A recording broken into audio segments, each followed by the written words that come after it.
Welcome in. We got, leaning on 8 minutes past the hour. It's the Rick and Bubba Show's kickoff hour. We got Alapuca here. He's your early intern. Then Cam Solo will be joining him shortly.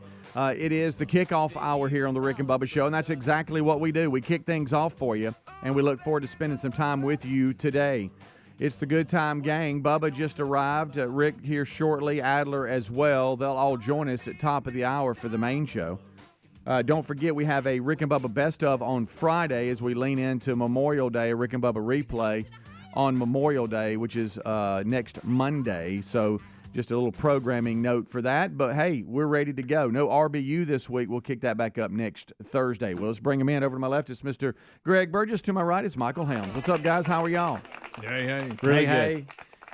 We, I did not know we were opening such a can of worms yesterday by asking if anybody brushed their teeth in the shower. Y'all would not believe the emails I got with people that do this. Yeah, every day.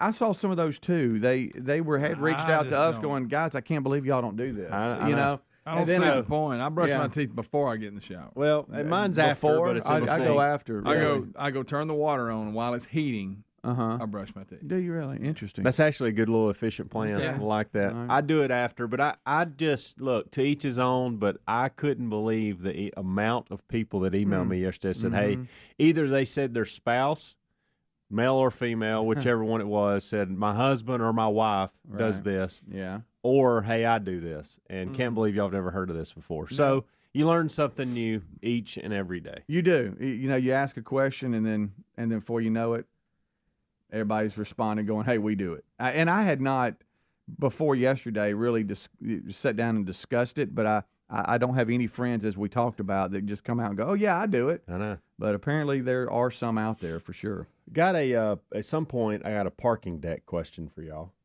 today. Okay. Thought I'd messed up yesterday. Really?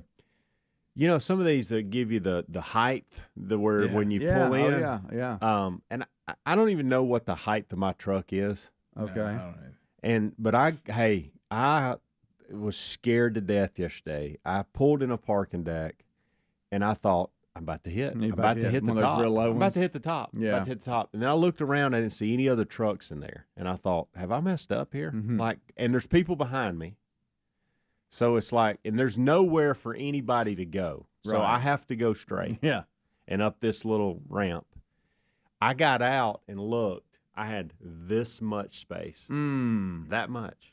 And I thought, now when I go up, is it going to raise and hit, or is the truck going to? Well, your truck isn't out of ordinary. I don't think it is either. It was all about the parking deck. Yeah. And I probably misread some sign that said cars only or something like that. I don't know. Those dang signs. But I'll say this. It did not scrape. I did not hit anything.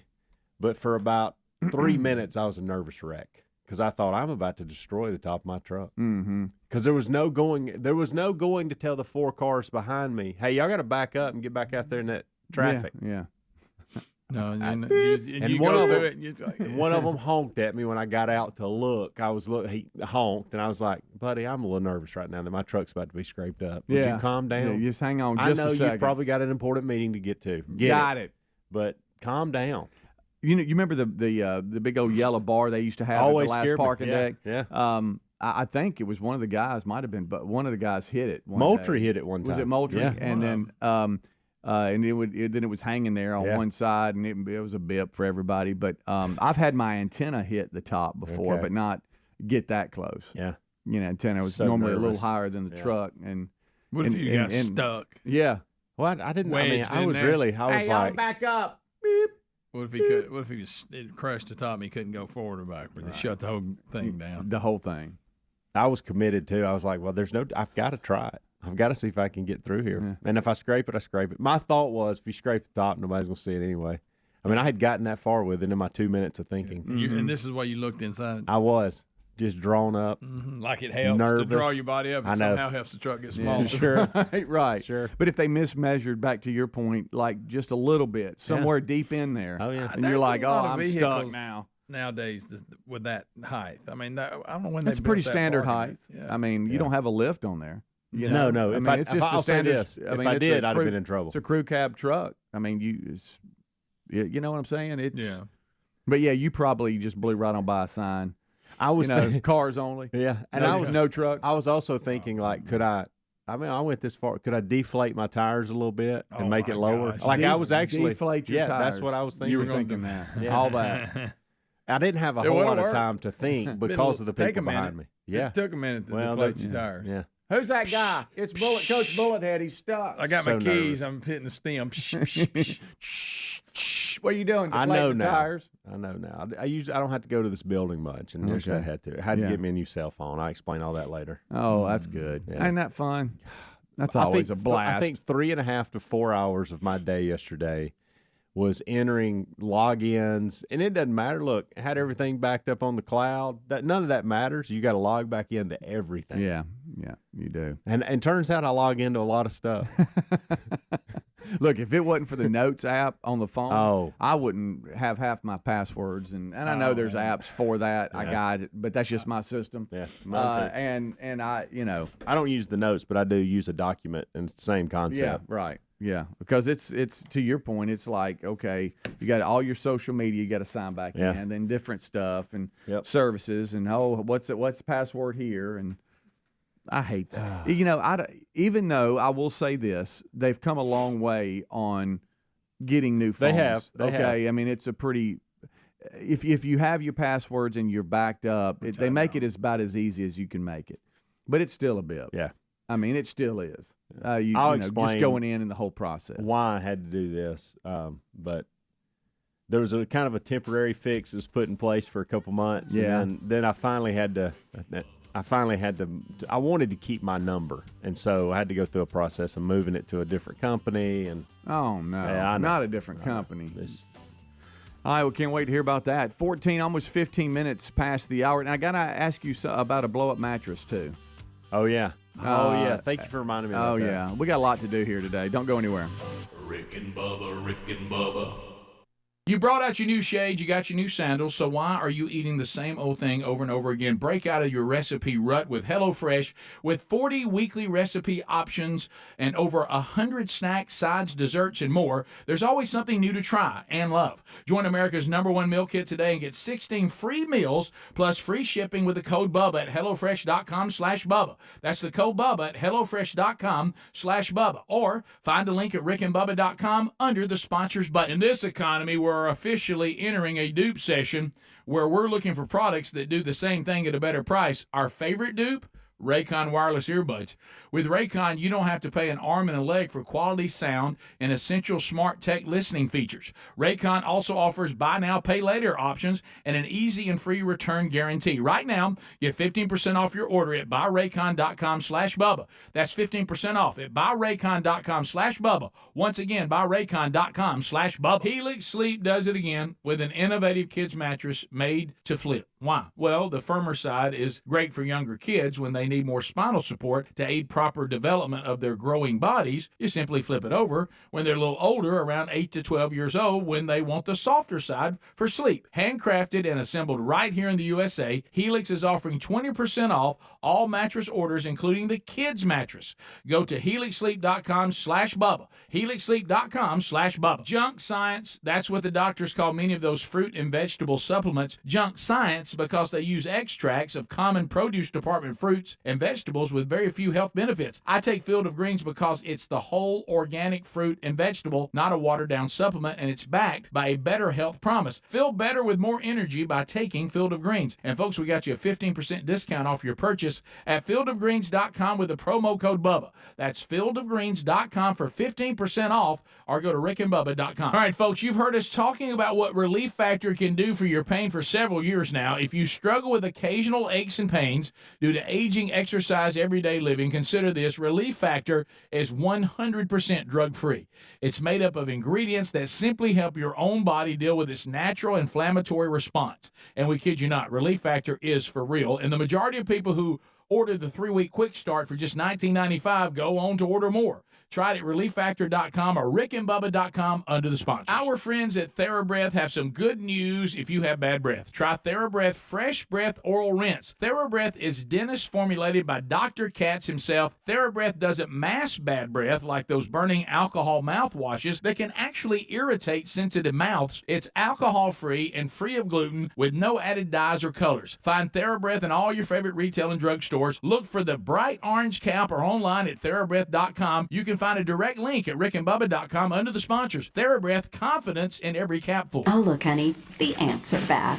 Wow. We leave one itsy-bitsy speck of food out, and they appear out of nowhere. Yeah, it's pretty hard to believe we used to try to get rid of these guys. Now they're just part of the family. To be honest, I liked our family the way it was before they came. I guess it's time to call Cooks. You don't have to live with pests. Get proven protection from Cook's Pest Control. Call or go online for a free quote. Cook's Pest Control. Looking for peace of mind when it comes to your car's performance? Look no further than our friends at CarShield.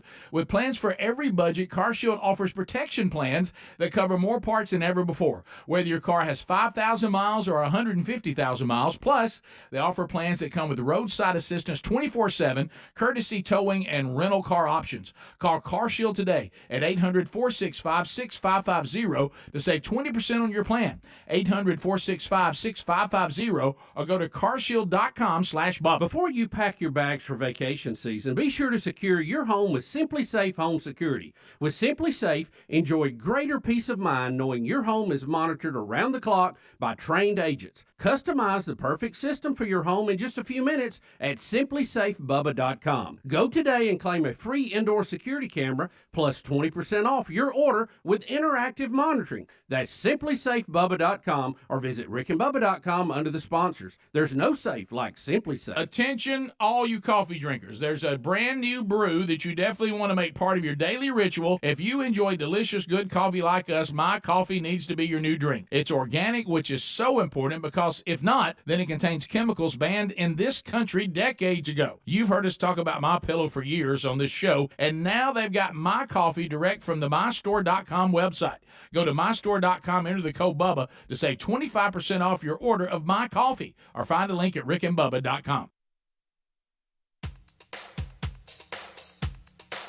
Rick and Bubba's in Ohio. Rick and Bubba. Pass the gravy, please. Rick and Bubba. Ooh, it brings me to my knees. Rick and Bubba. I can't start another day without. All right, 20 minutes past the hour. Thank you so much for tuning into the Rick and Bubba Show's kickoff hour. We are set for another day. Rick, Bubba, Adler all join us at top of the hour. Alapuka, your early kickoff hour intern. He's on the phones right now getting show prep ready, helping out a little bit here on that end. And then Cam Solo will join him shortly for the other intern for today's show. Don't forget, it's a Rick and Bubba hosted best of on Friday, and then a Rick and Bubba replay on Monday, Memorial Day. No RBU this week. We'll be back at that next Thursday. All right, so as we went to break, Helmsy, you said you got a new phone yesterday, but had to change carriers as well. So kept the same. So this has to do with coaching. Has to do with compliance. They don't want any kind of. Essentially, they want to own the phone, and so if there's any kind of NCAA infractions or recruiting violations or whatever, they can go, I need to see the phone and all that. So completely don't have a problem with that, but it's just part of it. So you have a personal phone and that's what I've been doing because I didn't want to change my number. I was like, because they have all their services with one carrier, and I have a family plan with another. Yeah. And so I didn't want to, first of all, at the moment when I did this, it was actually cheaper for me to have it under my plan for my family. It wouldn't have, it would have been, I think it would actually have been more at the time. It's not like that anymore because a couple months have rolled off and a couple things have been paid for and all that. So I just said, okay, just because I don't have time to go through the process of changing to a new carrier, getting a new phone, and transferring my number over to that carrier, just hand me something that I can use until I can get through the season, and then I'll deal with that. Well, then here we are. And so I finally went through that process and said, okay, I want to keep my number. I know I got to change carriers. and so I was just going to use my phone, and they said, well, unfortunately, you can't do that if you're going from here to there. You'll have to get a new phone. Here's the list, and by the way, it's got to come out of the budget. And I'm like, well, that's great.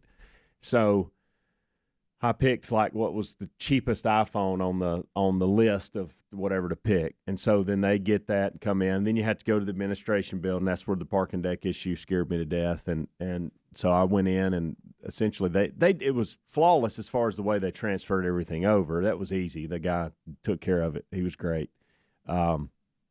And it was important that I had all my logins, to your point earlier. So that's why I have this. So now I'm not worried about two phones. I've got my number, my phone, and I've pulled my number off of my family account, which is now cheaper because we've paid off some of those phones that were on there.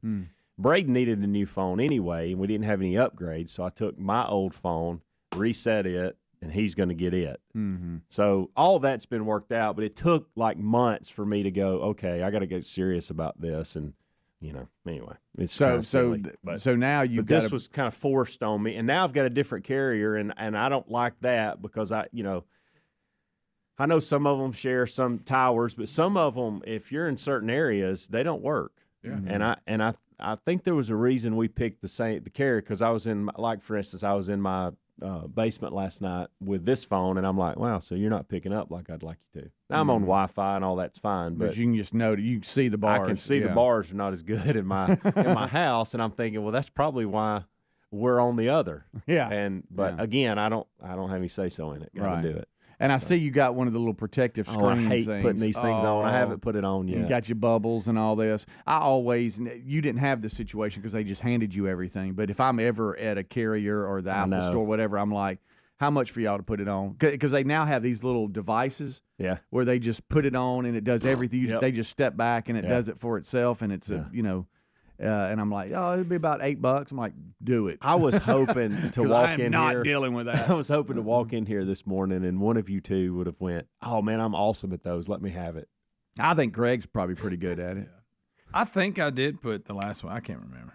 I think I did put one on correctly. It was either, I can't remember. In my mind, I see myself doing it. I've put them on before, and it's always hit or miss. It is. Like, it's either you could look at it and go, man, he's been doing this for years. He ought to work for one of the stores. Yeah. Or you could look at it and say a 4-year-old did it. Right. So and they give you that. Then they give you the little rubber device or whatever. You have to push all the little bubbles out. Yeah, oh, I got it, and then the bubble reappears. You're like, gosh, I'm almighty. like, here's $8. Do it for me. Yeah, well, please. And that's what I would have done, but I was not in that situation. I've even looked around and go, who's good at that in here? I know. And one guy goes, I'm pretty good. All right, come on over, man. So I think the hassle. And they're probably making up. You don't help even Daddy need out, huh? You don't even need it. It's just some way to gouge you. Yeah. Well, it helps. I guess it has saved me on the trade back end where you're not all scratched up. Yeah, it saved me with kids' phones for sure. Gouge. I think I'm caught up. Like, I think everything I'm logged into, I think everything is working appropriately. The Snapchat's not on here for some reason, but and so don't know if I'll add it back or not. But now, is that a new phone, or is that somebody else's other phone that you've inherited? I think it's a refurbished phone. Okay, but it's fine. I know it's got all these cameras on the back, so it is a newer model. Okay. Got all these cameras on the back. You know how I'm talking. You know what I'm talking about. Like, now you got like 15 lenses back there. I have seen people though with the 2 or 3 phones, and they got them in every pocket, and all of a sudden they stacked them up. See, I didn't want to be that. I basically just, could you have done that though? Like, just kept your family stuff all and just done coaching stuff on that one? I could have, but I'm like, I don't want to carry 2 phones, and I don't want to have to go, well, I can't reach out on Instagram and talk to a recruit on my phone. I got to go to this phone. So I was like, well, that's ridiculous. I'd forget. I'd be rolling on one phone and be like, oh, gosh. I know. So that's the reason I did it. I mean, but anyway. So, but we got through a couple months of me not, first of all, just having to take the time to go do all that was not in the schedule, and I was able to finally do that. And plus, Braden didn't need a new phone, so he was able to get mine. And like I said, we're now at a point where it actually is cheaper for me to come off of the plan now. So all of it's fine. It's just hassle. It is. You're right. It is. Well, and how was yesterday with your puppies, Greg? Are they just kind of rolling along, so really no update? Yeah, they crumbling up some trying to get them on solid food. Yeah. How's that going? They're getting there.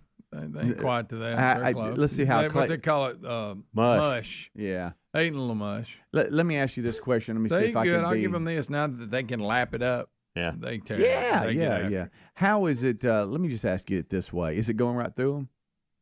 Not bad. Okay. Wow. Well, I mean, you think about it. yeah. You go from Hey, 8 something of like them. that to some solid mush. Hey, yeah. and 8 then- of them too. That's a lot. Right. It's a lot of what's mush. the plan on that? I mean, is it it just an area and then Keep them in a little area. You pads and you got take pads, that, yeah, you just take the different pads. things. I bet Stay, you you stay on top of is that it. It's enjoyable? this is so little now. It ain't that bad. I mean, would I rather be doing something Yeah. else? But yeah, Sure. you're right now. I guess it looks like a little goose Yeah. use the bathroom. Pretty much. But you do need to stay on top of it. Right. I looked at it. He is so put out. Hey, you don't have long. You got. Yeah, Oh, they look- exactly. You're They're funny to watch. on I the mean, back stretch now, Right. pal. I mean, I feed them, then we'll let them run around, Yeah. wear them, so they get tired. Mhm. And they're pretty much fighting the entire time, wrestling and fighting. It's pretty funny to watch. I mean, they just see one and they'll run around. Yeah. You know. Oh. So you can obviously tell who the bullies are in the group. Oh, Tom Petty's the alpha. Is he really? Oh, yeah. Don't nobody want none of him. Tom Petty. He runs roughshod on all of them. How's Bob Seger? I don't hear you mention him much. He's pretty good size, so he Is holds his own. He's not as aggressive though. Yeah. And Elvis, is he still got that Elvis, nice, pretty color to him? He is, and he's a little laid back. Is he? You like laid back though? Is that the one Yeah. you're gonna keep? You think? No, I don't plan on keeping any of it. Right, but you are. But I'm just I don't wondering plan if that's on the one. Is it him and Dolly Parton? I don't plan on keeping any of them. Right, but I know Lisa is. So I was just wondering No, which Lisa one wants she. to keep all 8 of them.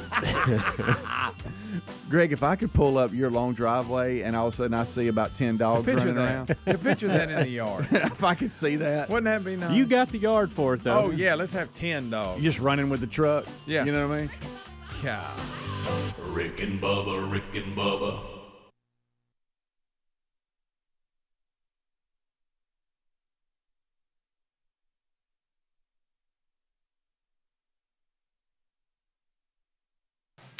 Imagine getting ahead of your irritable bowel syndrome with constipation or IBS-C by treating it with Linzess. Then you could start proactively managing your constipation with belly pain and get ahead of your symptoms. Talk to your doctor about Linzess, linaclotide.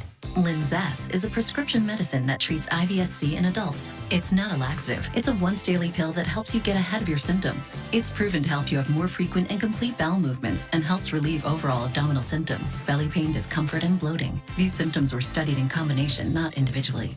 Do not give Linzess to children less than 2. It may harm them. Do not take Linzess if you have a bowel blockage. Get immediate help if you develop unusual or severe stomach pain, especially with bloody or black stools. The most common side effect is diarrhea, sometimes severe. If it's severe, stop taking Linzess and call your doctor right away. Other side effects include gas, stomach area pain, and swelling. Imagine, what could relief from IBS-C mean for you? Talk to your doctor and say yes to Linzess.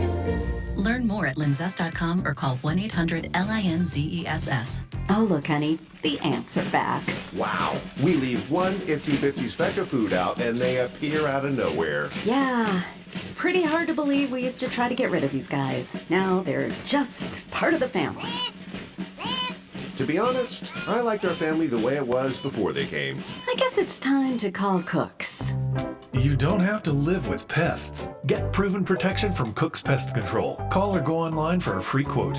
Cook's Pest Control. Our friends at TheraBreath have some good news if you have bad breath. Try TheraBreath Fresh Breath Oral Rinse. TheraBreath is dentist formulated by Dr. Katz himself. TheraBreath doesn't mask bad breath like those burning alcohol mouthwashes that can actually irritate sensitive mouths. It's alcohol-free and free of gluten with no added dyes or colors. Find TheraBreath in all your favorite retail and drug stores. Look for the bright orange cap or online at TheraBreath.com. You can find a direct link at rickandbubba.com under the sponsors. TheraBreath, confidence in every capful. This time of year, I want to spend every second I can out in the sunshine, not wandering around a grocery store. Sometimes we do takeout, but that can get pricey. So we get HelloFresh. HelloFresh delivers chef-crafted recipes right to your door, pre-portioned and ready to cook. Not only does it save you the hassle of making grocery lists and meal planning, saves you money too, because HelloFresh is actually cheaper than grocery shopping.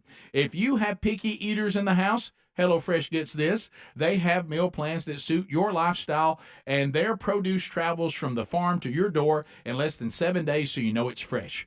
We love trying new dishes, and with 40 weekly recipe options and over 100 add-ons like snacks and desserts, we're always finding something new to enjoy with HelloFresh. Join America's #1 meal kit today and get 16 free meals plus free shipping with the code BUBBA at HelloFresh.com/Bubba. That's the code BUBBA at HelloFresh.com/Bubba, and find that link at RickandBubba.com under the sponsors. Did you know that Alabama Mountain Lakes Tourist Association now has a new podcast called Unexpected Adventures in North Alabama? That's awesome, Bubba. As we all know, there's so much to do in that area of this great state. So what's it all about? Well, on Unexpected Adventures in North Alabama podcast, they have conversations with a whole lot of interesting people about all the cool things and fun that you can do and see in North Alabama. Well, Bubba, I definitely need to check out this podcast. Yes, you do. And I'd recommend everyone checking it out. All you have to do is go to northalabama.org/podcast to listen, or you can go wherever you listen to podcasts. And make sure you subscribe so you never miss an episode. And of course, support our longtime friends at Alabama Mountain Lakes Tourism. Sounds great, Bubba. And again, it's called The Unexpected Adventures in North Alabama. And you can also hear it on Apple Podcasts or Spotify if you're on those platforms. You sure can. We're subscribing right now. Folks, to learn more about how you can subscribe, go to northalabama.org/podcast or rickandbubba.com under the sponsor. 2 words, junk science. That's what the doctors call many of those fruit and vegetable supplements junk science, because they use extracts of common produce department fruits and vegetables, and they have few health benefits. I take Field of Greens because it's the whole organic fruit and vegetable,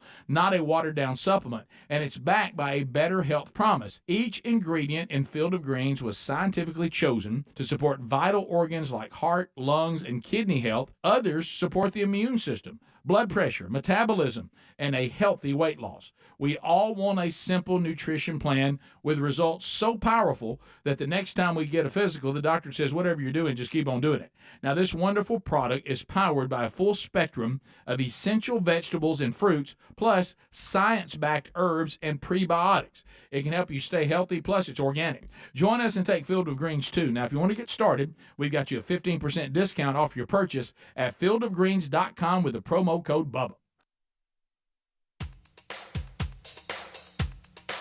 Rick and Bubba's in Ohio. Rick and Bubba. Pass the gravy, please. Rick and Bubba.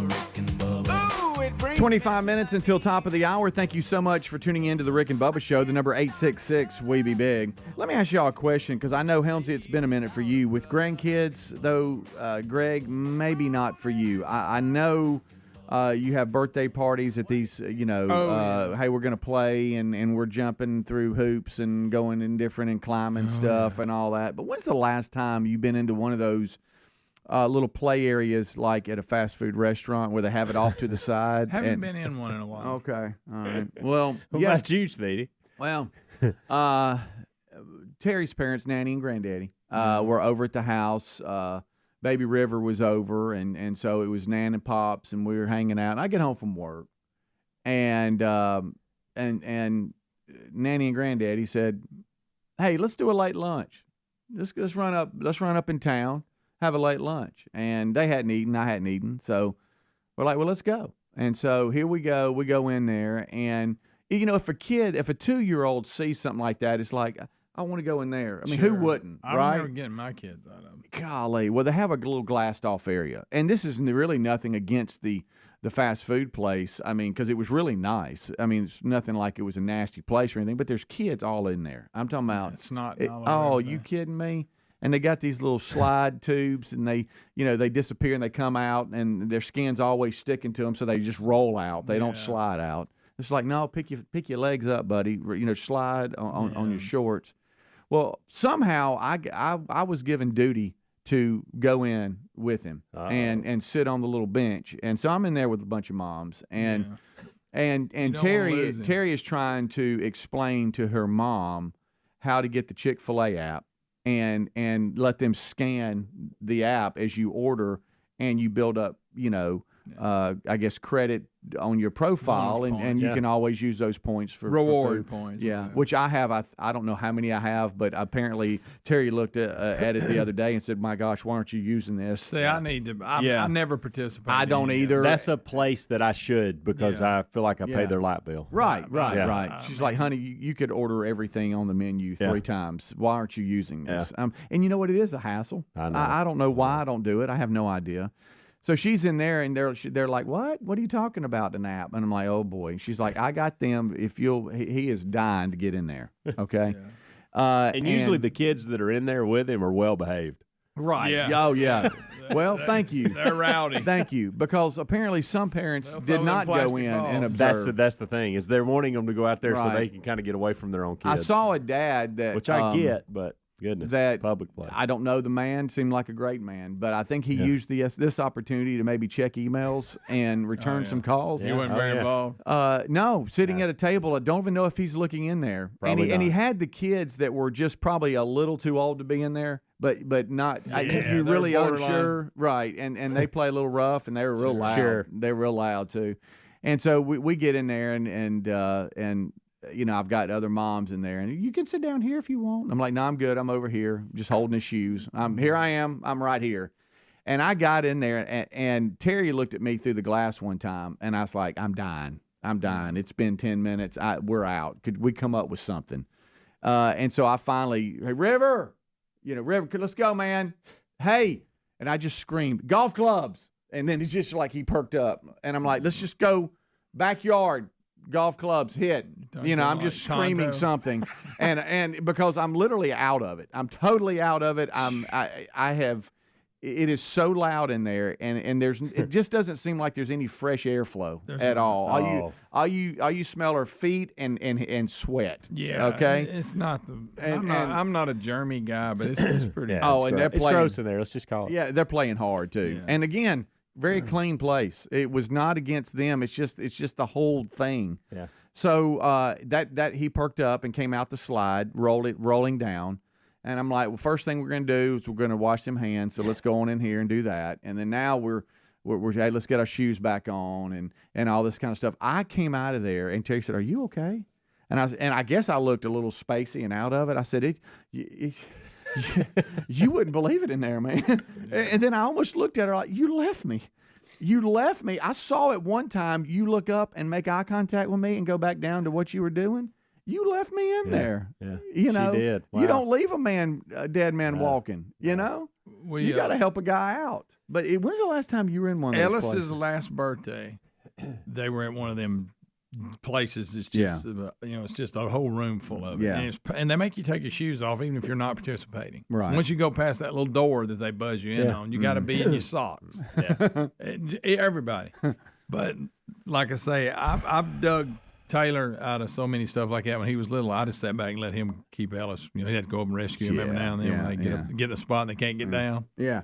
Well, I did. I leaned down to River. I said, "Look, we got to make a deal." And he's looking up at me, and I said, when Pops says it's time to go, man, you got to listen, Yeah, but that one. And he looked up at me, looking through his bangs. He looked up at me. I said, because Pops can't get in there and get you. You understand where I'm at. I remember mine was little. I had to crawl in one time. Yeah. Oh, yeah. I had to go get Tyler one time. I'm halfway in the little bridge, the little slinky bridge or whatever. I'm in there bouncing around trying to get him. Come here. Yeah, you don't fit. And then they think it's a game, and you're chasing them. They're like, they go high. They're laughing and like, no. And for next thing you know, you're falling out on the foam balls and stuff, and you're trying to get out, and the moms are looking at you thinking you're wanting to play, and no, you just want to get your son. Yeah.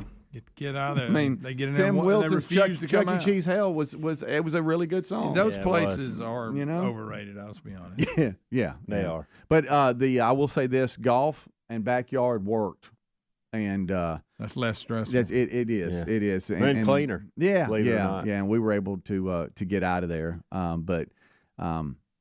guess I had that look about me, but I saw her look at me one time, and like I got you, but she didn't come get me. Speaking of wins, that was my late afternoon yesterday. Yeah, whatever y'all were doing, that was me. Well, I was changing. I was logging into my new phone. Speaking of when is the last time you've done something? When is the last time you two have played darts? Ooh. like thrown darts. It ain't been that long. Let me think. Where was I at? Boy, it's been a minute. I think. I used to play all the time. Really? But it's been We probably didn't years. keep score like an official game, Yeah. but the last time I threw darts, I think was at Rick's farm in the barn there. He had a dartboard. Yeah, he did. Was it a real dartboard or was it one of those plastic ones? No, I think it's real. Okay. It's real. And I I can't. know what you're It's talking about, the ones with the Yeah. little holes. right. It's been so long, Helmsy. We tried to be sharp when the kids were younger and buy the magnetic dartboards where they don't have they're a flat magnet and you hit them and they're supposed to stick and they never do and they just fall. Yeah. But as far as a straight up, I'm playing darts. It has been a while. Here's the reason twofold. One, it was a question from the audience. Somebody asked it, but I used to love playing I darts. always ask the players when they leave or when they're, like I'll just say, we got a players lounge. And so I'll say, what is there anything not in here that if we brought in here would make this experience better for you? Mm-hmm. And two of the players, without knowing, I asked each of them, both said a dartboard. Yeah. And I thought, I don't know that I want to bring a dartboard in here. Like holes in walls, holes in humans. Don't know that we need to do that. But they like both darts. said it. So when I got this question, I thought, wait a minute, I'm going to ask this. Is this something a lot of people do? And I guess it is. It doesn't take to up a this whole day. lot of room. It doesn't. So that's good. Yeah. I don't know how much So we room don't y'all have room got. for a ping pong table, so a dartboard may work. Yeah. You always knew you were in trouble with the guy that showed up that had his own darts. Ooh, yeah. It's like the guy with the pool cue. Oh, Same yeah. thing. You thought, I'm in trouble. Yeah. There is a Got his own dartboard. darts. I think it was the original Jeffersons in Jacksonville, Alabama, at Jacksonville State. I went in there when we were seeing Tyler or something. I can't remember. And I think that's when the last time I played darts. Yeah. And Greg, you're going to laugh at this. It's been a while. Speedy, I don't know if he's seen it or I not. think it's 2019. But there is a dartboard scene in Ted Lasso that is one of my favorite scenes in any show. Just so you know. So when you get to it, it's a dartboard scene where it's there that it fires me up. I love it. And you'd probably make fun of it, but it's a really good portion of that show. Sure. And I'll admit, I'd like to be a little better at darts. Yeah. See, I haven't played enough to know if I'm any good or not. Well, you got different. Well, let's just say I'm not any good because I've never really. You played. got different games where you count backwards and try to get there and all that. And I need double 20. Cricket. Yeah. And what was it? I need a bullseye and all that. And I need triple 20 or something, or 18, or you got to hit this. Yeah, there's a bunch of different games you can play. Yeah. Welcome all SEC baseball fans that are How about that? going to hit the Hoover Met today. A lot of rain coming through the area early, but I think the first game's in the 9 o'clock hour early this morning, and then they got different sessions all day long. And I think the last game Auburn plays, and so I know my boys, Reese and then JC, both were like, hey, I think we're going at some point today. But I know a lot of you are coming in town. Some of you, following your team, and then there's others that that's just part of their annual vacation or different thing. They just love baseball and they come to the atmosphere and enjoy some great baseball. Different conferences starting your baseball tournament as well. But the Birmingham market, our flagship, is hosting the SEC baseball tournament, where the last two national champions have come out of, Mississippi State and then Ole Miss. Both didn't make the tournament this year. Oh, how about that? We'll take a break. We'll be right back. 866-WE-BE-BIG is our number. Alapuka is your intern. Look at him. I thought he was asleep. He's up. He's up and rolling. We're printing show prep, getting ready for when Rick and Bubba join us, as well as Adler right after top of the hour for the main show. Don't go anywhere. Rick and Bubba, Rick and Bubba.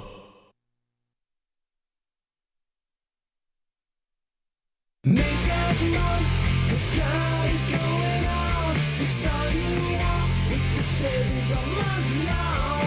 Baby, can't you see? Maytag month is all you need. You know you can't go wrong when Maytag month is going on. Upgrade to the performance you need on all Maytag major appliances during May is Maytag month, happening all month long. Maytag month is going on. Paid for by Christian Care Ministry. Let's see, if something costs less, but people are happier with it, that sounds like something to look into, and that's MediShare. Maybe you've heard switching to MediShare to pay for healthcare can save the typical family $500 a month. And that's huge, but it's also true that people are way more satisfied after making the switch, too. The customer satisfaction rate for Medi-Share is double that of the typical health insurance plan. Medi-Share works. It's been around for more than a quarter century, and members have shared more than $3 billion of each other's bills.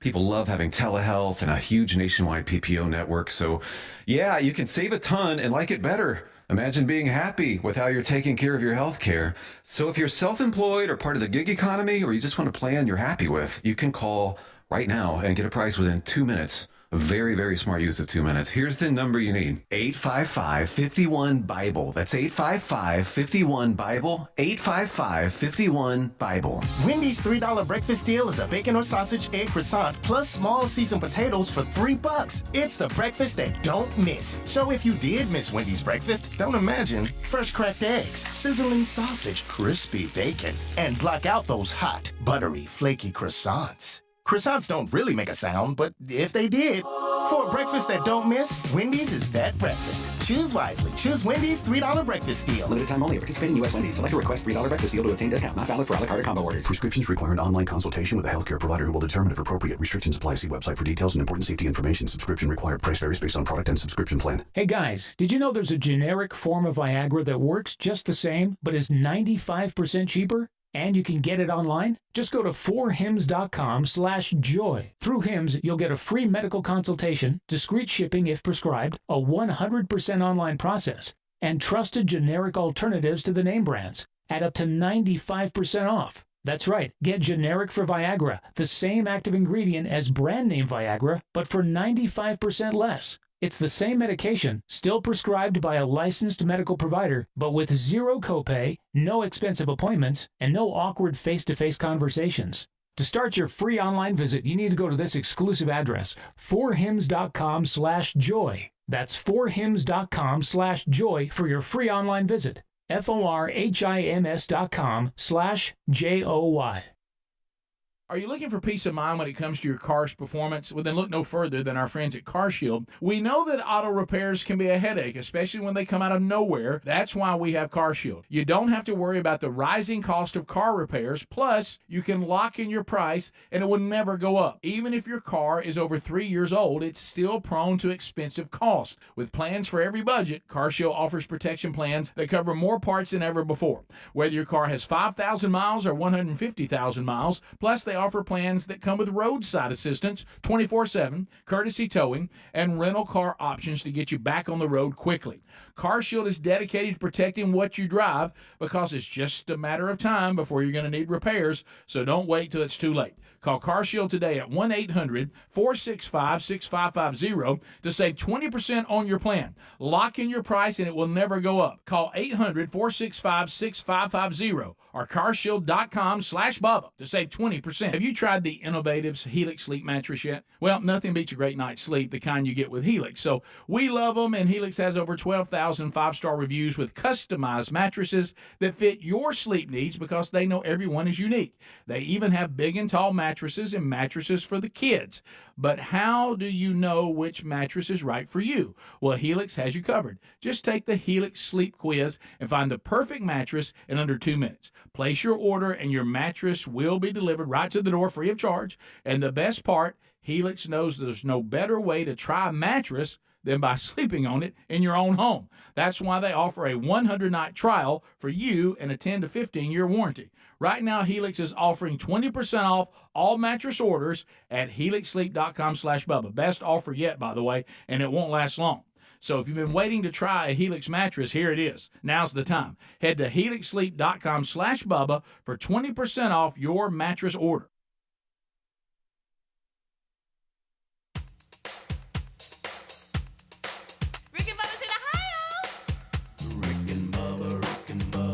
Pass the gravy, please. Rick and Bubba, Rick and Bubba. Ooh, it brings me to my knees. Rick and Bubba, Rick and Bubba. I can't start another. Rick and Bubba, Rick and Bubba. Day without them, brother. They won't. We are rolling back. It is 9 minutes until top of the hour. Thank you so much for tuning in to the Rick and Bubba Show. 866-WE-BE-BIG is our number. As always, we thank you for being with us. This portion of the Rick and Bubba Show brought to you by our friends at North Alabama. You know, North Alabama is a beautiful area. If you have not visited that area, you need to listen up because our friends at Alabama Mountain Lakes Tourism Association, did you know that Alabama Mountain Lakes Tourist Association has a new podcast called Unexpected Adventures in North Alabama? Any of you can listen to that. It's really cool. It's something we encourage you to check out. They have conversations with an array of interesting people about a lot of fun things to do and see in North Alabama. It's easy to access. Just go to northalabama.org/podcast to listen or wherever you listen to podcasts and subscribe so you never miss any episode. You can just look for that podcast wherever you get your podcast. You can listen on Apple Podcasts, Spotify. If you haven't listened or subscribed, again, go to northalabama.org/podcast to find out how you can subscribe today, and just let us know what you think. I think it's really cool, and I know podcasts are really in. Some of you, instead of listening to music, you find interesting podcasts to maybe pass time. You're traveling, you're doing different things to get on down the road. That's a very interesting one. They always talk to some pretty cool folks. And again, it's Alabama Mountain Lakes Tourist Association podcast, Unexpected Adventures in North Alabama. All right, as we roll on back, we're talking about a number of different things, a few sports stories that kind of just jumped out at me. And then I need to ask you about a blow-up match. And we can do that anytime. No rush on that. Let's get in. I see where Tom Brady is set to become a minority owner of the Raiders, it's saying. Las Vegas Raiders owner Mark Davis told ESPN that Tom Brady will own a minority stake in the franchise. And he's requiring Tom to get the same haircut he has. Apparently so. That's that. A lot of folks don't know that, but when you sign, you must have a bowl haircut as a grown man. He says we've come to an agreement with Tom Brady to become a partner in the Raiders, and we have submitted it to the NFL for approval. We're excited for Tom to join the Raiders. I wonder why the Raiders? Why he picked that? I don't know. They probably gave him. Nobody else giving him an option. Maybe. Well, it's got to be approved. Yeah. So that'll be interesting. A minority owner of the Raiders, Tom Brady. That's a story coming out of the NFL. And this one here, too, let's go back. I know a lot of us have short-term memory and we can't remember things, but do we remember the 49ers disaster in the NFC Championship game? Well, we had injured quarterbacks. Brock Purdy got hurt, tore his UCL, and his backup, Josh Johnson, then got a concussion. And they didn't have the other quarterback, so he had to come back in the game. They only had two quarterbacks? Purdy did, apparently so. He had to come back into the game, and he couldn't throw. He just had to hand the ball off. Well, he was forced back into the game despite not having the ability to throw the ball and everything. Well, anyway, apparently the NFL got together, and because of this, and I guess maybe other issues, they created a new bylaw for the 2023 season that just nutshell, it looks like that you get to have an emergency quarterback on the sideline. If two active quarterbacks can't play due to injury or disqualification, the third quarterback can be available and play. Apparently, that has been written into the bylaws. They approved this on Monday, according to multiple reports that states the team is now allowed to have an emergency quarterback on game days. Huh. I guess you could only dress two. And then I get some people had position players that could play and different things. Is it your choice to dress too? Because all you got's two. That this could happen more often. I mean, you could get two people hurt. Mm-hmm. It says each club may designate one emergency third quarterback for its 53-play inactive list. Elevated players are not eligible for designation. Who will see? If the club's first two quarterbacks on its game day active list are not able to participate in the game due to injury or disqualification, then that third quarterback can be available and pulled into the game. To your point, Greg, this probably has happened a lot, and that's why they're doing this. Yeah, I just figured that everybody at least traveled with three. Yeah, it says here the rule also states that in the event of one of the two quarterbacks, if they're cleared by medical staff following an injury check, the emergency third quarterback must now be removed from the game and is not permitted to continue to play quarterback or any other position. So it's only if it's deemed that it says here one of the two quarterbacks, so I guess it's two. They've said one of two a number of times in this article. But, yeah, I'm like y'all. I would thought they would have had three. That's one guy's just a clipboard holder or something and is available. But, anyway, that was just one that kind of jumped out at me. And then this one here, I don't even know if I even say it, but over to baseball. Did y'all see the A's fired their broadcaster? Yeah, for mistakenly using the N-word when talking about the league museum? Yeah, I saw this last week. He was trying, he messed up and they fired him. up. That's the update. Yeah.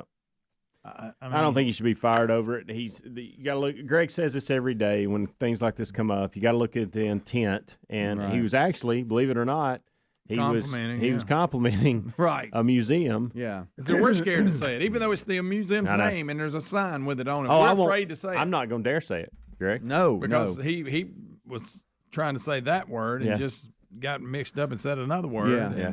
We're scared to death of words. We don't care about the intent. Now we're not going to take time and know what your intention of the use of the word was. No. We're just going by the word because we're scared to death of it. Yeah. But now some people can use it, but some people can't, and it really gets confusing then. Yeah, it does. No, I'm staying away from it. But I don't think he should have been fired.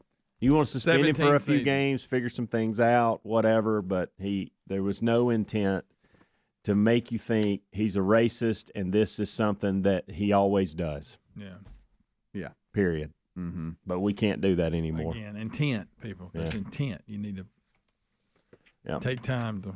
You're right. It's scary, sad because scary world. And you can tell too when he says it, he doesn't even know he said it. It doesn't appear to be anyway. No, and you kind of tell the guy that's with him. You can tell that he knew, but he didn't say anything. I think it was like a good many innings later when he did address it. Oh, okay, he didn't mean to. Yeah, yeah. But I look again. What do you do? No, I mean this happens. And we unfortunately, get these stories every day. For this guy, 17 years with Air, probably 20-something years in the business, he'll never be able to do this again. Yeah. Probably loves what he does, and because of him mispronouncing a word, it's cost him his career. And that's a shame. I went to that hate museum. that. Yeah. I was trying to talk about it and got a little tongue twisted. And, I tell you who won't talk about it. This one right here. That's me. No. I mean, we know what the name of the museum is, and I mean, it's on the sign, but I'm scared to say it. Go to commercial break. Hurry. Yeah, but 17 years and fired. You know what it was is they were like, oh, we're not going to deal with this. You're out. Yeah, they were going to complain. Yeah, well, we're out about it. Rick and Bubba, Rick and Bubba.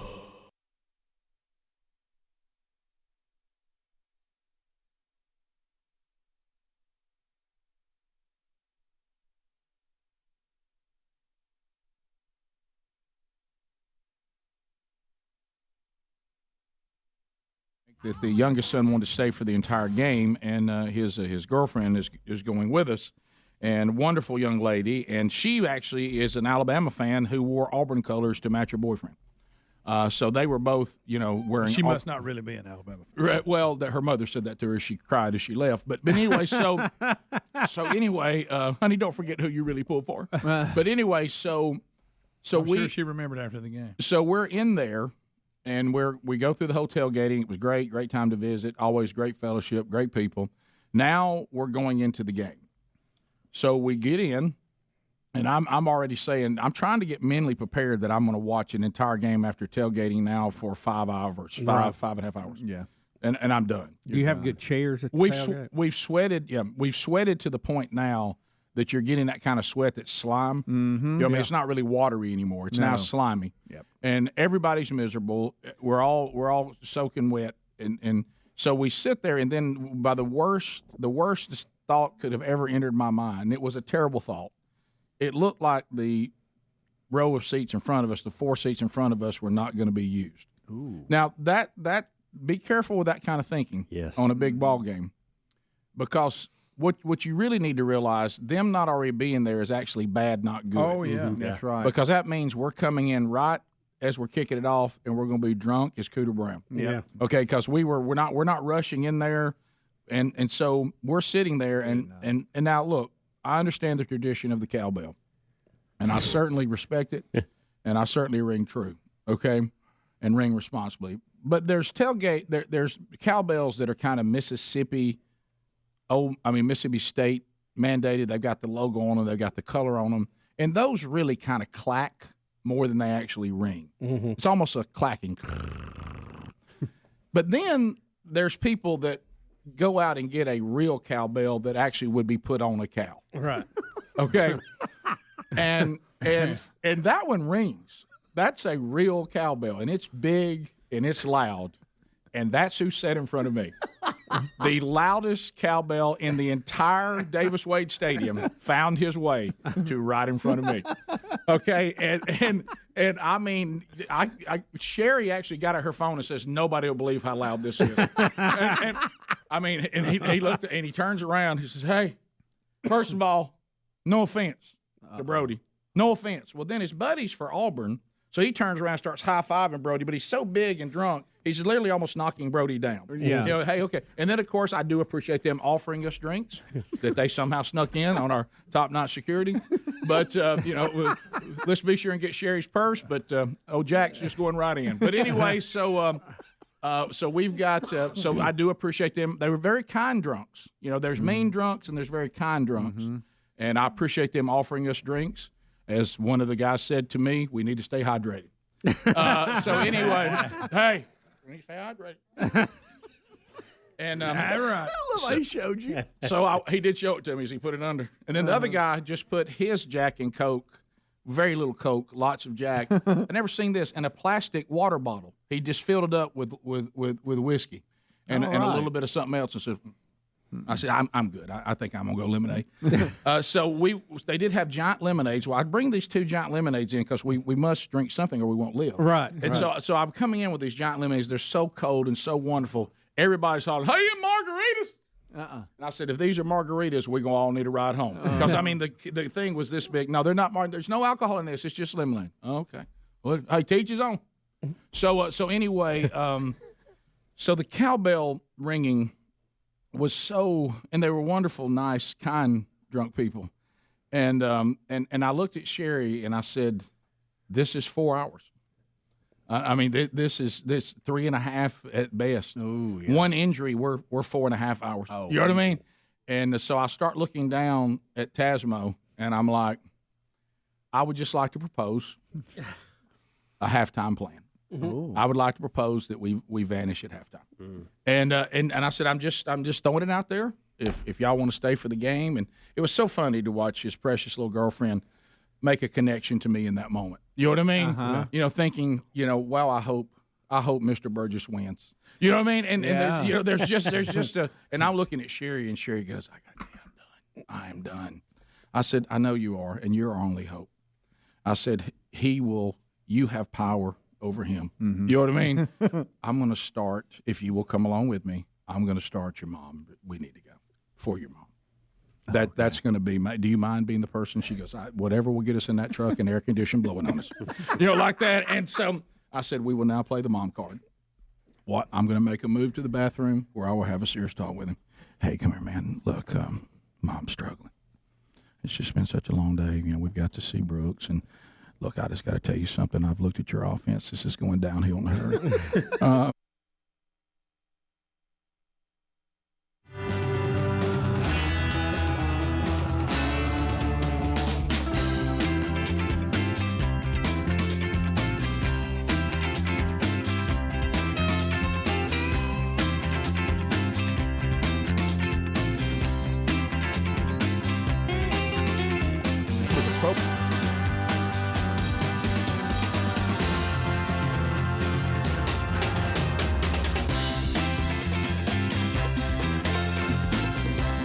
Yeah, how about that? How about that right there? 6 minutes past the hour. A brand new hour of Rick and Bubba, Rick and Bubba. This hour starts with the national anthem. You knew that.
minutes past the hour. Rick and Bubba show. Glad you're here.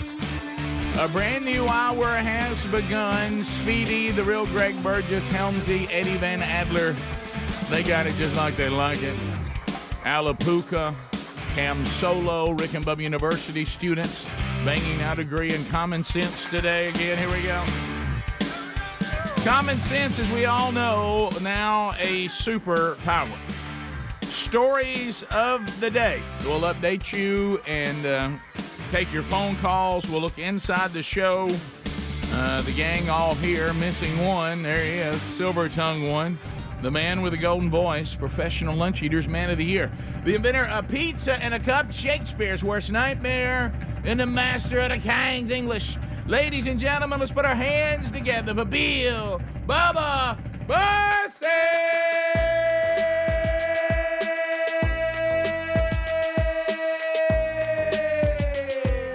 Howdy, Bubba.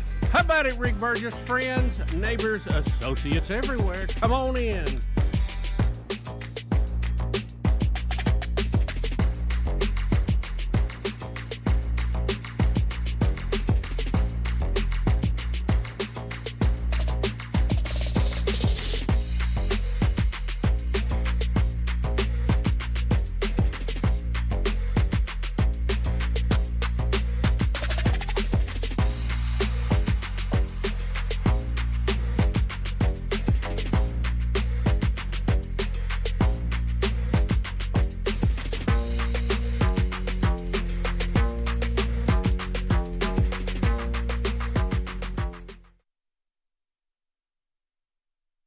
Let's go.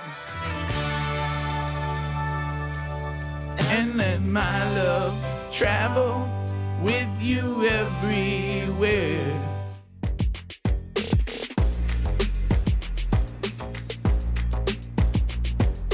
There he is. Baby, Bubba, how are you? I am doing great, sir. How are you? Well, I'm good. Adler, let me ask you a question on the YouTube experience. How far are we from getting the silver button?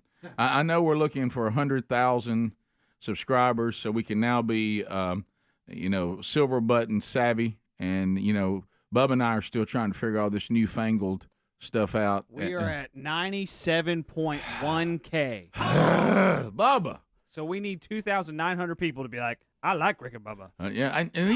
Like the new guy from California. Did he subscribe? He didn't mention it. Right. He asked us a lot of questions. He sure did.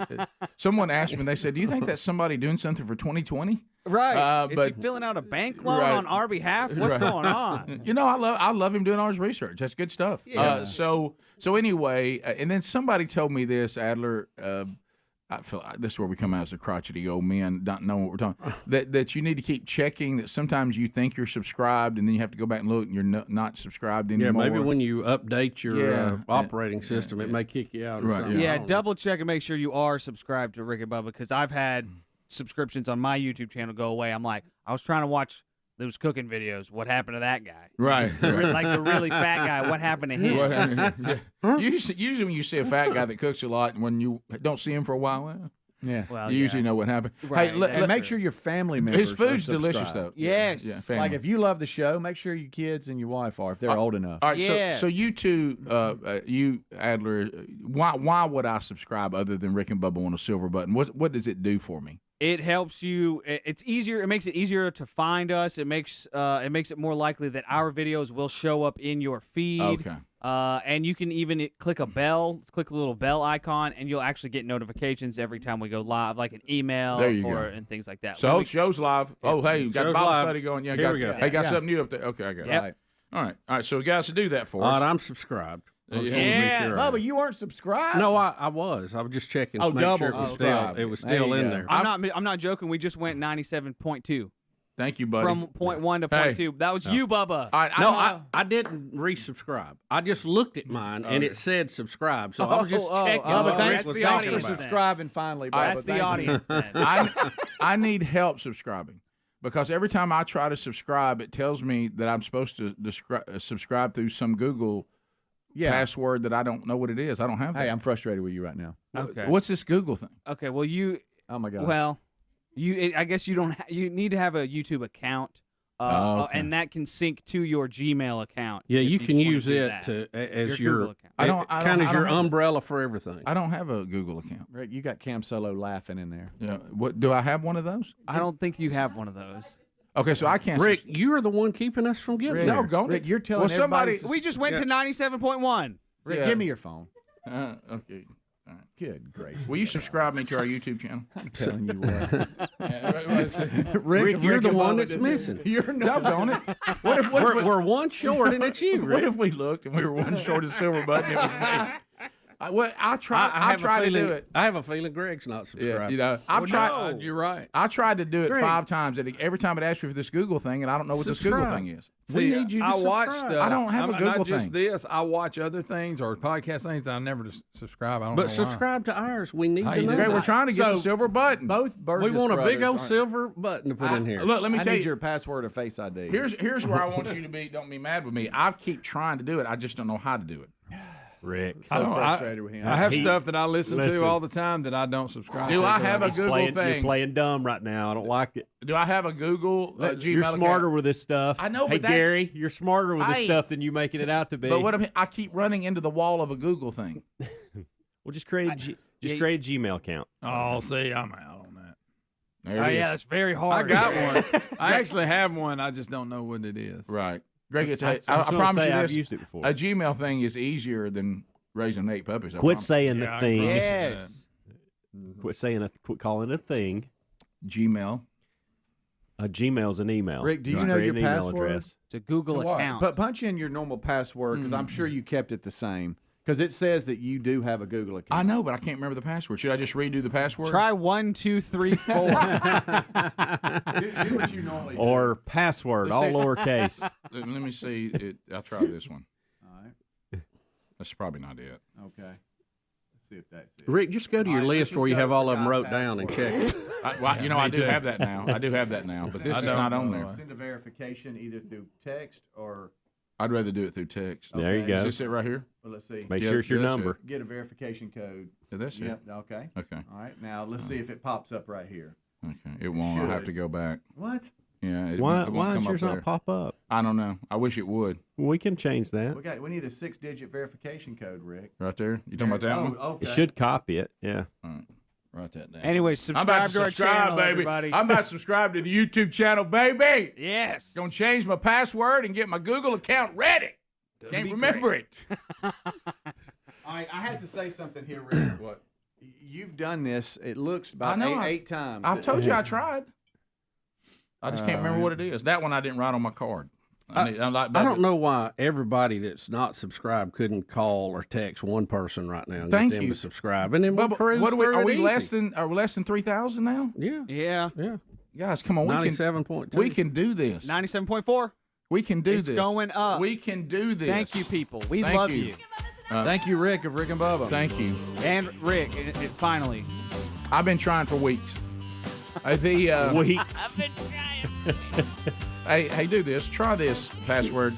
Chris is a jerk. Yes, that's the one that'll work. slash long hair. All right, we'll be back. 16 minutes past. Wow, I look like a grease ball in our picture on YouTube, by the way. It's not good. Rick and Bubba, Rick and Bubba.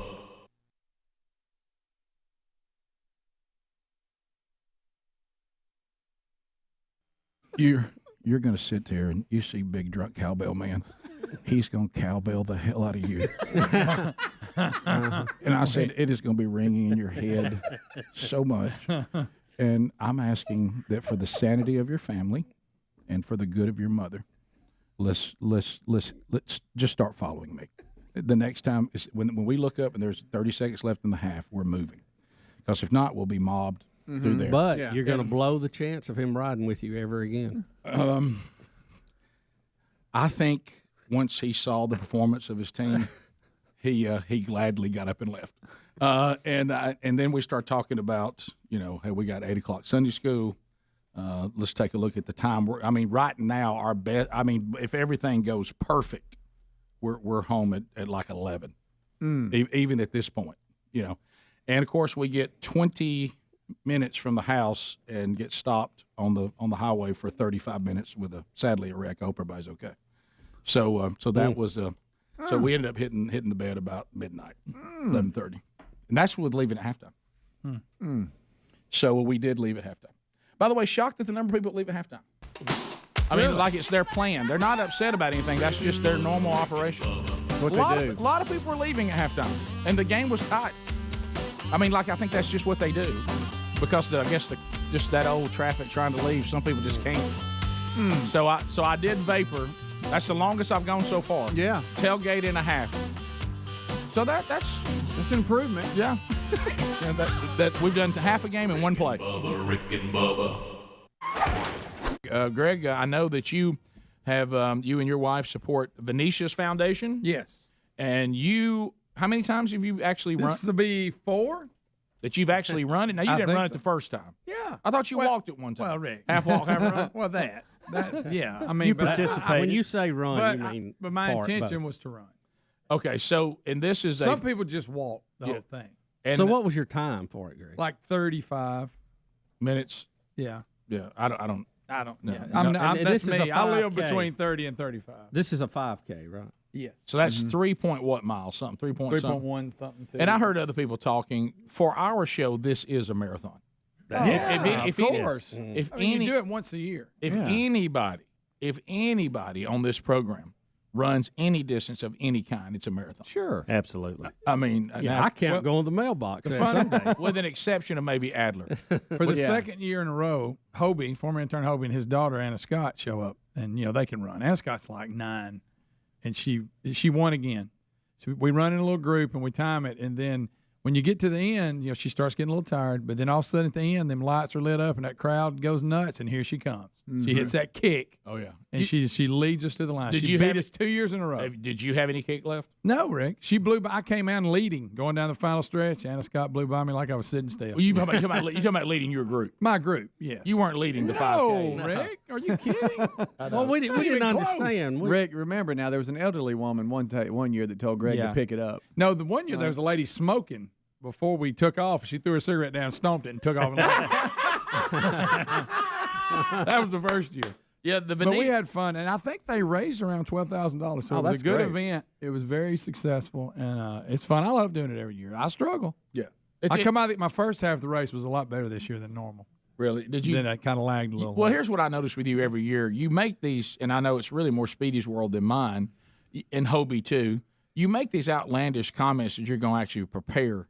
Yeah. For it. But you never really do. We run, but we don't Yeah. run that. Right, we don't run the 3 miles, but we'll run. Yeah, and You're it was right. kind of funny because there was a No, but I'm much better than I was my first year. yeah, there was a technique that was used this year.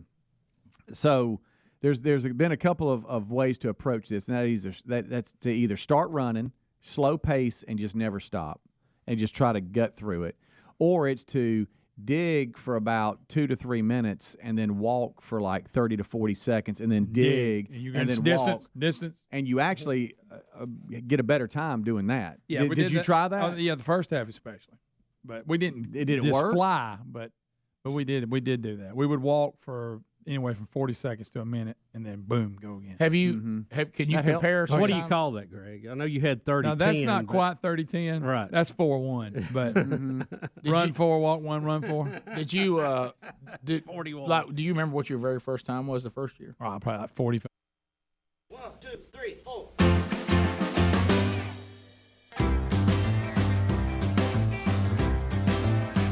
All right, here we go. 21 minutes past the hour. The Rick and Bubba Show. 866-WE-BE-BIG is our number. Hey, Greg, give me your phone. I'm gonna sign you in, Greg. Hey, guess who's subscribed to the YouTube channel? Oh, Rick Burgess. Rick and Bubba, it's finally you. I have subscribed to our own YouTube channel. I'm in. 97.5. Had a kid. Now. Yeah, we got 97,000.5. We need to get to 100,000 so they can send our silver button to our old address. Yeah. And we'll never find it. Don't you know things show up over there all the time? Sure. Can you imagine? And Helms keeps updating us. He said it looks just like it looked the day we left. But don't you think things still keep arriving over there? Yeah, we need to do. Probably. There's no telling what arrives over there. It does look zero difference. I mean, Somebody's getting a lot of books. Zero difference. All right, I'm going to need a little help. I need a little help from y'all today. Uh-oh. I just what you helped got you there, buddy? Well, I know you've helped me once, and I feel good about it now. You know, sometimes, like Bubba, you know this. You've known me for such a long time. You know, I struggle asking for help. But anyway, so I told y'all I've got this partial tear in my hip labrum. Yeah. Okay. And you reckon I'm getting... on this show, I love our audience. I really do. But please don't ever mention a medical condition on the show. But anyway. Yeah, that's scary. But Nobody ever gives you good news. No. So anyway, the plan is this right now from So that's where it's hurting right there, huh? Yeah. Oh, yeah. Goodness gracious. Yeah. Yesterday, and the word that I used, and which is what I need y'all's help with at therapy, I used the word discomfort. Mm-hmm. They'll be doing something. I said, that's bringing me a really high degree of discomfort. Yeah. And so anyway, show them a frowny face. And these therapists, especially like the chief therapists, their hands are like steel. Yeah. I mean, it's like a vice grip. They're just made of. They got a grip. They're made of steel. Yeah. Yep. Well, I'm and Hamza, you and I have had this. We've talked about this over the years. I'm obsessed with being efficient with my time. Yeah. And I love to get things done and projects finished. It's euphoria to me. Yeah. I don't need drugs. That is my drug. Okay. I'm with you. I understand. And so I don't like to feel like that time's passing and I'm not getting anything done. Yeah. So y'all gonna have to focus me that physical therapy is getting something done. Okay? Because it feels like I've got a tremendous amount of time now in my days that are devoted to this that I don't feel willing to keep doing it. Yeah. And so my wife is really, really stepping up saying, no, you need to keep doing this physical therapy. I said, I can't give up 2 hours out of a day. Best case scenario, it's an hour and a half. Rick, Most times it's 2 hours. Wow, 120 minutes. I'm confused. So if you tore it by moving it, how are you helping it by moving it? From what I think they're talking about, and I didn't pay attention during this part because once I heard that they're not going to do surgery and they just want me to do physical therapy, then I didn't listen anymore. But now let me be clear: I do what they tell me to do. Okay, not at home. Right. I will never do the home stuff, but I when I'm in there, I do the stuff, and then that's why you have to go. Rick. And then Sean, who's doing the training, he's talking to them, and we had a great workout on Thursday, good. And he said, I know what we can and can't do, and I'm not really limited. The bottom line is there's certain movements I don't need to do, but it doesn't really affect the workout much, and I don't really feel it when I'm working out. When I feel it is at physical therapy. Mm-hmm. And so anyway, so I'm worried that I can't keep going for this amount of time. I mean, like last night I was coming in the house like at 7, and I'm like, I don't know about this. I don't know that I can keep devoting the time to it. But I mean, I know I need to, right? So you need from us the y'all motivation. Need to motivate. Y'all need to tell me that's not wasted time, Rick. No, it's actually accomplishing No, something. Especially since you're not going to do it at home. And even though Sean is working with them, you still need to do this to strengthen that joint in that area. Yeah, it's two different things. Yeah. And, So you need to go. Didn't you just start? Yeah. So I mean, I've been at it for a week. Right. So so you're going to have to give it a minute. What have you been 3 times? I've been 3 times. Okay. Yeah. You're done. Let's stay with it, Rick. Wow, it takes a long time. I know. Yeah. So it's been 3 times and I'm done. Long. Yeah. Wow, it's long. You better all that you can take. When you're doing this, is it somebody's like, could you have something and be doing something else while they're doing rehab? There's only one thing, and that's when they do what's that thing where it sends electricity to you? Tinge unit. When they do the tinge. Tinge unit. You can I called it tinge. That's when I can put my glasses on and return emails. Yeah, okay. That's good. That's good. So they that's ice not it and all completely that wasted, but you're right. But well, up to that, I mean, your face is down in the middle, on that thing. It's a workout, is what it is. People, but you got straps behind your head, and you're pulling your leg up like this, and people are pushing on you and moving your legs, and people are climbing on top of you and lifting your leg up above the back of your head. Hey, now. A lot going on. Yeah. And then they have the thing when Lopez comes over, the main guy, and he goes, all right, now it's time for me to show you. He calls it, let me show you a little love. Yeah. And, buddy, when his hands of steel get a hold of you. Yesterday I made the mistake. He goes, where's most of the pain? And I showed him where the pain really was. And he said, oh, well, I'll find that. And, hey, let me tell you something. He hit on that. I thought I was going to launch like a rocket. I thought I was going to take off like a rocket through that ceiling. Yeah. So he's so strong. I spoke in tongues. Yeah. You know, let's he say change this. a tire without a crowbar. I know it's not fun. That's good. He can. I know it's not I fun. just Did feel they like it's so say the long. number one goal for this was to stretch and be more? It was to avoid surgery. Yeah, right. Yeah. No, I know Avoid that, the but I'm just scope. saying, are they trying to make that joint more flexible and Strengthen it. Strengthen it. Mhm. So that's important. And they said I'm hurting because my other parts over there are compensating for the torn labrum. Right. So you need to see it through, especially if you just Right. said I'm not going to do any of what they tell me to at home. Well, they Will it so heal? you're if- going to have will to it do heal that. if you just rest it? Well, that's what I was. I think that's what I was doing. Well, Lopez. Has, by the way, to Lopez, I'm trying to help. No, You let me asked say, for our help. No, Jeff Lopez. In all fairness, he said he doesn't even tell me to do things at home anymore. Yeah, because he knows that's a waste of his time. Right. He used to send home little pieces of paper with all these exercises, and he said that he don't want to do them because he didn't want to waste that budget. Right. You know, the paper. That's so true. So they just try to get in as much as they can there because Okay. they've got me. So Rick, you can't have it both ways. No. You can't shorten the therapy and then not do the home stuff. There you go. Which I can't have it both ways. Right. But I need to. How long do I need to keep doing it? Well, how long did they say? They It's haven't said yet. I think they've said you just hadn't. Yeah, how many visits? Show me what you do that makes it hurt the most. Oh, the worst. Yeah, All right. when you know, like, where's the hitch and you Okay. giddy up. All right. When we come back, I can use this right here. Can I? Is that straight Well, you know enough what to you could hold me? do, Rick? Huh? We Yeah, could it do is. the. I got it. You could do the at-home stretching here every day. Has anybody got a rope? We got a yeah, cable? yeah, we got Do we a have a cable. strap? We got Yeah. cables. Oh, I'm going to show Bubba the one that is the worst. Oh, you're going to pull that. I Okay. know what you- Oh, I got you. Yeah. I don't know that that'll work. That's Well, I can at least simulate. At least it. show I'm not it. going to do Yeah. it, but I can simulate what. Are it you is. gonna take the knee too, where you kind of extend the like taking one knee and you really pull it? I didn't do that one. I don't think. That's probably coming next week. I tell you the one coming that's next week. one that's most uncomfortable is when one of the students climbs.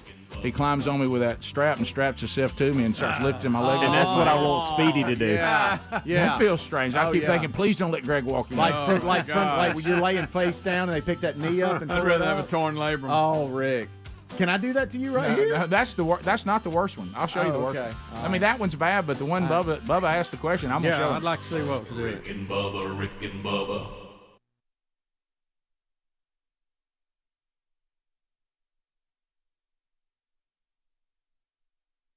Minutes or something. I was wondering how much you've trimmed off in the last. Yeah, I've done a little better.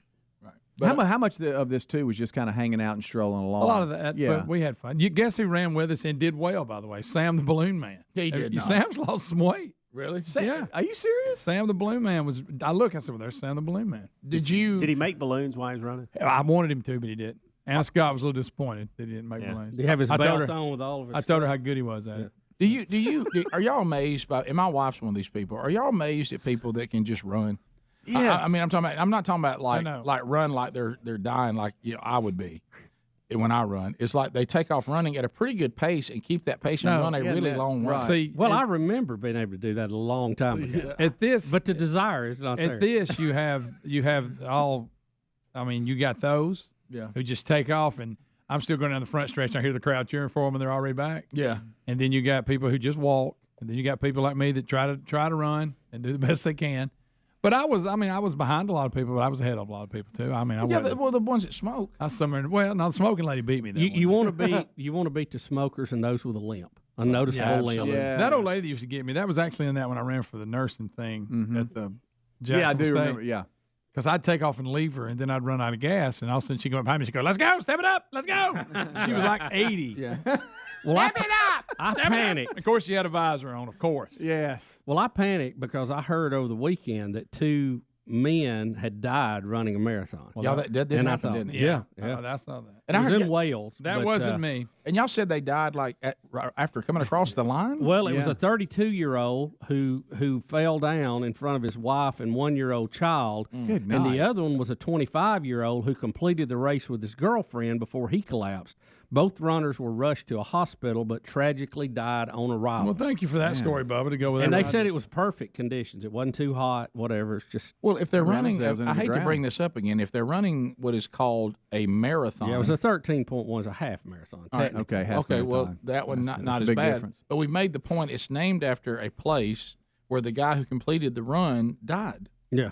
I mean, that is a good point. The guy this thing is named for died from the run. Yeah, I mean, shouldn't we take a note of that? I mean, it's like. Well, I mean, that's definitely a negative. It just the thing let's too. just stick with 5Ks. When you see that mob of runners, I don't know how they don't just cag each other while they're running. You know, But I've never seen anything like it. You know, when I had to zigzag a little. My wife has run a half marathon before, and I was there, of course, to watch it and drink lemonade, and the things I saw. Yeah. I mean, you remember me telling you about that? The people look like they're near death. A lot of them. Yeah. I mean, they're not even running normal. Like they're coming to the line. so you know what it looks like? You know what it looks like? Walking Dead. It looks like zombies. Yeah. It's like some of them come to the line just anything to keep moving. That's so true. And it's like, gosh, it's not. It looks like a bunch of zombies. And have you coming ever down the line. seen these triathletes? The ones that swim and bike and run. And I was watching, and they look like they're. I mean, they look so unhealthy. Their eye sockets are deep, and they're just. Yeah, I told my wife, I said, certainly, honey, I like you to have an athletic look to you, and you're definitely an athletic-looking woman, but I don't know how anybody finds heroin addict to be attractive. Yeah, well. You know what I mean? These people that have beat their bodies down, that they like they're on heroin. I mean, it looks like you've pulled them out of some heroin house. You know, like you said, their eyes are sunk back, and you're starving. Now, Rick, I went ahead. You're like you should be out there fighting people over stuff we're dropping out of a helicopter. I went ahead and signed you up for next year. So. No, Big Papa don't run 5K. I mean, I really don't think. Just not for me. I'm a sprinter, more of a sprinter. I'd like to. Yeah. We need to have like a golf cart ride. Right. You know? I don't really mind sprinting, but I can't say the running. How much fun would that be? And the running begins now, and I got like a long time. No. Yeah, a long time. If you want to say run from here to there, I can do that. Yeah. No, it was. But and then pant. If I can pant see, heavily. If I can see where I'm running to, I can't run anywhere I can't see. Start running that way. To where?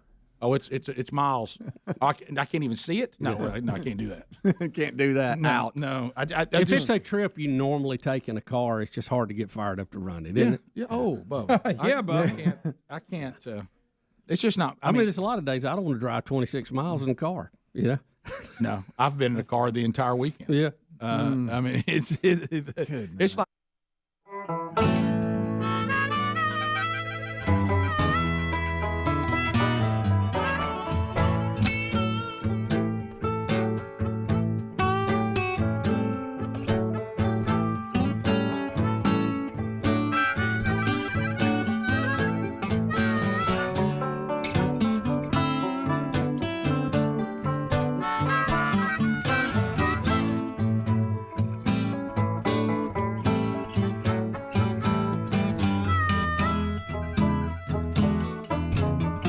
It's 35 minutes past the hour. The Rick and Bubba Show. We're back. 866.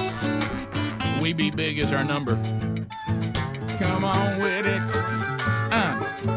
So, and the other thing I've noticed too, because when you're in physical therapy, and a lot of you have been in it, we've all been in it, and our kids have been in it, participating in sports, is the students. The biggest thing you can always tell the students don't know yet, compared to the sensei, is the sensei's hands are hands of steel, as Helmsley said, and I loved it. They could change a tire without a jack, without even a jack, or without anything. They could just take it and to get the bolts off. Well put. Yeah. But anyway, the students come over to you and they put their hands on you and they start pushing. Yeah. And their pressure. They don't want to hurt you. Their pressure is nothing. and Lopez don't care if he leaves a bruise. No. That one time Lopez went through my hip, went up and tickled the back of my throat. I had a sore throat from him working on my hip. All right, so you asked which ones hurts the most. Yeah. I want to see what's hurting. All right, so what are we doing here? Let's see. Wireless up. We gotta go wireless up. Let's see. Yeah. Wireless up. I bet. Testing 1 2 wireless. Testing We got 1 2 you. wireless. That's okay. good. All right. So Roger 4. So I don't know. I'm not going to be able to lay up. I don't want to break anything. But what they do, and this is the worst one. Picture this being one of those tables, that you lay on. Right. They have a hole right here when they have to put you on your stomach so you can breathe.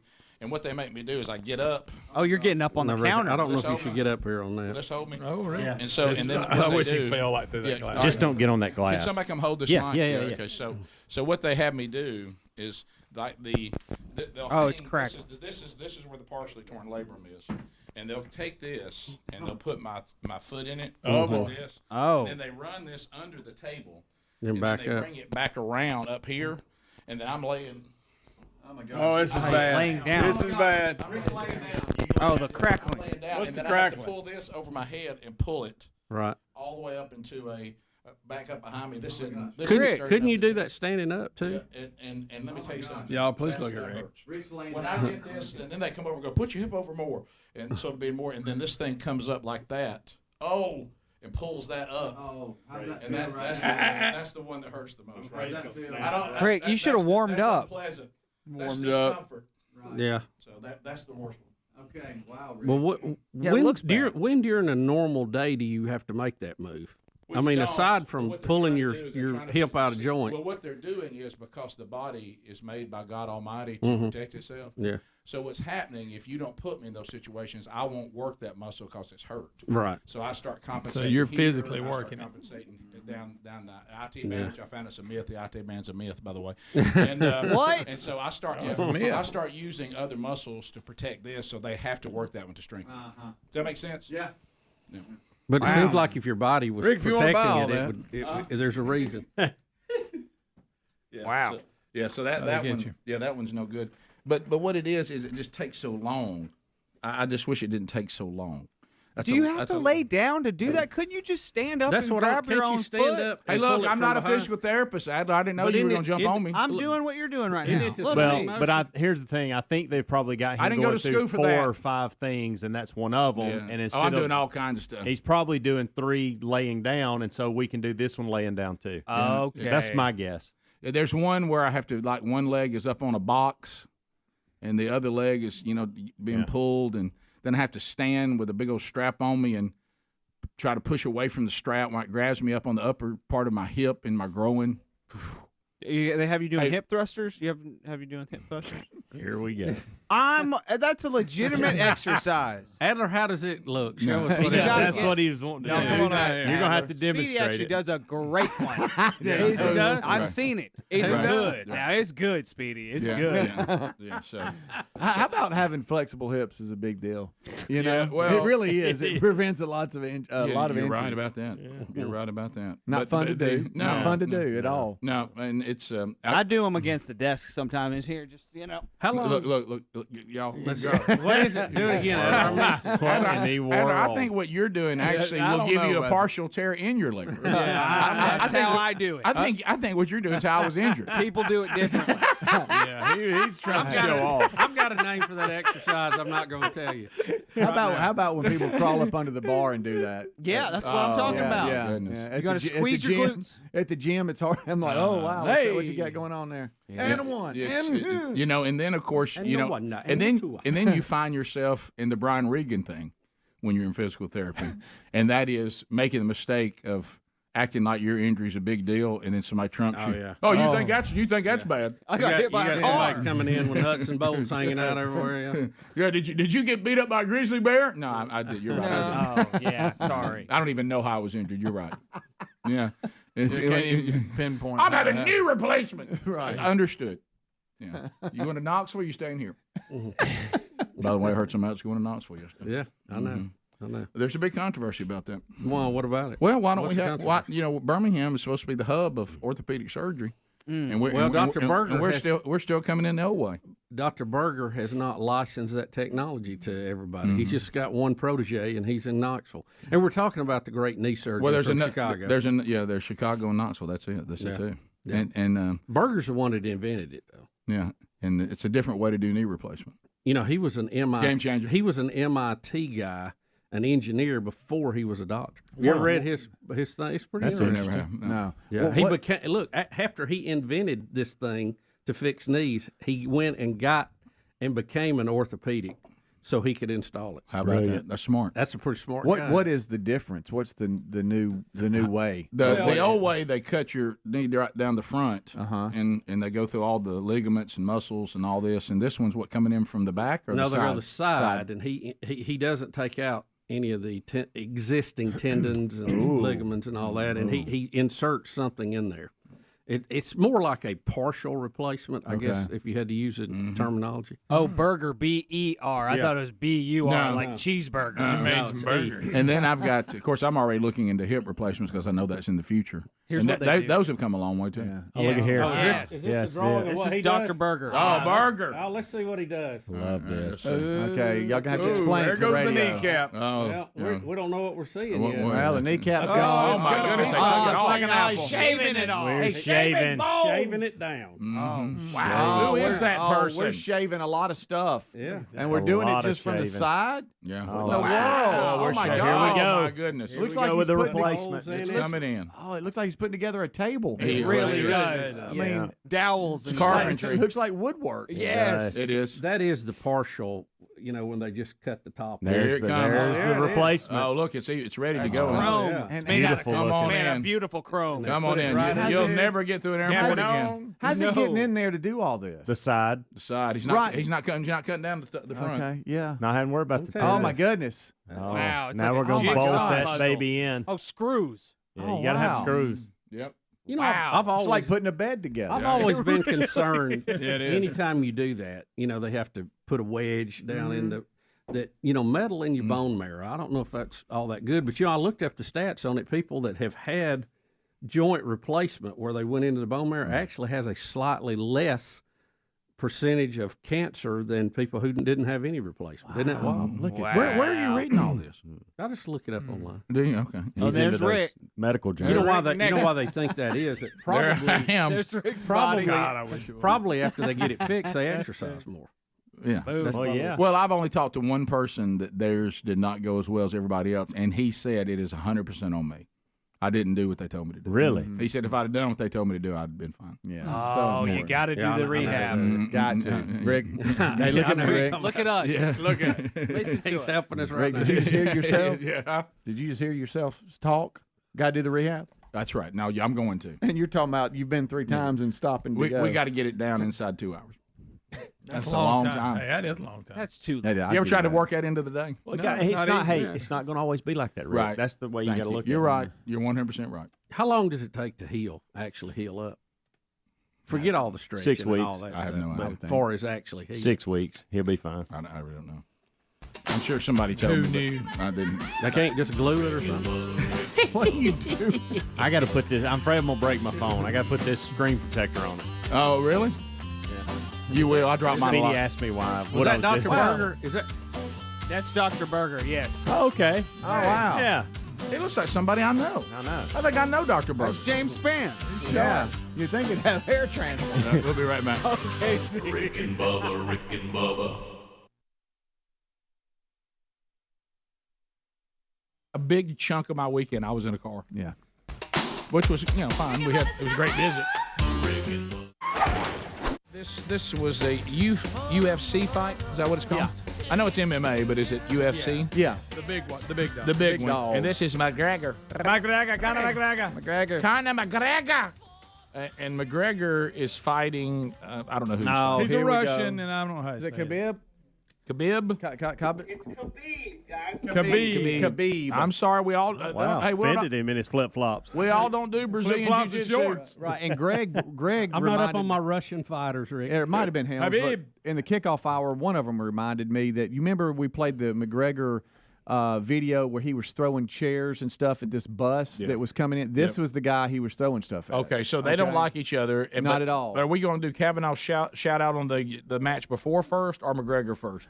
This is well, Let's we do could do McGregor. whatever. He is getting tapped out. This is him getting tapped out. This is on Skype here, but It's this round is 4. So McGregor tapped out. Yeah. Round 4, and then this guy goes over the fence after McGregor's entourage. Yeah, right? Look, yeah, here he yeah. goes. Look, and he starts hollering outside the fence at their crew. yeah. I see. Can I pot this up, or is there language? Oh, no. He's Russian. You can't understand. By the it. way, there he goes. There he over goes. the All right, so top. he's over the fence. Yeah, yeah. And now he's fighting McGregor's team. Now, Greg's son is there. Yeah, He's in Taylor's the there. audience. Yeah, Yeah. And I bet he got his money's worth. Oh, on he that. said it was a melee. Yeah. All right, so he's You got the Now- fight. You got the fight after the fight. look at all the fighting in there. Yeah. They're And- just fighting everywhere. And on my channel, Then they jump in, and his people start beating McGregor up. Yeah. They get in Oh the yeah, ring. yeah. It was a mess. Did you see him go over the fence? Now he's punching McGregor. See that Yeah, right there? see, now he's- see Yeah. red shirt. Now red shirt. Here comes a guy in a kilt. Watch him. Yeah. Now McGregor's fighting people in y'all that you talk about. This is everything they'd hope for. Oh, Yeah. listen, they made him leave. You know how they usually stand in the middle and raise the hand. They made him leave. They Yeah. wouldn't let him even What do in that. the Yeah. world? A lot of Russians and a lot of Irish people there live, and then they get to going at each other. So they fought in the crowd? Oh, yeah. Well, you know why this was born? When boxing got so that nobody was ever fighting. They just danced for 12, 15 rounds, and then that's when all this took off. Right. Look. Now Here's another view of it from behind the action, but gives you a little bit better view of what happened. So he's about to jump here. Now, apparently there was another fighter in the crowd, too. Yeah. That was he goes over that fence. Let me ask you, the door was right there next to him. Why didn't you just go out the door? Did you see the kick when he went over? And he did a kick in the air at somebody's face. Yeah. And look, now we've got a full-blown – look at fighting on the fence. Yeah. I didn't know McGregor. I didn't see him swinging at somebody. He gets watch attacked, right here. and then He's about to get attacked. harder there than he was in the match. Stay with McGregor. Stay with McGregor. A red shirt guy comes in and starts right here. Watch red shirt. He starts fighting McGregor. Do we lose it? Right there. See? There they go. See him fighting? Mm-hmm. See, he pushes me. Then McGregor punches somebody that's running in. Mm-hmm. Y'all, what a great day. And there's these red coats that are trying to security. They're way in over their head. Oh, yes, they are. They are good. So that was way. I'm looking for Taylor, Greg. I don't know where he's at. Look out in here. There's people trying to get in there. He was going the other way. Yeah.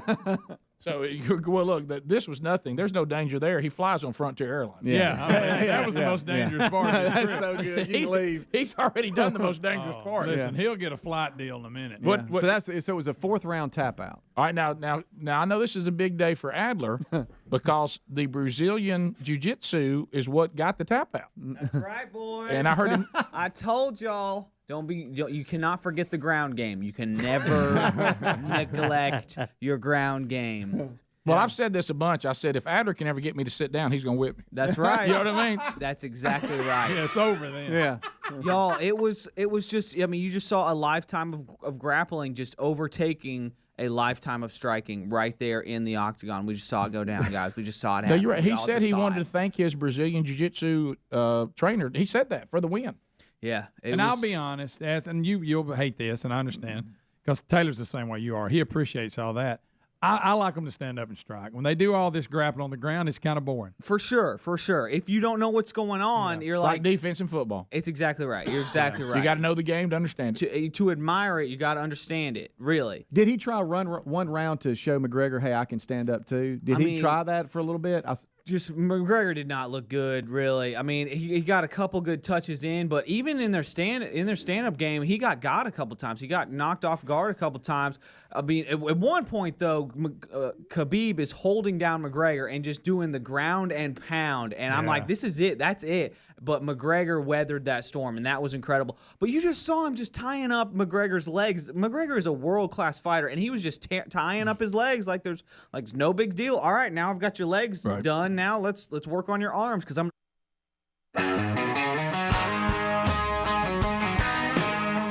10 minutes to the top of the hour. The Rick and Bubba Show, 866-WE-BE-BIG. MyPillow.com/Bubba. Say big right now. I mean, say big. Memorial Day sale going on right now. 70% off my coffee.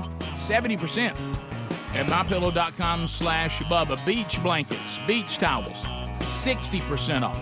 MyPillow.com/Bubba. MyPillow sandals, $19.50.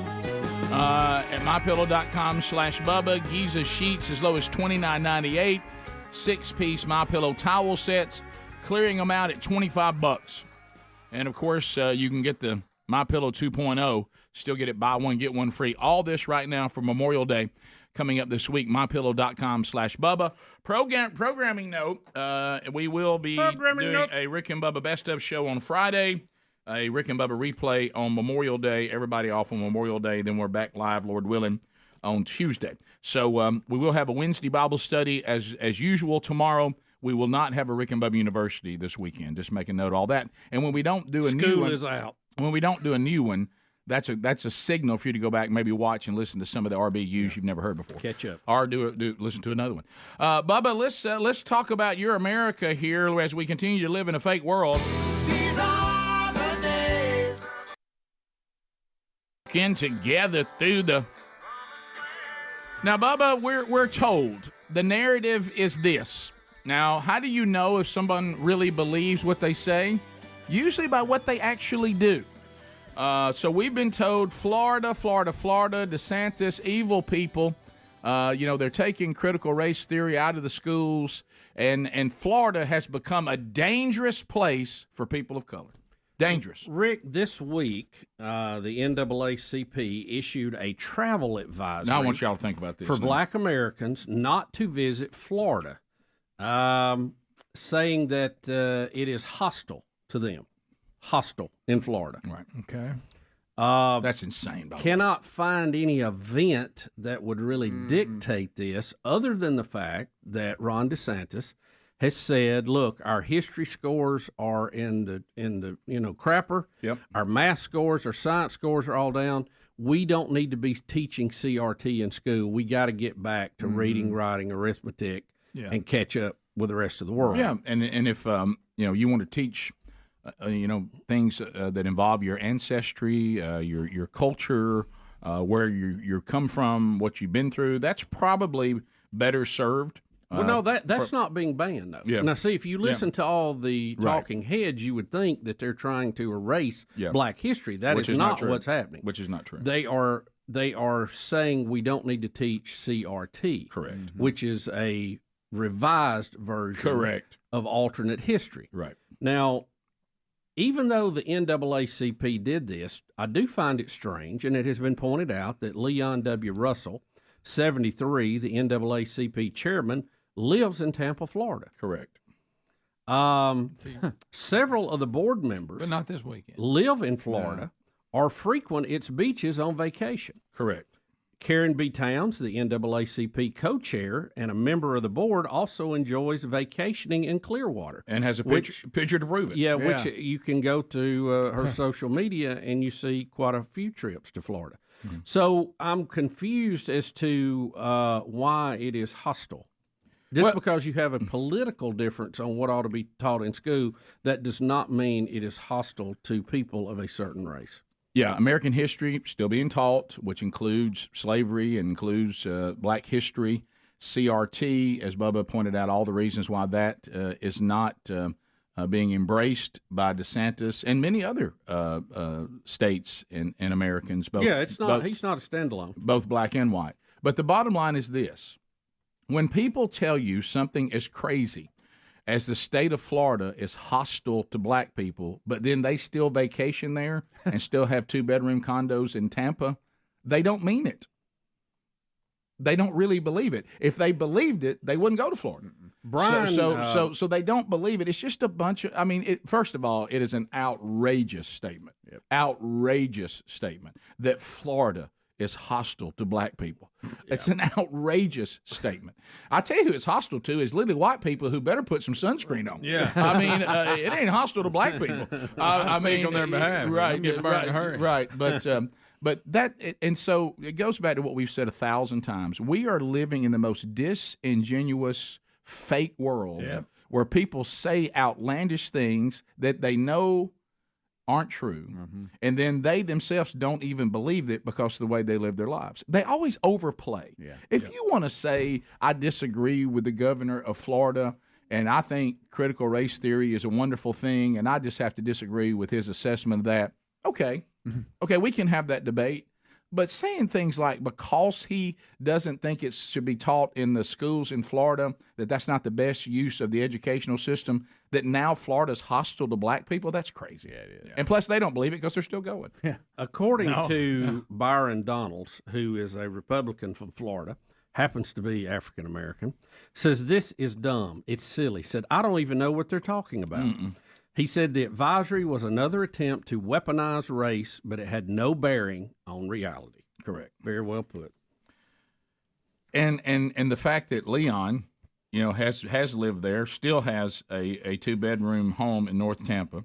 Must be pretty nice. Yeah. And then you have, as you said a minute ago, you've got Karen B. Towns.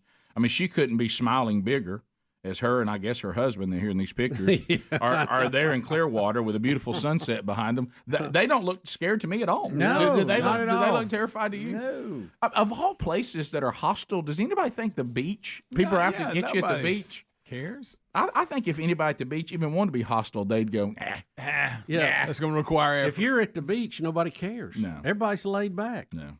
Do you think any of these groups kind of think about stuff like that? Hey, if we issue this statement, y'all know we got folks living in Florida that's part of the board. Yeah, it has been chairman. No, playing the race card has historically been very successful for certain groups of people. Well, you can't question. So they just continue anything that they don't like. You find a way to cram it into the race card bucket. And then you got it. Yeah, when we come back, Tim Scott announced he's running for president. You're going to hear, like we've heard in the past, we've been here before, you're going to hear the far left political parts of the black community. We're going to hear that Tim Scott's not even black. Well, Rick, you know what he has? They called it Clarence Thomas syndrome. Right. Now, we're talking about someone who has reached the very pinnacle of success in their profession. Right. And we can't even acknowledge him because they disagree with me politically. And the reason why, what they mean by the Clarence Thomas syndrome, and Ben Carson went through it, what happens is, and I'm not talking about clear-thinking, hard-working, successful people of all ethnicities, because we all pretty much see the world the same way. But there's a political agenda in the black community that must demonize people that have proven what a lot of these leaders say isn't true. Right. And they hate that. It drives them crazy that there's some black people who have actually risen to excellence and success, and they've done all this with all the obstacles that are in front of them. And the black leaders that profit off all this, they don't like these people proving that you really don't need these leaders. This country's not perfect, and this country's got some things in its past, but you got to tell the whole story of America. And right now, of course, it's not. There's not as much opportunity as there once was because we keep growing our central government. Right. But even so far right now, I hope we get off this path. I don't care who you are and what your situation is. This country right now still gives you your best shot. Absolutely. And they don't like when that's proven, because they keep saying that if your skin is a certain color, America hates you, Florida now hates you, and you have no hope because of all these evil white people that are out to get you. And now they sometimes forget that we had a black family in the White House for 8 years, and that our major cities, almost all of them, are run by black people, and black people are actually doing quite well in America. And when they have proof of that, and then the person has the audacity not just to be successful, but to be politically conservative, then that's the ultimate foul. Yeah. And we'll talk about that and Tim Scott's announcement coming up when the next hour begins. Rick and Bubba, Rick and Bubba.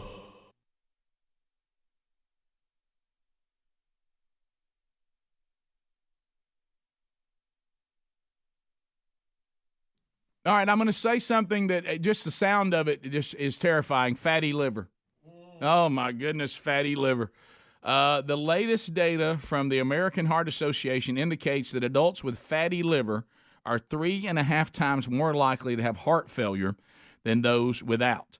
The American Liver Foundation says 100 million Americans have fatty liver, which means many people, unfortunately some watching this right now and listening to this, are at risk. The things we throw at our liver, good gracious, cholesterol, some of you alcohol, toxins, overuse of Tylenol, overuse of statins, cigarettes.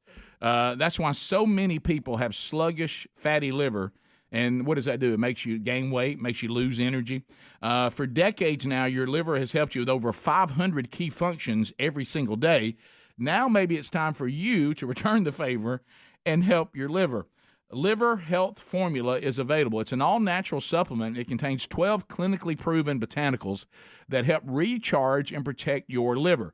It is manufactured right here in the USA, and it is approved by American doctors. So if you're looking to ignite your fat-burning metabolism, boost your energy, and transform how you look and feel, why don't you try Liver Health Formula, and you'll also receive a free bottle of blood sugar formula to reduce sugar cravings when you order today. Here's how you get it. Go to getliverhelp.com/Bubba and claim your free bonus gift. That's getliverhelp.com/Bubba.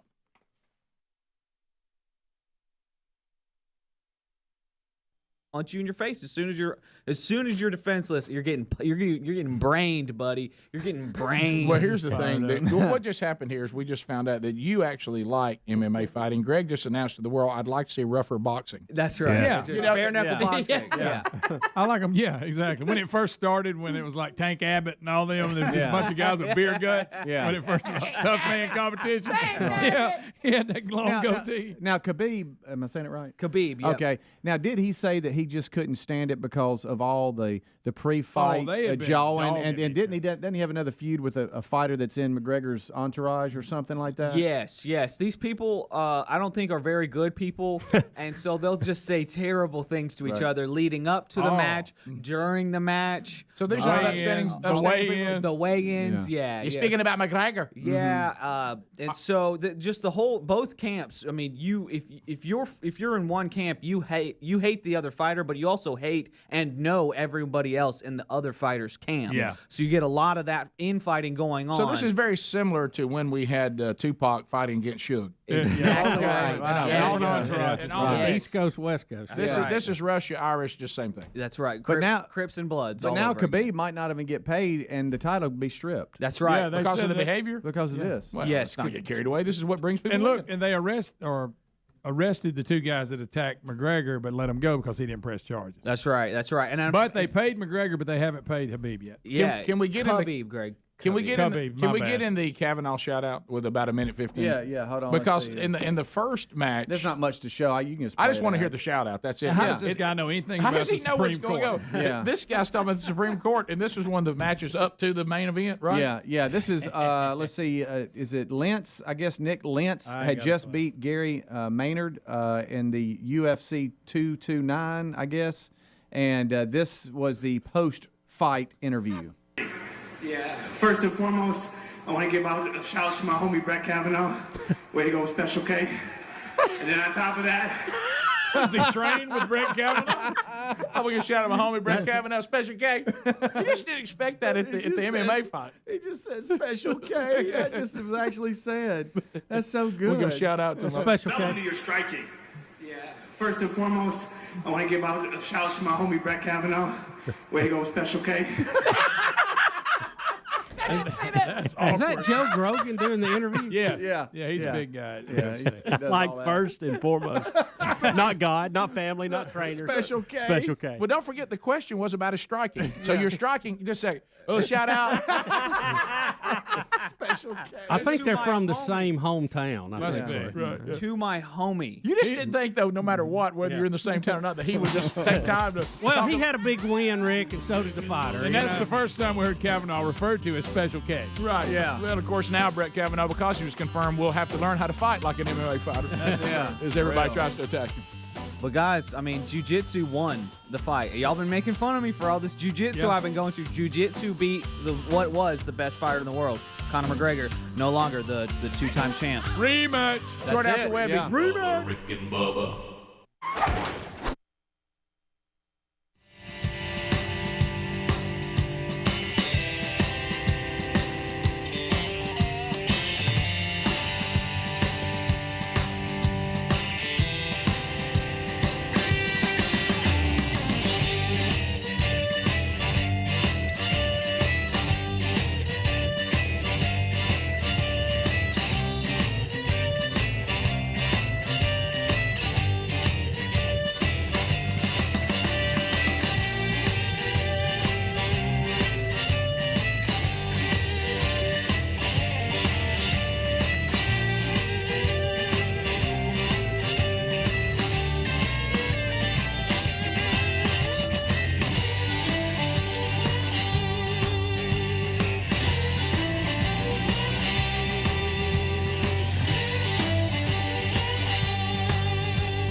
7 minutes past.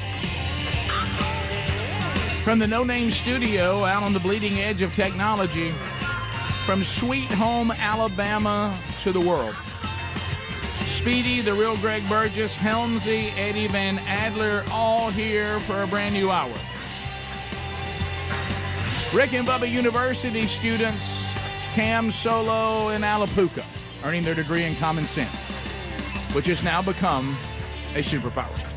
Welcome back, Bill Bubba Bussey. Rick, glad to be here, and thank all of you for joining us at the little party we call Rick and Bubba. A couple of shout-outs start the hour. Number one, hello to Sarah, where I go to church. Sarah sings in the choir, and Sarah loves this show. And she sees me from time to time at church and says, "Is there any way, Mr. Rick, that you could give me a shout-out?" And Sarah, yes, there it is. Boom. So thank you. Also, Boom, Bubba, today, 22 years ago today, young Brody the Tasmo, came into the world and blessed our family. And, young Broderick is an interesting Burgess because he really does not like to be made a fuss over and would prefer to stay behind the scenes. And please don't bring a lot of attention to me. And so we think he gets that from his grandmother, Nana, who I noticed. I was over visiting Mom and Dad yesterday. She still has not allowed her picture to be put in the directory at Danbury. Yeah. So anyway, what we will do today to make sure that young Broderick could be as uncomfortable as possible, we will make a big fuss over him today. Big one. So, Brody, I love you, buddy. 22 years old, and I can say this: I admire you. I really do. I love your devotion to your Lord and Savior. I love how you live your life, and you have been nothing but a blessing. And I know it hadn't always been easy. Our family's been through a lot of stuff, and you have handled yourself with integrity. And I'm very, very proud of the man that you are and are continuing to become. Amen. So happy birthday. All right, so we have some things. Oh, Rick, I was going to make a joke about I know. It was hard to take you serious because this picture was up. Well, I did that because Brody drives his mother crazy because he always makes faces in pictures, and she can't get him, especially if he and Big Love get together. Braden does that. Yeah, and Sherry's like, could I have a serious picture of y'all? And they're always cutting up and doing all this kind of stuff. And so I thought, I'm going to find a picture. You know what? To tell you how he loves to cut up and be goofy in pictures, and he's got a great sense of humor. Slightly off. Do you know what that picture, where I grabbed that picture from? This was very important. This was the day that he asked Camtastic to marry him. There it is. Oh. And they have a bunch of sweet pictures, and as the photographer was shooting, he got to make sure that one was in there too. So anyway, and he and Camtastic are getting married in October. Big day. So happy birthday, buddy. I was going to make a joke about leaving that picture up for the whole show because, we're making a big deal out of it. Let's do it. But now I've got a lump in my throat and I just feel proud. I just feel proud. Oh, my goodness. He is the 22-year-old I wish I would have been. Yeah, all right. So let's look at, Tim Scott yesterday. Speaking of you feeling emotional, my wife started texting me, Tim Scott, please tell me you've seen Tim Scott. She goes, it's almost like for a moment, I have hope for America again. And then, of course, I had to text back. He has no chance. He's too good a human being. He's got too much character, and our country will reject him in a big way. But anyway, so Tim Scott did announce. So we have, first of all, him announcing he's running for president. Yeah. Here we go. I'm announcing today that I'm running for president of the United States of America.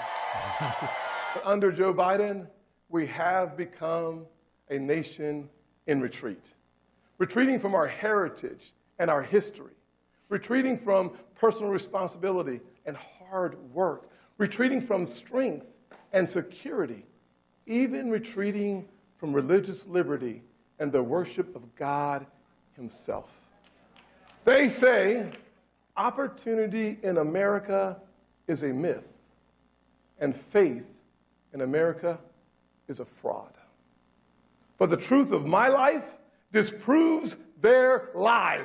Amen. And that's why they're going to hate you. Yeah. That's why the left will absolutely hate you. There's which is usually a good sign when evil people hate you. I'm a Tim Scott fan, and I think he is a quality person.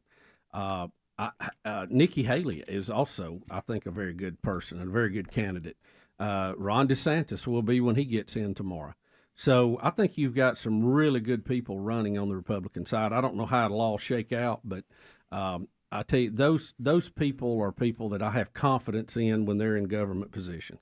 Yeah, so we'll see how it goes. I remember, speaking of Brody, I remember when my wife came back and she and Brooks and Brody were in Student Leadership University, SLU, and one of those years they went to D.C. and Tim Scott got to speak to them.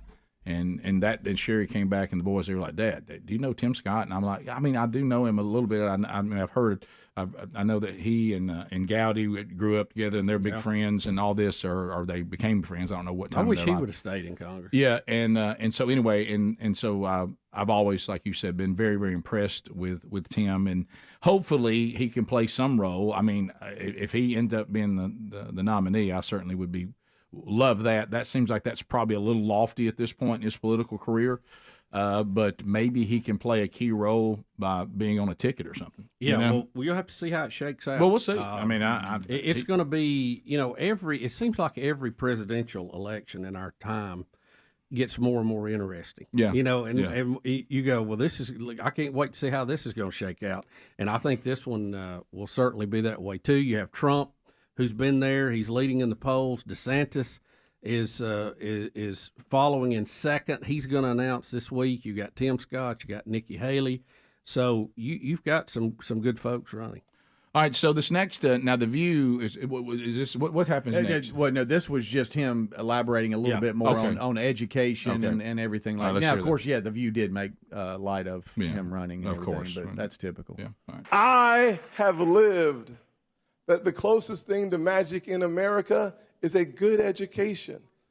But today, the far left has us retreating away from excellence in schools. Extreme liberals are letting big labor bosses trap millions of kids in failing schools. They're replacing education with indoctrination. Absolutely. They spent COVID locking kids out of the classroom, and now they're locking kids out of their futures. Amen. And in Biden's America, crime is on the rise and law enforcement is in retreat. The far left is ending cash bails. They're demonizing, demoralizing, and defunding the police. I grew up in neighborhoods alongside people who ended up incarcerated or in the cemetery too, but cemetery as well. We needed more public safety, not less. We cannot have innocent people at risk, police officers getting ambushed and attacked, and seniors locked in their homes from the time the sun goes down until the sun comes up. Joe Biden and the radical left are attacking every single rung of the ladder that helped me climb. Yeah. And that's why I'm announcing today that I'm running for president of the United States of America. We'll come back. Your phone calls are next. 866-WE-BE-BIG. All 10 lines are available. I love the sign. You said you see it in the background. It said, "Great Scott." Your phone calls on this topic or any topic today. 866-WE-BE-BIG. All 10 lines are available. And we look forward to chatting with you on whatever's on your mind when we come back. Rick and Bubba, Rick and Bubba.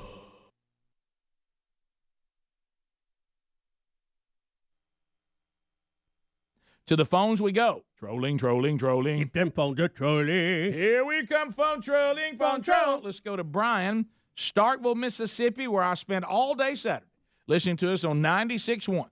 Go right ahead, Brian. Hey, yes, I heard y'all talking about the UFC match, and they was talking about the Khabib team coming in and hitting McGregor and stuff. But if you watch a little bit of that footage, it's just now starting to come out.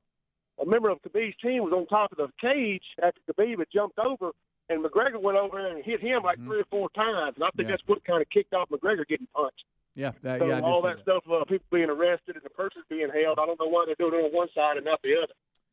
Yeah, we did see. It looked like everybody was involved. Either don't punish anybody, or I guess punish all of them. Yeah. I don't know. We continue. Matthew watching us on CRTV. Matthew, welcome to the program. Thanks for watching, buddy. So there was another MMA fight in the heavyweight version between Derek Lewis and Alexander Volkov. Mm-hmm. Derek beat the guy, and when asked about his inspiration, he said that, and it's a cuss-heavy interview, so not fit for radio, but he said that Donald Trump called him a few hours before the fight and told him to knock the Russian out because Russia was making him look bad in the news. I heard about this. Yeah, people were telling us about this, and they did say, matter of fact, Graveyard told me, but he said that the cussing in the interview is so bad you can't really play it. But yeah, sound like Speedy. What's wrong with you? 866 We Be Big. The guys were talking about this with me, but I'm not familiar with it. Will calling us out of Auburn, listening to us on 992. Will, go ahead. Hey, good morning. I don't know if she was doing it during the first half, but I picked up on it the second half. There was a girl in the crowd you could hear in the background on TV just screaming constantly. Yeah. And I thought, what could be worse than cowbells than some sitting next to some girl screaming at the top of her lungs for almost the entire half. And I thought, did anybody else pick up on that, or was it just me? Once I heard it, I couldn't not hear it. It was just I never heard it. You know what I thought, Rick, was, a lot of times the broadcast team, whether it's radio, TV, they will have a crowd mic, and they stick it out the window. Right. They mix the sound accordingly. This lady screaming must have been standing right under it. Right under it. See, I could not hear it in the stadium, and of course I wouldn't have been able to hear it over double cowbell in front of me, who spent a little extra money to get a show enough good one. Yeah, and he said it cost a little more, but it was worth it, and he is correct. But so I couldn't have heard any. I couldn't even hear the military flying over during the national anthem.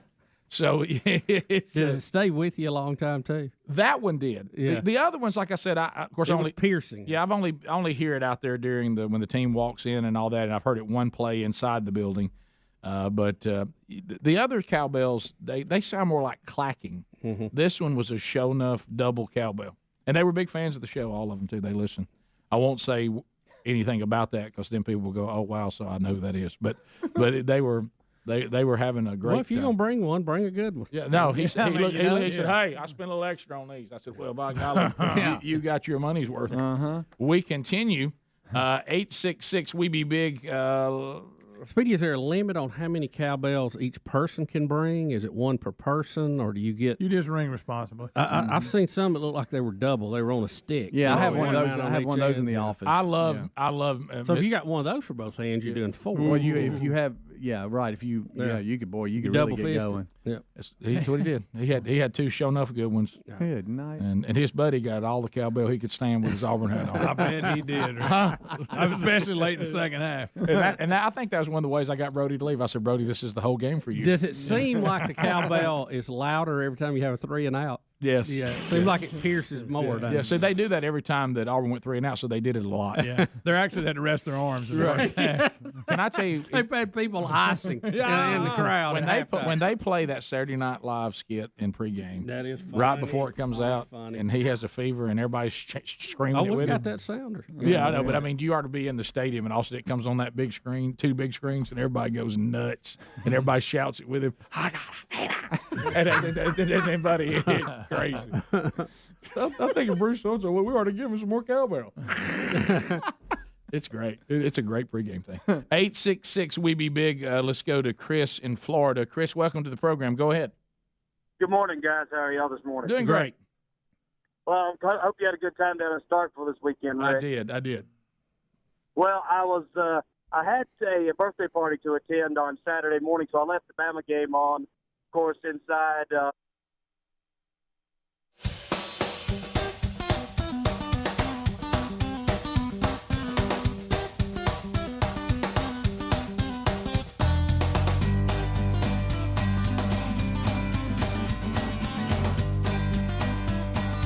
21 minutes past the hour. Phone calls, 866 We Be Big. We'll take them. Come on in. Whatever your comment is on any topic you want to talk about. Anonymous gets us started. Do you ever sit around and think about Calvin Parker, what he really saw, what happened to him? When we talk about it on the show, I do quite a bit. Yeah, I do. Anonymous, welcome to Rick and Bubba from Florida. And remember, if some of you are people of color, this is a Florida call, so it may be hostile. Puka, you okay? All right, so here we go. All right, Anonymous, go ahead. Good morning. Hey, bud. Hey, I was just going to reach out to you guys and see if you'd heard anything about the Senate bill, the Rick and Bubba. The Senate Bill 1718 is where DeSantis has signed a bill, basically, outlawing the Latinos from working in the state of Florida if they're illegal. There's no method or no pathway for them to work. And so basically the construction industry is already, slowing down, and now we're going to be at a shutdown because of the amount of Latino labor and migrant workers down in the southern part of the state. I read a little bit yesterday online about the market down there, the people that harvest the food down south. Well, and so basically what's happened, the guys are leaving. Here's what I would say, and I think it goes back to your very first statement. It's dealing with illegal activity. And I know about farming and construction. I've heard it. I know the deal on it. Here's the thing. You got to be legal. I think it's just time that we quit turning the blind eye and playing the game. Look, be legal, we'll hire you. If you're illegal, we can't hire you. That does away with the what's driving all of this illegal immigration is people are coming here to work because they can work. You got to say, no, you're going to have to come through the proper channels. You can get a card to be a temporary worker here in the country. It's not that hard to do, but you have to follow the rules. And I agree with you, Bubba, but my point is this. There's no avenue. There's thousands upon thousands of these guys coming here. And so there's no avenue, no quick avenue for them to get legal. And I realize that they need to have workers' comp. They need to have general liability. They need to have everything that they need to get to work. But there's just no avenue. It's called a work visa. You can get a work visa to come here temporarily or even seasonally, but you have to do the paperwork as opposed to just, hey, I just showed up. Yeah, right. I mean, I don't know. You can't have it both ways. You can't complain about an open border and then cry when they try to close it. Yeah, and I understand that there's a lot of need for cheap labor. Got that.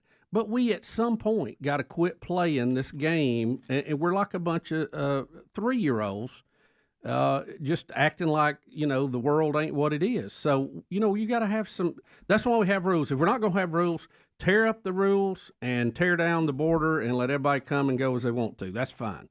But once you do that, you're going to have other problems too. So, and there's going to be pains in order because like a lot of things we do, we complain about something, then we start using it, and then we get mad when somebody wants to take it away from us while complaining that our border's wide open. Yeah. I mean you can't like you said, we have the visas, we have the seasonal stuff, we have all that. You got all kind of passes. Look, it is not hard to get into this country, folks. Okay, we got passes galore.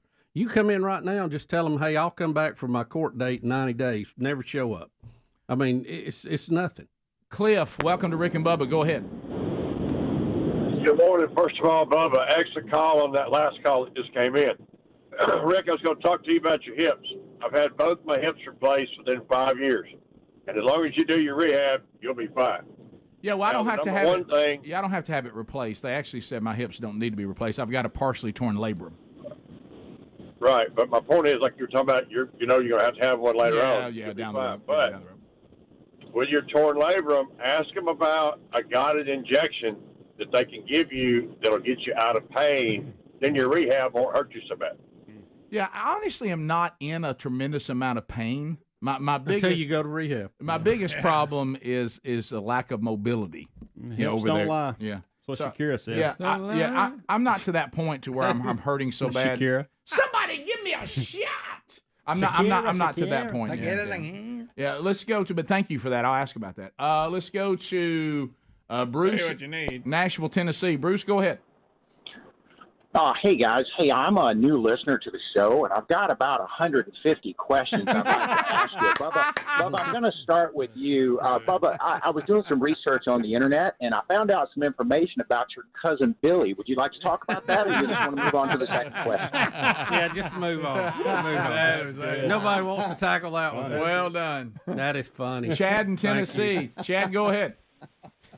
Hey, good morning, guys. I was going to comment on the gentleman there that was complaining about the illegal immigrants coming in and not being able to get the labor. But I knew a gentleman that raised tobacco, and he had a couple of Puerto Ricans, I believe, or Guatemalans that he brought in every year for like a 9-month work visa. And he had to supply them with a home. He had to supply them with good living while they were here, but he paid for them to get here. They stayed here for like 9 months, and then he sent them back. And, I don't understand why people get upset, the fact that we have laws in this country and nobody wants to uphold those laws. Yeah, that's kind of my point, too. And I know people who work in agriculture that deals with this. I have met the people who come here on the visas, and it's not a perfect situation. But it's all we can do. If you're going to have a country and you're going to have laws and citizens and rule of law and live by a constitution, you have to do that. It's just the way it's done. There's a right way and a wrong way. Yeah, Christy in Mississippi. Christy, go ahead. Good morning. How are y'all today? We're great. I wanted to talk about Colin Strauss and American Idol. I feel like that he should have won. Who? I feel like he did great. He's from Amory, Mississippi. And, I was very disappointed in the results and just a lot of the rude comments that were made by certain judges. We didn't see it. I don't know. I watched. What was the person's name again? We've been a little bit out of the loop on American Idol. I know it wrapped up the other night, and I know the big Hawaiian won it, right? He did. I watched it most of the time. Who's she talking about? Somebody from Mississippi? The guy from Amory, Mississippi. There were two from Amory. Two? Yeah, in the top 5.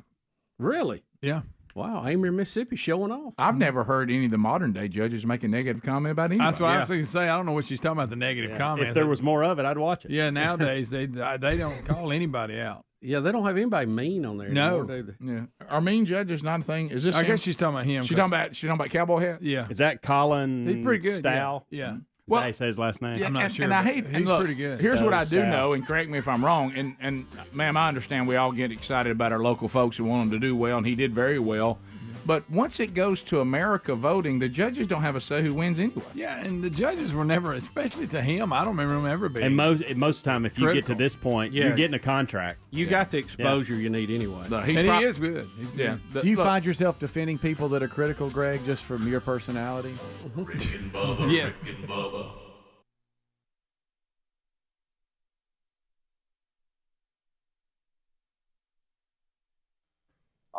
To go to a party, and I came home, and Beth Mullen's game was on.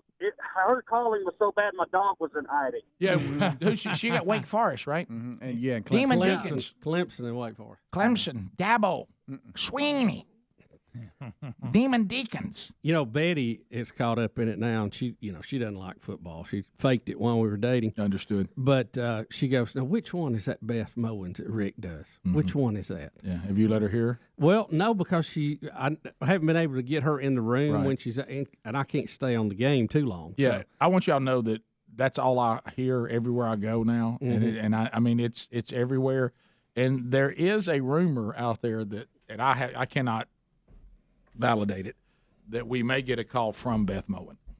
Mowens. That'd be great. Mowens, whatever her name is. Yeah. You kidding me? Yards. Oh, boy. And I don't know. But there's a lot of – I didn't realize this, that Taz has picked up. He's now doing Beth Mowen. Oh, really? Oh, And wow. I couldn't get him to do it for, but I hear Sherry said it's pretty good. Okay. He's got it dialed in. Oh, yeah.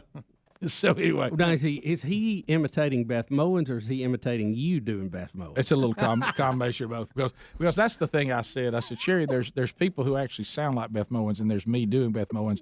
They're two different beings. Right. You know what I mean? Right.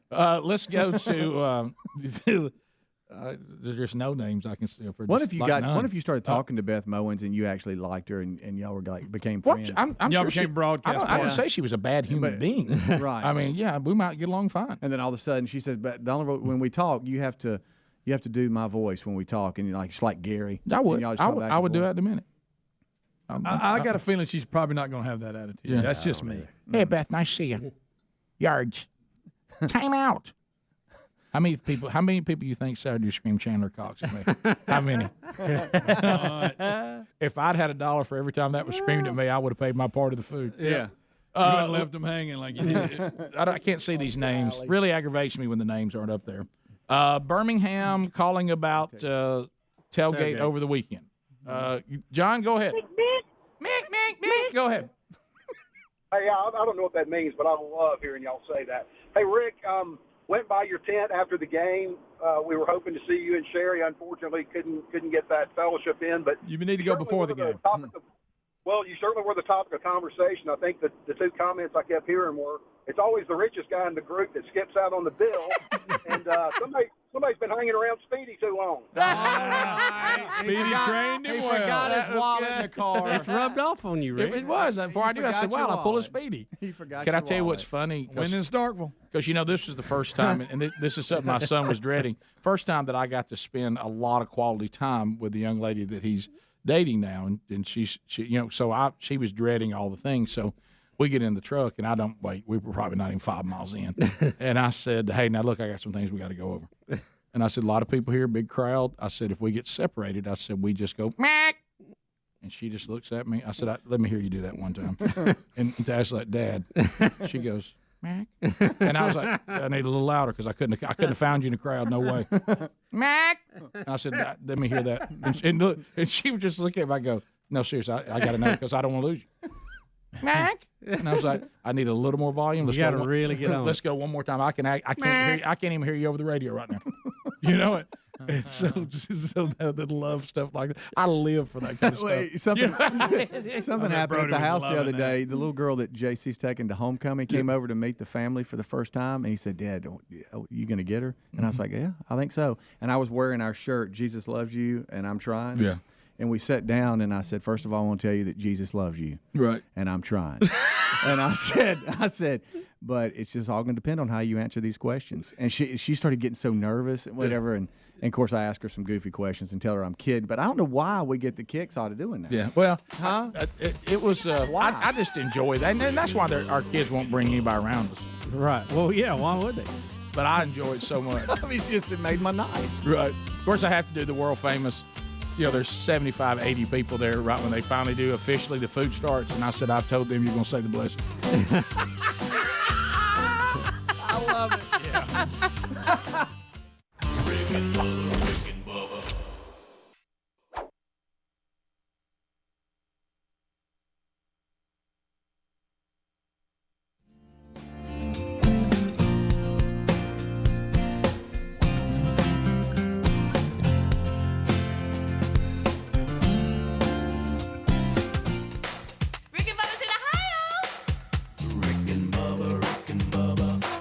The gravy, please. Rick and Bubba. Ooh, it brings me to my knees. Rick and Bubba. 35 minutes past the hour of the Rick and Bubba Show. We're back. 866 We Be Big is our number. Carshield.com/Bubba. You want peace of mind if you're driving an automobile that no longer has warranty? I know it's. You think, well, if this thing goes down or I got a problem or one of those lights comes on. It's going to be money, and usually, as we've said 1,000 times, apparently it's a minimum of $1,500. But anyway, you could get that car protected with a protection plan from carshield.com/Bubba. They've got those available, and you can pick out the one that best serves your situation with your automobile. And we love getting the emails from all of you who said, "Hey, man, I had this car I really loved. I got worried because it didn't have warranty on it anymore, and now I can drive it." And if it's a covered repair, they pay the SEC certified mechanic of your choice directly. There's protection plans that give you roadside assistance 24/7, the courtesy towing, rental car options while yours is being repaired. Getting coverage is very easy. You just call 1-800-451-7776. Right now, save 20% on your plan. Or go to carshield.com/Bubba and save 20%. And then you'll be prepared for the unexpected. Also, there's a link at rickandbubba.com right there under the sponsors button. So, Tim Scott, we mentioned he announced he is running for president. This is, of course, going to cause all kinds of backlash from the left. They'll go after the fact that, yes, he might be a black man, but he's not a real black man. Because he has the audacity to actually be a Republican. But anyway, we've been here before, but here comes The View, and Tim Scott has a response to the View. Some of the things that are said on The View right now, again, they try to convince you that we're living in a world that just doesn't exist. It is a fake world. And here we go. Here's their comments on Tim Scott having the audacity to say that America actually gave him incredible opportunity. Here we go.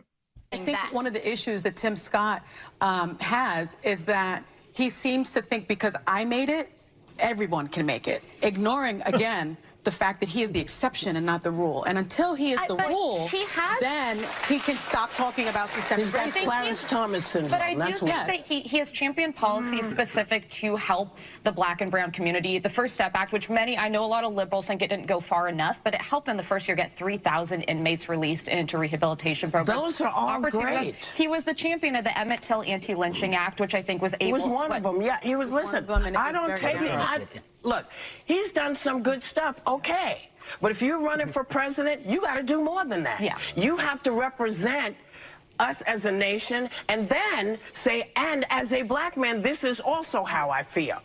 But you can't pretend that it's not there and that it's not an issue for the people you're running, for the party you're running for. They are, in part, the problem. This cat down in Florida, I mean, black people know there's a problem in Florida. Yep. That's what I just wanted to say to the NAACP. Mickey Mouse knows there's a problem in Florida. Everybody knows. Apparently not. There's such a problem that people are flocking there in record numbers to take up residence. Yeah, apparently, Whoopi, I know this was yesterday, she missed our show this morning earlier when we brought up the fact that what's the title of Leon, who he still lives down in Tampa for the NAACP? Chairman, I thought. He's the chairman. Yeah. And then we have another one of their leaders that has pictures on her Instagram of vacationing in Clearwater. I don't know how to break this to Whoopi. Well, it's not dangerous to them. She may say that people of black people think Florida is dangerous. I think you're just making that up. I don't see black people thinking Florida is dangerous. I said, how about this? The way Tim Scott is a free man. He can choose and decide what he believes and how he wants to support that however he wants to. Whoopi, the arrogance of telling him he doesn't know what he's doing. She basically said, "You're so dumb, Tim, you don't realize that you're a Republican." You hear what she said? How arrogant and ridiculous that is. You know what I would say? Let's take some of their narrative that Republicans are out to get black people. Let's say that there is some things that the Republican Party could do better concerning people of color, and maybe that's the case. Does she not understand just the walking around logic that the best way for this party to hear the voice of black people is for black people to have powerful places in the party? Yeah, I know. I mean, what in the Republican Party, can't Whoopi see that the Republican Party needs some help from black people, except Tim Scott, Clarence Thomas, Ben Carson? As soon as somebody rises to a place of power in the very party they say needs to hear from black people, they then vilify the black people who are conservative as if their voices couldn't make any change in the very party that they think needs to change. Rick, let's take it a step further. Let's walk it out. Doesn't logic tell you maybe we need more black people in the Republican Party? Rick, let's walk this out. Let's take it a step further.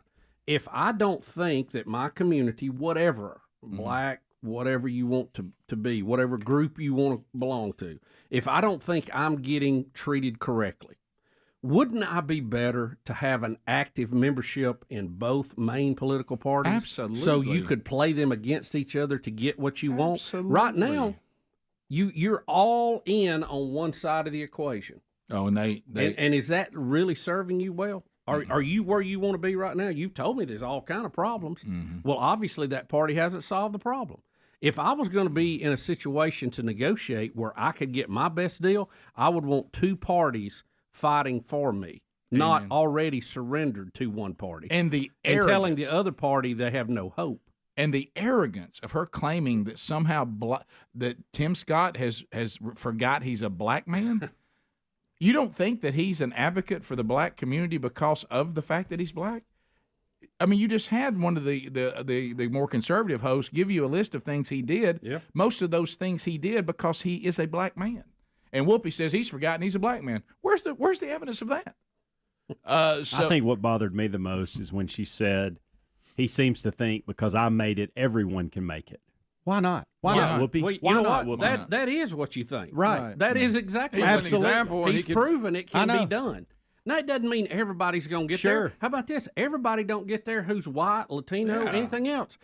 But there is a way. You have a chance. Absolutely. You have an opportunity. That's all you're guaranteed Yep. here. Here is Tim Scott's response to The View. He says that my life disproves the lies of the radical left, and he said that's why they hate me, because everything they tell you, you see people like me, and you may think it's not true. And he said that meekness is not weakness, which is true. It means strength under control. I believe in the gospel. I believe in Matthew 5:44. Love your enemies. If you break in my house, I also believe in the Second Amendment. And he was talking to his friend Trey Gowdy when he said this. We have to ignore the far left by disproving their lies by our actions. And here's the funny thing. The host, Sunny, she wants to be judged by the content of her character, not the color of her skin. The fact of the matter is America is a story of evolution, a never-told story of evolution in too many of our schools that are indoctrinating our kids instead of educating them. And he says, here I am. They say that they don't want to be judged by the color of their skin, and now that's all they're doing to me. Mm-hmm. How about that? Yeah, and so now Elon Musk has chiming in has here. hinted that he may support the candidacy of Tim Scott as president. Yeah, Scott, a Republican from South Carolina, announced his candidacy at a Monday event, and his office tweeted out a live stream saying, "Let's go." Musk retweeted the announcement video from his own personal account, although he did not formally endorse Scott. So there you go. So this is just more the same old, and I do think that there's a lot of people, no matter ethnicity, that Just tired of this it. Whoopi, Sunny, far left narrative has gotten tired. It's fatigued. It's old. They don't have anything new to say. No matter how you counter it, they give you the yeah, but. Okay, and have you ever noticed they act like this country did not give a black family the White House for 8 years? Right. Like that never happened. Yeah. Like we've made no progress.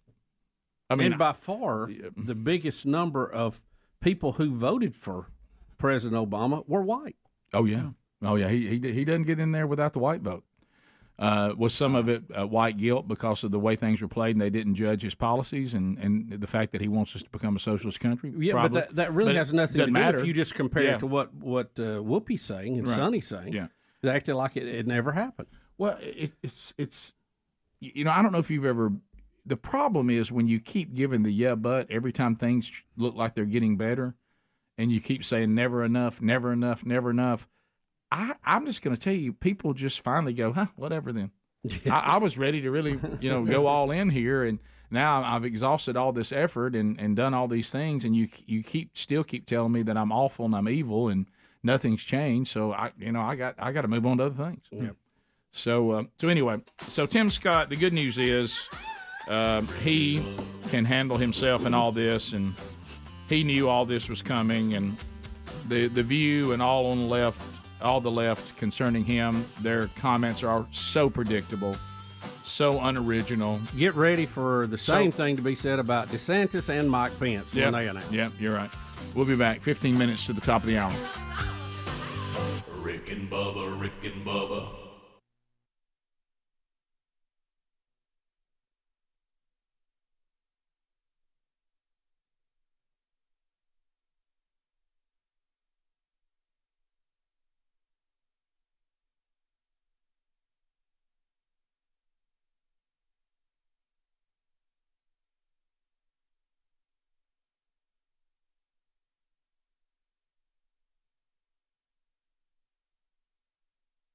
Trevor Morgan. Bubba, I heard the guys talking. If you don't get the kickoff hour, they were or you don't. That's just not your schedule. But the boys were talking about all the different, deciphering through fake stories and where do they come from, and you can't trust what you're handed anymore. And I even have people that get upset about things that the Babylon Bee puts out because they think it's real.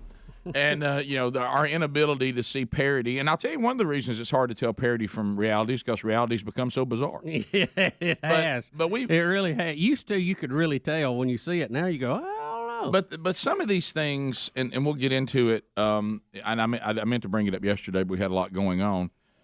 This story, that I don't know where it came from. I don't know who started it. But I know that for me personally, I have been told this story either with you guys or by myself for a total of 5 times. Right. All right. Now, this is kind of like the picture you get. Like I've been sent the picture of the alligator with the deer in its mouth, and people have told me that alligator with the deer in its mouth has been in no less than 11 different lakes and rivers. Right. Okay. All over the country. Everybody says this happened where they are or somewhere near where I will be. Right. Then there's the picture, which doesn't help the Black Panther thing, the same picture of a Black Panther. And that Black Panther has been on a game camera in about 12, 15. It's the one where it's right. It's really up close, like it's walking by. Yeah, different counties and different states. So I don't know why we start believing these things, but this one is more bizarre than any of that.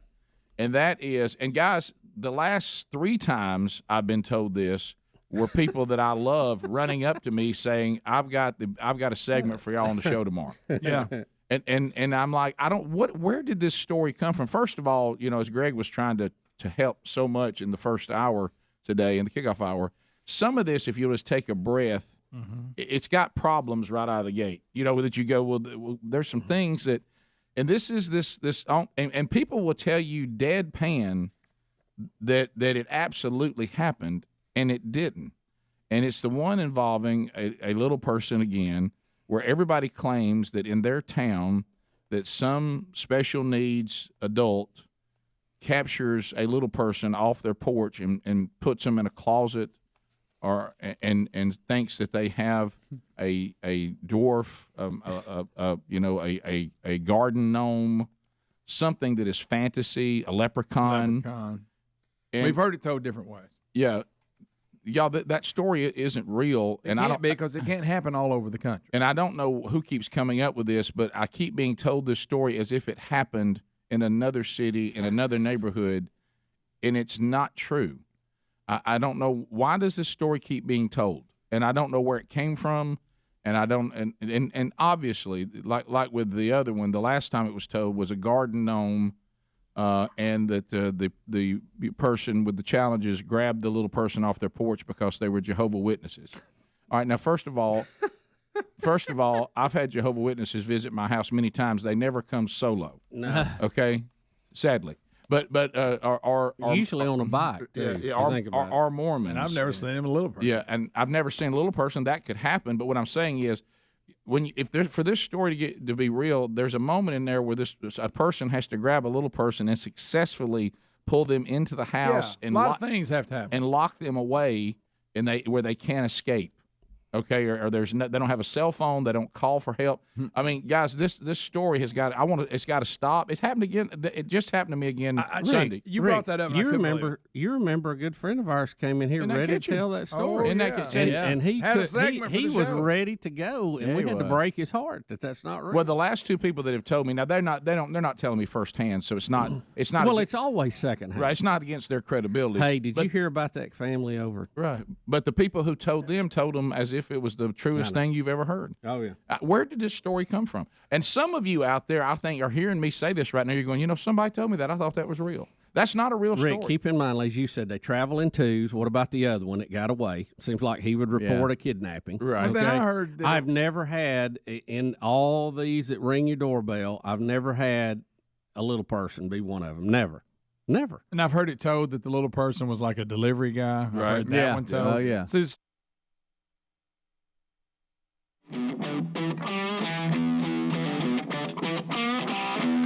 9 minutes to the top of the hour, Rick and Bubba Show. To you, baby, but I do know that I want you. All right, so we make our way back. Wacky world and an animal story to go with it.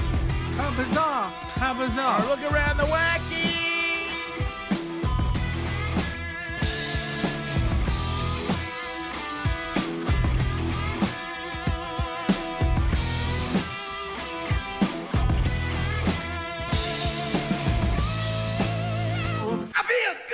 Animal attack. Animal attack.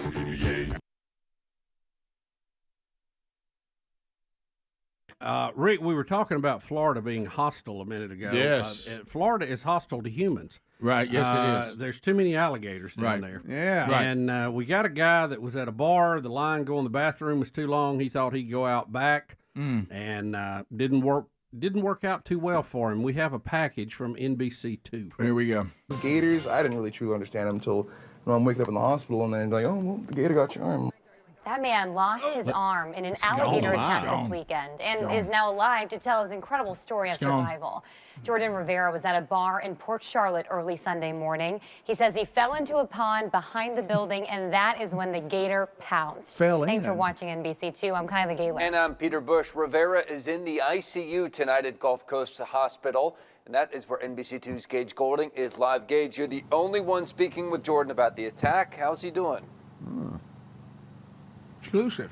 Yeah, Peter, Jordan's in the ICU tonight, but don't let that fool you. Roughly 36 hours after being attacked by an alligator, he is in remarkably good spirits. I mean, his optimism is truly contagious, and we're talking about a man that just lost his arm in an alligator attack, yet Jordan, at 23 years old, is not ready for that or anything else to slow him down. I didn't lose my life, lost an arm. It's not the end of the world. It's that attitude, that outlook on life that stands out about Jordan Rivera. Despite being laid up in a hospital bed with wires all over, he's counting his blessings. His mother is too. That's the best thing is that I have him. Like, yes, arm gone, very traumatic. But he's here. An alligator attacked Jordan early Sunday morning, biting off his right arm and nearly taking his life. They got my elbow, so I don't have an elbow, but I can still move my arm around and whatnot. Jordan doesn't remember much of what happened. What he does recall is that the bar he was at, Banditos in Port Charlotte, was busy and the bathroom line was long. So he walked to the pond out back. I just saw a little lake, just trying to go over there and just, take a little pee or whatnot. Something happened where I either tripped or like something, the ground below me kind of just went down, and I ended up in the water. And that's literally the last thing I remember. The next time he opened his eyes, he was here in the hospital. It's then he found out that the gator ate his arm. Fusion, I was like, whoa, like I was just, because I woke up and I was just sitting here, and I looked over, and then I saw my arm the way it was, and I was like, ooh. It kind of just looked like my arm just there, but not there. If you think this story is wild, you're not the only one. Try telling it to the guy who's living through it, but remembers nothing. It was just the craziest thing. It was like almost like out of a movie. A movie that could have had a terribly tragic ending, but instead turned into a story of heroes. People at the bar rushed to help Jordan, pulling him from the water and putting a tourniquet on his arm. I call them angels that were there that saved his life. The chances of someone being there with a tourniquet, to me, it's a miracle that he's here. The story has captivated people all across Southwest Florida, but has also stirred up the rumor mill. Some people online claiming he was feeding the gator. That is completely not true. They don't even serve food at that bar, so how would I couldn't have served the gator food. Instead of spreading lies, Jordan would rather spread awareness that Florida's prehistoric predators aren't playing games. I just show him my arm, like, hey, buddy. So, right. So, wait a minute. Now, so people claim he was trying to feed the gator. Well, and that's not true. Now, they have found out that he was trying to do a Bud Light joke by saying only the alligator can have it. There, he's handed him Bud Light. Nobody else wants it. By the way, we have an update on that, too. Still spiraling. Yeah. Oh, yeah. All right, but did he say he had started using the restroom and then fell in, or I he think was he just fell in approaching and the went out water? there. He doesn't know what. Yeah. He was probably a little tore up and walked out there in the dark. Yeah, if you don't don't, fell that's down, for fell sure. in. How about you wake up and you're in a hospital bed and you look over and you go, I have an arm. Yeah. I wonder if he's a righty or a lefty, because that's all righties You gone. know the thing too. I think lefty now. I don't know anything about Banditos. This bar, I am clear now from hearing from him they don't serve food, but And the bathroom line's long. Yes, but let me go back to this. When you hear Aunt Martha, his mother, talking about heroes, I bet rare has been the time that the patrons of Banditos have been called heroes. Yeah. You know, Quick, who's got a tourniquet? Right. And take your belt off. Yeah, what about that's just a belt, ma'am. That's just a belt. It's just a belt. Everybody, quick a lot of thinking people patrons, had though. no. And you know what? At Banditos, quick thinking. There was one sober You don't one hear in the that a lot. crowd. You don't. Yeah. Somebody had incredible tolerances. Ain't nobody sober. No, he handed it, Rick. He handed the beer to the guy next to him and took his belt off. The tourniquet guy. Hold my beer. I think my belt could be a tourniquet. Yeah, let me see. Gator if I got can him. help him. Watch this. Is anyone wearing a belt? Right. Yeah. One person, good. Well, I tell you what, you leave Banditos, tore slam up, and try to go take a tinkle in the pond, and a gator In the dark and back there. and the gator bites your arm off. Rick, how many stories have we had? We got this. You got the the little old lady that was walking her dog in the middle of the day that got grabbed. Yeah, that was I mean, bad. I bet we've had 5 or 6 gator stories this year. But let's be honest. Is there not too many gators? Little old lady walking her dog at the retirement community, which alligators and retirement community should never go together. But I went to take a whiz at Banditos, and I walked out the back and fell in the water. I mean, the gators this time, it's almost like we made it easy on them on that one. Yeah. Rick, there's just too many of them. Right. Look, he you fell on remember? me. You remember we were kids. You didn't hear that many. I mean, they had the numbers beat down. Right. Now we've let them grow back up. Walking out of Banditos, walking back there, stumbling around in the dark, falling in the water. Hey, now, don't you think he doesn't at remember it? At Banditos, if there was gators behind there, maybe somebody would say, "Hey, now don't go back there." Now There's probably a sign. You look there's hard enough, gators. there's a sign. I And guarantee did a there's gator sign. attack Oh, him if he fell on Bandito. top of the gator? I know. Was it? Yeah. It's If not the like gator was down there minding his own business and perhaps Now, I'll taking tell a you leak and he tripped. I tell you what the gator. Self-defense. I tell you what the gator heard, and that was a splash. Oh, yes, Yes, he did. absolutely. You're right. You're And right. buddy, let me tell you what he heard. Oh, here they are getting it out. Oh, really? There they are trying to get it out. Yeah, it was a okay. 10-foot gator, they said. Ooh, they got that's him. a salty. That's Take a an salty arm. dog Give me back right that there. air. Wow. You think the gator's going, I did nothing. Yes, he's saying it like that. Yeah. Bubba, does he stop drinking today? Well, he certainly can't hold a beer with Probably one arm. drinks more. Yeah, probably not. Yeah, he probably not. drinks more. If that was his beer arm, he's got to move to the other one. He swore off Rick, double I would- fisting. He swore off double fisting. I really want to hear David Lowe, Rick. Yeah. We don't have time. Gosh Oh, look, almighty. angry. Yeah, he the guy that got the gator was being interviewed. He looked precious. Didn't he? I mean, that He ain't did. even a big pond either. I mean, that's just I know of. that's If it's the almost same a mud one, hole. Here, tell me this isn't the first time they've seen a gator around here. At least 20 years. The big one that I know of. If it's the same one, he's been there 20 years. Lowe says Bubba, 20 Wow. years. Look at that. That is a dinosaur. That's the living dinosaur. Yes, Yeah, You get big. With that hiss. You get big that in 20 years. I did nothing. Right. I just wanted an arm. It fell on me. Kind of want to toss him an M80 to each, Yeah. He peed on me. That's good, Smith. How about no memory of it? That's probably You know good, what? too. That's a good thing. You know what Yeah, that means? As soon a as good he hit the thing. water, it was on him. That's It's the probably brain sitting there protecting looking at him like, It was moving in. Top of the hour. Rick and Bubba, Rick and Bubba. It changes. I've though. never It's got had slight little changes. I've never had a little person delivery guy. Have y'all? How many of y'all have ever had that happen? Well, at your house? I had one I thought all was, the but he was deliveries just you short. made. Yeah. But I was told that story again Sunday. Again. Rick, It's not true, guys. it's back. Not true. Just Well, the little people, the midget gang from Boston. I've had that story. I know, right. It's not true. Organized crime. Yeah. all right. I'm going to go as far on this story to say that this belongs under Wacky World. I'm gonna go that far with it. How bizarre.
of former First Lady Michelle Obama and musicians Taylor Swift and Jay-Z. And, Rick, I think, if I'm not mistaken, also the group that killed Michael Jackson. But Bubba, I will say again, and I love this, the Clintons have come under some extensive fire from the hashtag #MeToo movement in recent weeks. I didn't know that. I'm glad to hear that. Not only for past transgressions, but also for what critics have called their efforts to paper over them dismissively, which all that is accurate. I'm telling y'all, we're all a little delusional about ourselves. It's impossible to truly see ourselves as others see us. But the level, either they're the most delusional human beings that I can point to, of this kind of celebrity, or they're not delusional at all. It's all just, they just don't care. They may just go, look, people still pay to come see us. It don't matter what we do. And we're untouchable. I mean, we've never paid a price for anything we've done. And we're going to go out, and I love how they say they're going to talk to you. People even saying this could be part of Hillary Clinton preparing for another presidential bid. That's what I was going to tell you. Speculation is swirling that the former Secretary of State could announce yet another presidential bid. Wow. Hillary. Let me ask you, if you are a demo, sure enough, dyed in the wool, you're all about it. Does Hillary running again fire you up? Bubba, again, I guess she just doesn't have these kind of friends. You know how sometimes you have to have that moment where you go, "Oh my gosh, Rick," or you don't tell Hillary anything she doesn't want to hear. Which is back to kind of friend. Which is back to not being a real friend. Real friends won't tell you what you need to hear. I mean, real friends will tell you what you need to hear. Sometimes, if you disagree, Rick, you may not be a friend anymore. If you know what I mean. I do. You may not even exist. Well, right, but what I'm saying is, this would be if I was Hillary. And I know no one pictured that. But if I was this type of candidate, and somebody, and like Bubba said, nobody will do it because they're afraid of the repercussions. I think you're right. But somebody needs to shut the door, and this one statement should be it. I know you've made up a lot of things, and you've tried to divert, and you want to look in the mirror and say something different happened. But here's what you must know, Hillary. Look at me. Just stop looking around. Listen to me. 30% of the people that voted for Barack Obama did not vote for you. Okay, and so if that's not a wake up call of all these other things, you couldn't even get people that voted for Barack Obama, a large portion of them, to vote for you. You were such a repulsive candidate that Donald Trump was able to walk in. Bernie Sanders would have beat you if we had not come up with some way to stop him. You're not a viable candidate for any party. You can't garner enough support to be president. Just won't go away. Won't go away. There's been other past presidents. You just never saw them again. I mean, Reagan, he had some, age-related illnesses. Daddy Bush, you didn't see him out on tour. You didn't see W out on tour. Now, they do some speaking events, but it's just a whole different thing, the way the Clintons have approached it and Jimmy Carter has approached it.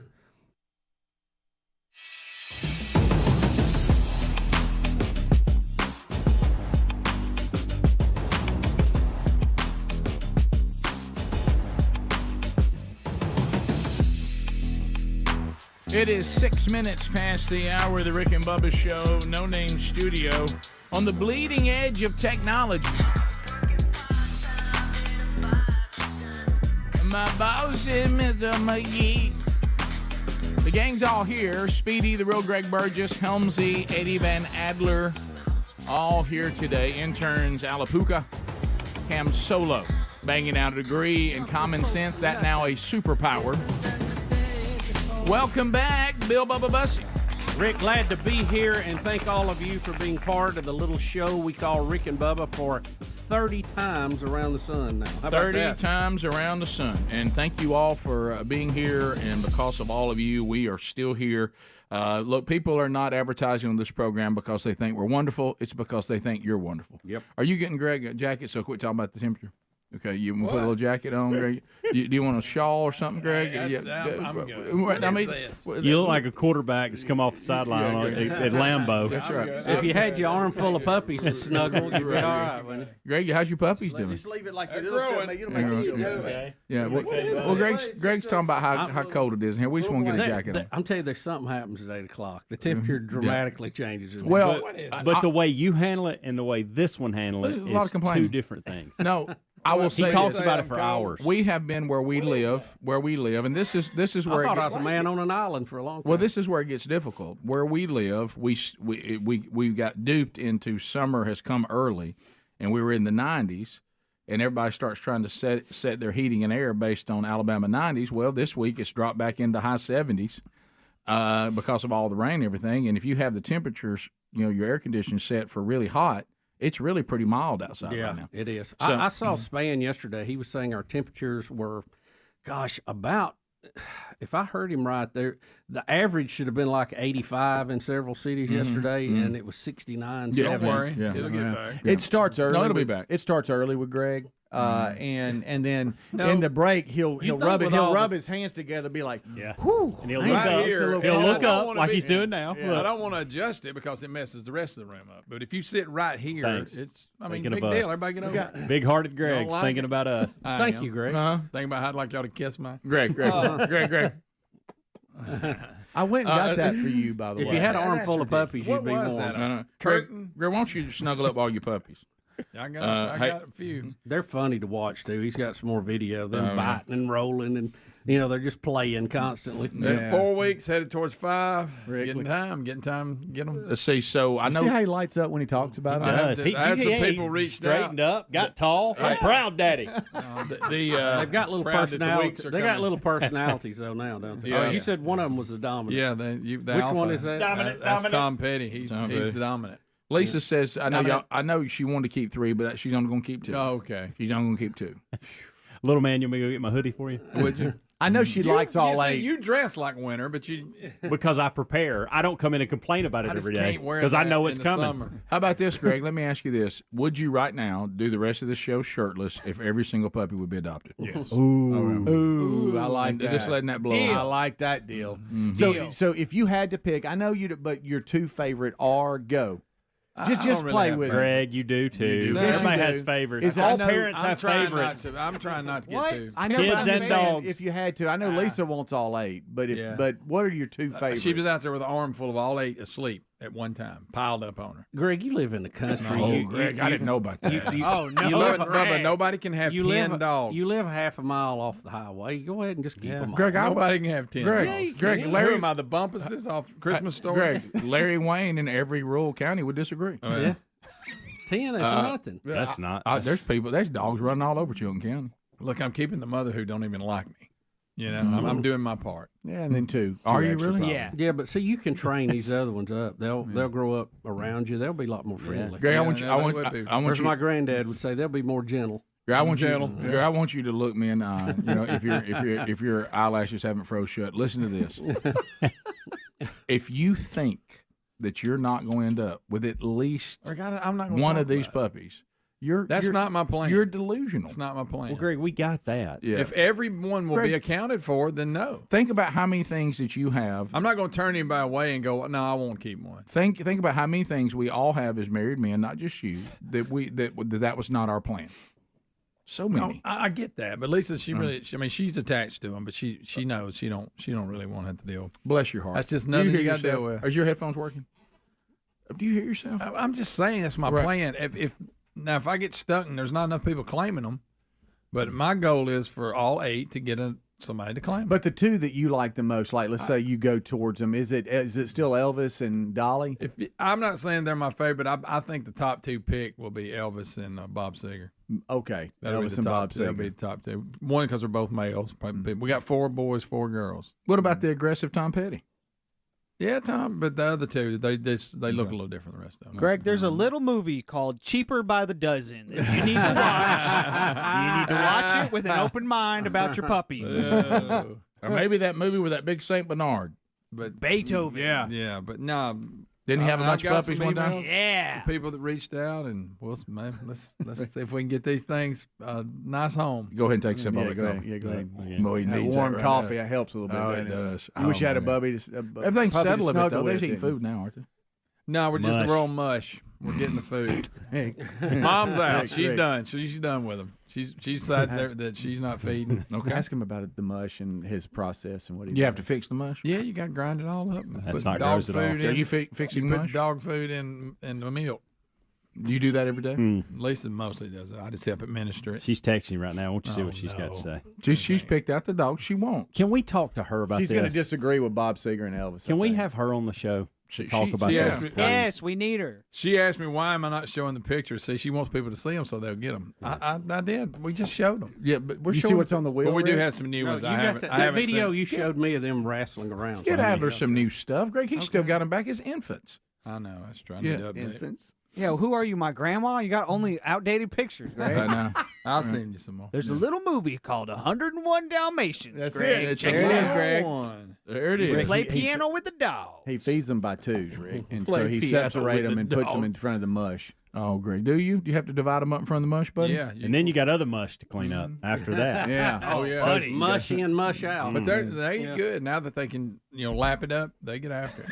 Greg, I'm fine. I'm not Just adopting trying them. when we first feeding the bottle, they weren't big on it. Yeah. But so from Do you think they're good? Make good pets? yeah, oh yeah, they got good little personalities. Listen, they're getting a lot of attention. Like I say, I go out there and Lisa has them piled up, so it ain't like they hadn't had human interaction. So she's gonna keep 2. Then what else? No. 6 left. Our plan is to keep none. He's going back to Nothing the wrong com- with them. I've already got 2 dogs. Mm-hmm. And that's all I need. So is Mr. My Buddy plan was for Joe Biden not to be president. That didn't work out. Yeah, that's true. Plans Sometimes change, things don't Greg. work out. I know you're Plans keeping change. Mr. Buddy away from him. Has he come around more? He has. He don't bother him.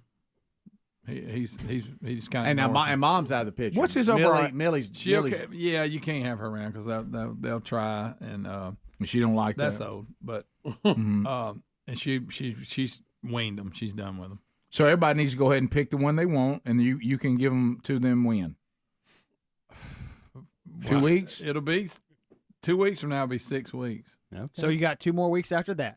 Yeah, 8. So You need 1 to go month. to be safe. 1 month from now. If we get him to 6 weeks, we've done something, I've noticed. So we better just be thankful it's 6. I think by the end of June you'll be ready. Oh yeah! Happy 4th of July to everybody. Look, I saw and Sherry and I tried to get the picture. We tried so hard and we couldn't get it because the traffic was moving. There was a guy standing on the side of the road in Atlanta, and he had a giant sign that said "Free Puppies." and I was trying to get a picture of that for you. I was going to send it to all y'all. Hey, just saw Greg at Atlanta. That's a desperate man doing Free that. puppies. I get it though. You want me to ask him where he got his sign, Greg? Yeah, because I need it. What's some other things Greg could? Because sometimes you can't just have puppies at trade day. You got to have something else. Well, you got any goats? Yeah. But I could. I mean, Look, he's trying to send pictures. He can't do it. Greg, it's all right. Don't have that kind of attitude, Greg. Don't be like that. Slam down your phone. well, I can't figure it out. You're never going to be able to get rid of those puppies with that kind of attitude. Does anybody want to rent a puppy from a mean person that's ill? No. No wonder Millie doesn't like you. Yep. Are you going to create your own website? You've got them all little individual Yeah, photographs. let's go. Oh, really? Funny. Greg, we got to put them up there and talk about it. Why have you hid this from us? Well, I forgot that I had them. She'd send them to me, but I can't figure out how to Lisa, make them. send them straight I can't to figure Adler. out how to send Great. them. Good night. Bubba, Rick and Bubba. Got you. I don't know. We're- It's just a different feel, isn't it? We're just a little burn on the story. We'll still give you some stories today. There are people still today that are out calling Brett Kavanaugh a sexual predator and that we've let him get away with something that could not be corroborated even remotely. Okay? And first, some people have not even looked at his voting record. It's like if Trump nominated him, then I'm against him. Oh yeah, You know, well he right. was dead on arrival for a lot of folks, Right. And we talked Look, about that. and I said that when it started, Rick. If you remember, I said forget the confirmation process, forget all this, forget hearings, forget FBI. No one changed their vote from day one, other than there was 3 people who were going to make this decision. Right. No one changed. But what I'm going to say is this: the environment you're in today will not be out protesting the Bill and Hillary tour, but they would protest if Brett Kavanaugh went on tour. Oh yeah. Mm-hmm. Okay, so and if you, I want you to wrap your mind around that now, because that means that the mob will go after you for things that they can't substantiate, but they'll conveniently ignore things that have been completely substantiated about Bill Clinton. Now, it sounds like some of them are finally saying, we look so silly on this, God, we have to be anti-Bill Clinton. If you're going to have a consistent Me Too movement, you have to be anti the Clintons. You have to be. They did everything that you're out screaming must stop in our society involving men and women who let them get away with it. But some of it, Rick, is not even honest because they're going back now because of what they want to do to Trump and what they want to do to some of these guys. they realize they're caught in a terrible situation. They cannot. They're so hypocritical. So they said, "Oh yeah, well we'll bash the Clintons now because, there's no way they're going to run for office. They're old news. It doesn't matter if we trash them now." Be interesting to see how this tour ticket sales go. Our very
let's go.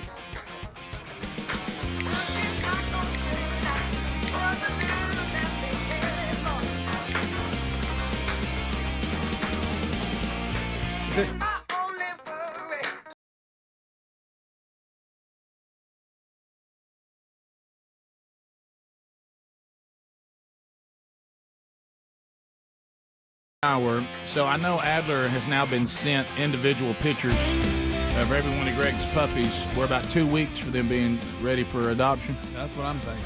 And these will I won't get their first round of shots. This Greg, you've made that clear. Well, get that parvo. Don't wait on that parvo. Yeah. So we now have individual pictures. Rick, it looks like little school day pictures when you first start to school. Yeah. You know, when you're a little tight and you ain't exactly sure what's going on, somebody snaps your picture and you're kind of overwhelmed by it. Do you remember that terrifying feeling when somebody sent you off to school the first time? Oh, yeah. I mean, you didn't know what was happening. Yeah.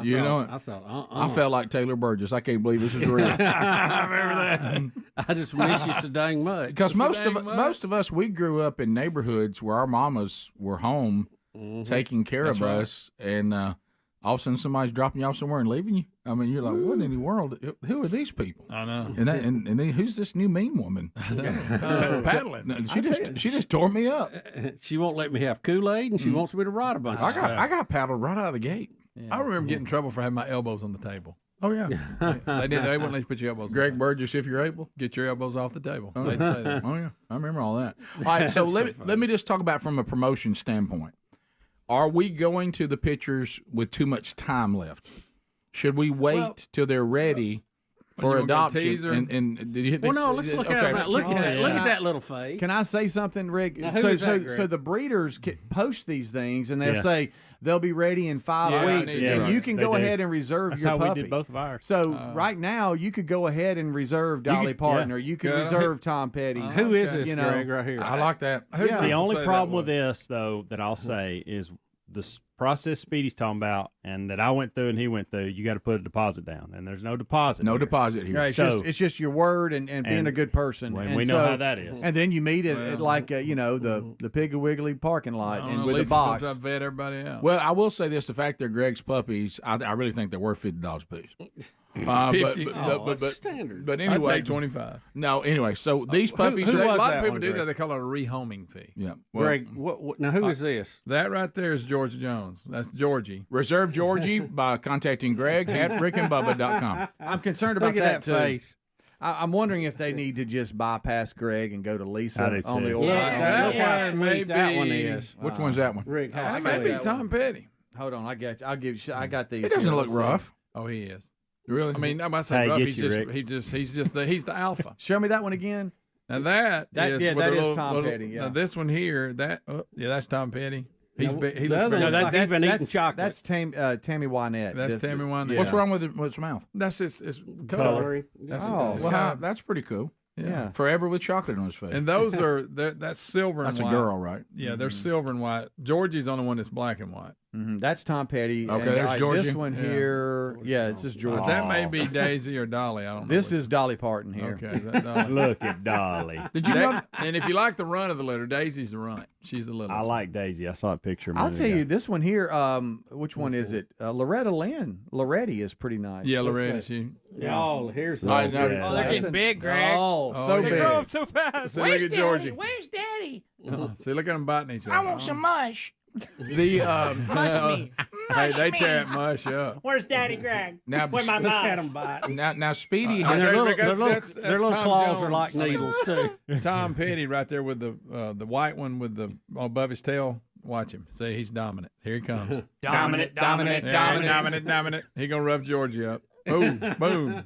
Checked him into the boards. Yeah, boy, I'm mad that you don't tell you, have that was a aggressive. live YouTube channel. This is I'm disgusted with you right now. This is much better than an eagle's nest. Yeah, a lot more action. Yeah, imagine this right now. Greg, can I tell you? Look at Tom Rick. If you would stream this on our YouTube channel, we'd be at 100,000 right now, waiting on our silver button. I didn't think about it. Yeah. Rick, look through these and tell Rick, me which one you want on He the couldn't wheel. even get the pictures a minute ago. You think he's going to set up a camera? By the way, Speedy. And we do have a camera in the garage. All you got to do is plug now you're making one it even in. worse. It's not up close like that, but it's from. I mean, Greg, they make them. They're not $40. Yeah. No, we have you one. Plug them right in. We have one. Hey, It's internet friendly. Can you send us a signal? Yeah. Speedy noticed something. Put the link in show notes. So that's simple. Under every single picture that Lisa sent, something is in parentheses. Yep. Oh, I know. Yeah. You know what it's it not says? a good sign. Oh yeah, I My saw baby. It. I saw it. I thought she was like on one. But Every that's one of actually- them. It's on every one. Y'all, I don't think I sent that picture. When she had all of them sleeping or sitting on her. No, that's the one we need, Greg. We need that picture. We need that one. I don't know. Look, it looks like he's touching stick of dynamite. Rick, so I put all 10 dogs, 10 dogs, 10 dogs for me. Right. 10 dogs, 10 dogs, 10 dogs for me. Yep. Yeah. Gerald Case is going to write a song about that called 10 Dogs. He'll do it. Yeah, he's been a lot of help. He's been a lot of help. He's giving me some suggestions. Friday, I put a puppy on the wheel. I don't know why. I just did. No, you can and I win want to one of update Greg's the puppy picture. Which one would you like on the wheel? On the wheel, we're Yeah. going to give one away. Well, or Daisy's the just cutest. just the picture of 10 a puppy. dogs, 10 dogs, 10 dogs for me. Yeah. I really think, honestly, if I mean, I'm not didn't want to be nothing that against guy. the other dogs. Nothing against them. They're all beautiful and they're wonderful. But if you want people to go crazy, you got to show Georgie. Okay. Yeah, George, and he's got 2 spots on his butt too. Really? Boy, you've really memorized. I mean, he's them. got. Believe me, I've seen him a lot. I know you have, Greg. But yeah, they'll play. Georgie, this one here. We let them out to play, and There you then go. Lisa will sit on the ground, and when she does, they all just climb on her and fall asleep. 10 dogs, 10 dogs, 10 dogs for me. Greg. She needs to quit doing that because she get too attached to him. Yeah, she's bonding, Greg. She's bonding. I do feel like we could come alongside and help here. I mean, taking nothing against you. Please don't take this in a bad way. But organizing who gets which puppy, I'm concerned about. Yeah, it's gonna be tough. I got some emails. There they are. He's not saying that. He's not managing He them. keeps They're all saying that. We asleep. know you got email, buddy. Hey, Helmsy, can you imagine what a waste of time it would be for the things you have to send me when you put up the top action required? Oh. Guys, What if you're over in Right. Puppyville? And what if somebody emailed you Action first? required. What if somebody emailed you first and you bypass them and you're Well, like, well, they're there's no like, man, packet. I emailed you first. Well, we don't know who emailed first. Well, you do. There's time. I don't know if you know this. Every single email Let is me rephrase timestamped. that. Let me rephrase that. Let me rephrase. No one was given that option. Like, okay, you're first, you're second. I said we'll worry about it later. Because you know. Take a sip. Can I tell you why matter. that's not I mean, bad? if you Can I want a tell you dog, why? you want a dog. Can I tell you why that's not a bad idea? We've been through this thing before. We've seen it here where somebody will boldly claim they're gonna. Hey, I'll take that, and then they don't show up. Yeah, this was like You know? week one. He when I was doesn't need getting any all help. these. He doesn't need any help. Well, But- I'm just saying, first come, first serve on pups. right. So if I emailed you 2 weeks ago and it's on the Well, timeline, you got to get to the A bunch valley. of them were on the same day. You got to get to the valley. You got to get to the valley. Somebody beats you to the valley. Yeah, I don't even know how am I supposed to. I don't know what to do. Well, we're gonna bring them in a box. Rick. And people need references from their local vets of how good of owners they've been, right, Greg? That's right. No, all kidding Previous aside, dogs. I need all puppies on the rug at some point. Yeah, Oh, right there, right there, here? right there, Yes. just to play. And Adler, if you wouldn't mind, And everybody comes in and gets one. if you wouldn't mind playing the guitar to accompany, then Gerald Cates will look at all the puppies and sing a little song called 10 Dogs. That's right. Well, they're getting ready. Think of that low hassle, Greg. All puppies are on the rug. First come, first serve. Run and through the door and comes in everybody and grab gets- one. Yeah. 10 dogs, 10 dogs, 10 dogs for me. Yeah. Minus Bob Seger and Elvis. And Tom Petty. No, all of them. And Prince. I need them all gone. That'll be Lisa will decide that. Bottom of the hour. Rick and Bubba, Rick and Bubba.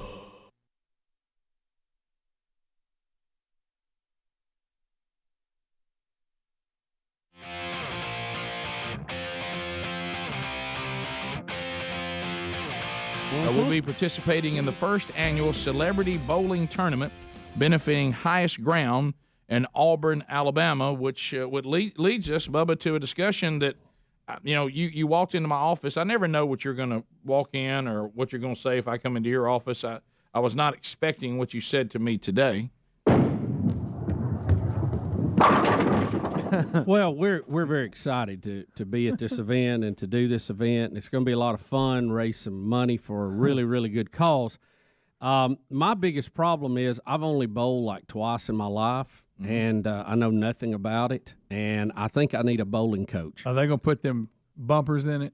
So, you can't So I don't want to go down there and, keep it up too bad. I mean, but Don't embarrass I need a, If you're representing the show. do you know a good bowling coach? Bubba, no. I mean, I need to go throw a few balls. Actually, No, I don't. You It's walk. not really good on that left knee, by the way, but I may sling the ball a little bit.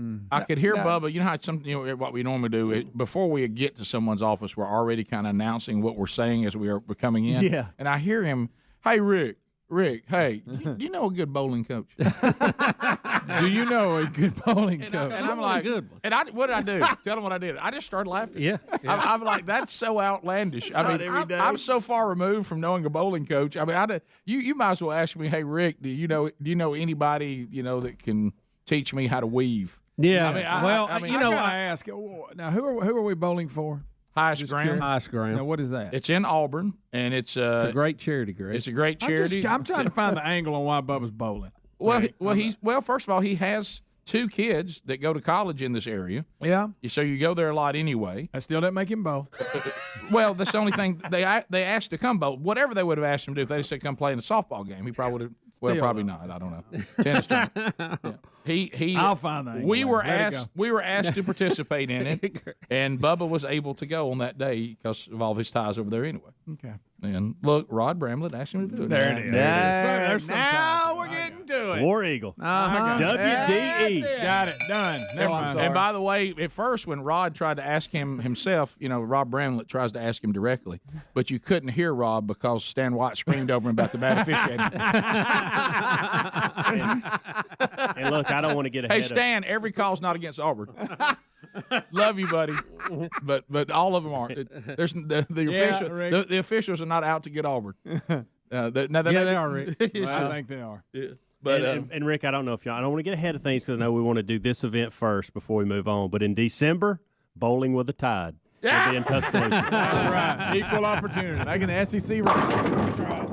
Bubba, there's a bowling. He might get alley. on fire for bowling. Bubba, I thought you were a pretty good bowler if I recall back when you and I got drug into a bowling match. I mean, 24 years ago. Yeah. Well, Rick, that's one of the 2 times I've bowled. So, I mean, you know, see, I know, especially with tennis, I see people who get involved and they don't have good professional training to begin with. And then even in golf, I went and, you lay down do it the right way to begin with, and it saves you a headache later on trying to, get rid of bad habits. Are you looking for a bowling coach right now? I'm looking for a bowling. I get it. You need to work on a little form. Right. Get a couple and a pointers. good carpenter that can fix rotten knees. You look like a bowler though, much more than a tennis player. The bowling. Do you ever catch it? Do you catch it? Do you ever catch it on TV? Ball? They've turned up bowling. I mean, they've got the smoke now. Yeah. I just what a new world. Well, this is from one of the 2 times I went bowling right there. That was the last time I was out there. Did you say now what I'm saying? If Bubba walked in the room and you said he can he is very involved in 1 or 2 things, bowling or tennis. Mm-hmm. You would look at him and say he's on a bowling team. Yeah. I can see him liking the bowling shirt. Yeah. Well, I wear them all the time. So this may be a new beginning. You may just start a bowling league. Yeah, this may be something you can do at this time of your life. Bubba, there's a Bill Bubba bowling busty. There's a bowling alley just down the road here. I bet you if you walked in absolutely, and said, hey, will somebody get you ready. Yeah. If it's not flooded, yeah. I sure say the one that's underwater all the time. There's another one. They put submarine doors on the place. The big thing. Because it keeps flooding. Yeah, a little. Yeah, I bet you though, you walk in there and they'll take care of you. Oh yeah, I mean it's right here. I'm Bill Bubba Bussy. I think you could be those of you that don't remember, and now y'all have to understand, y'all don't know, you really don't know how much Bubba and I and Speedy have mellowed. You really don't. I mean, pass the gravy, please. Ooh, it brings me to my knees. I can't start another. 35 minutes past the hour, the Rick and Bubba Show. 866 We Be Big is our number as we work our way back. Relief Factor. Already had my first dose today. I love Relief Factor. 4 botanicals. They all have been proven and shown in research that they can help the body's natural inflammatory response. We've known this for years. But when they were researching this, the scientists and the doctors said, what do you think about putting them all together in kind of a little super PAC there? Well, Peggy has emailed us out of the great state of Tennessee. Greg sent us an email. And here's what Peg said. I started having lower back issues over 10 years ago. I've done yoga. I've worked with a chiropractor, which has been very helpful, but my pain never really went away. I can honestly say I'm now pain-free, which I never could have imagined. Relief Factor is amazing, and she's thankful that she found out about it right here on the show. We're thankful that you did too. So go to ReliefFactor.com, 3-week supply. The majority of the people that order the starter pack, the majority of those people go on to order more because they see the results like Peggy, and I've seen them as well. ReliefFactor.com to learn more, and because it's all natural, you don't have to worry about, taking too much of it and any addictive properties with some of the prescription pain management stuff. So ReliefFactor.com, find a sponsor button there at rickandbubba.com. You'll also find that link for the starter pack. Bubba, a couple things I'd like to be updated on that nobody can seem to quite figure out, and that is what in the world is wrong with Jimmy Buffett and Jamie Foxx? I mean, we got some mystery illness there, right? Yeah. I mean, we heard that Jamie Foxx was like on his deathbed. They were calling in family, right? And then the next day, we have his daughter say, "No, he's here at home. We've been playing in the backyard." Yeah, I'm really confused about that. Yeah, so this thing with Jamie Foxx, he had some major health event, and he's being rehabbed and all that, and people are not. I didn't realize this. I heard the guys in the kickoff hour talking about it, that I don't know what role he was going to play. Maybe it's Tyson himself, but he was supposed to be doing a TV movie about Mike Tyson, right? Yeah, and that's on hold right now. By the way, I saw Big George Foreman over the weekend. That movie. How was it? It was good. It was good. I mean, it's not the greatest movie you've ever seen, but it's also it's a good movie. Man, that little fryer he had, I got through college with that thing. It was awesome. Still got one. It was a good movie. His story is George Foreman's is quite remarkable. Naming all your kids George, that's a little odd, but yeah, it is. But Jimmy Buffett, just like Jamie Foxx, has some sort of health issue, but we don't know what it is. His tour released a statement this past September, said due to health issues and a brief hospitalization, Jimmy will need to refrain from touring for the rest of the year. On doctor's orders, he must take time to recuperate and heal. He looks forward to getting back on stage next year. So he was supposed to return to the Second Wind tour in March and go through May, but he's in the hospital again. So now that's why we're getting this updated story. I guess I missed the first time they told us about this back in September of last year. So they're not telling us what's wrong with him, but for Jimmy Buffett to be off the road, that is very abnormal. Yeah, I saw where they had to cancel a concert off of North Carolina this past weekend. Yep. Him and what's the name of his band? The Coral Reef Band? Coral Reefer Band. Coral Reefer Band. Mm-hmm. Little reefer. Little joke in there. See? Little dope smoking joke. They start their shows at 4:20. Mike, speaking of dope, Mike Tyson has potentially spilled the beans, saying that Jamie Foxx had a stroke. Yeah. Oh, really? That's what he was guessing. That's what. Was it just a guess? Well, I think he said, from what I've been told, what I've heard is it was a stroke. Mm-hmm. A pretty serious situation. They said a stroke. He's kind of young for that. And too good a shape. I don't know. You think it was vax related or something? Well, for some reason they don't want us to know. But Jimmy Buffett said that he is leaving the hospital, and this was, I guess, yesterday. So today he's leaving today, and he said that I'm gonna get home, then I'll probably go fishing with some friends, along with paddling and sailing, and get myself back in good shape. Once I'm in shape, we will look at when and where we will go back to playing again. And he had said in 2020 that the fact that he's in his 70s now. Is that right? I think so. 76 or 78. I looked it up this morning. He's got to be. I'm gonna be 60 next year. I mean, come on. He said, we listened to him when we were a kid. 76. He said, the end is coming up there. I look at the 80-year-olds; they're still doing it, and I look at the late 70-year-olds. That's who I'm really focused on right now, and a lot of them are still working. And this was back in 2020. And he says, me playing and working, he referred to it as a magic elixir. Here in the latest statement, he says, playing for me is therapeutic, and I look forward to announcing a new date. The one you were talking about, Bubba, when they thought he was coming back was for Charleston, and now it's not. Mm-hmm. But anyway, so and I agree. I think there are a lot of people, retirement is not really a concept. It's something that we kind of came up with on our own. It's certainly not a biblical concept. But I don't know that Jimmy Buffett would see the world through that lens anyway. But it's I think for a lot of times it doesn't mean you don't retire from a vocation and then spend time doing other things. I mean, that's not what I mean. I mean to shut it down and stop doing anything. And usually for a lot of men, if they shut it down, they don't have any hobbies or they don't have anything to keep them busy. They usually die soon after. Right. So working for a lot of people actually keeps them alive. Because it keeps you active, keeps you thinking, keeps you moving. Yep. And so I don't know whether he'll ever get back out there or not, but he seems to be saying he thinks he can. So we'll see. If he's hopping around doing the tour and he's in Boston and he has to run into the hospital for some type of checkup and they keep him, and they say, "No, you ain't." Does that sound heart related to y'all, or what do y'all think? What's your it does? speculation? Yeah, it does. I think that's like always maybe a good stent. guess. You have that, because just from the numbers. I mean, most people suffer with that, men especially. Yeah. So you have that, Yeah. cancers and stuff. Yeah. But I'm gonna say something I rarely say in my life. I agree with Mike Tyson too on the Jamie Foxx thing. That does everything you are getting to know sounds like a stroke. Right. Jamie Foxx is 55. Mike Tyson 56. By the way, I thought there was a larger age Damn. description there. Yeah. Am I the only Stephen one? Marauder. Am I the only one when you think about movies? Are y'all? I mean, I'm not downgrading this. I mean, the movie's a movie, but the Mike Tyson story downgraded to a TV movie. Yeah. Doesn't that seem like that should be that seems big like a big bigger story? deal, Yeah. documentary or motion picture or Yeah. what do they call it, a biop? Yeah. Now they did one, didn't they? A TV thing way back. It seems like I remember some kind of.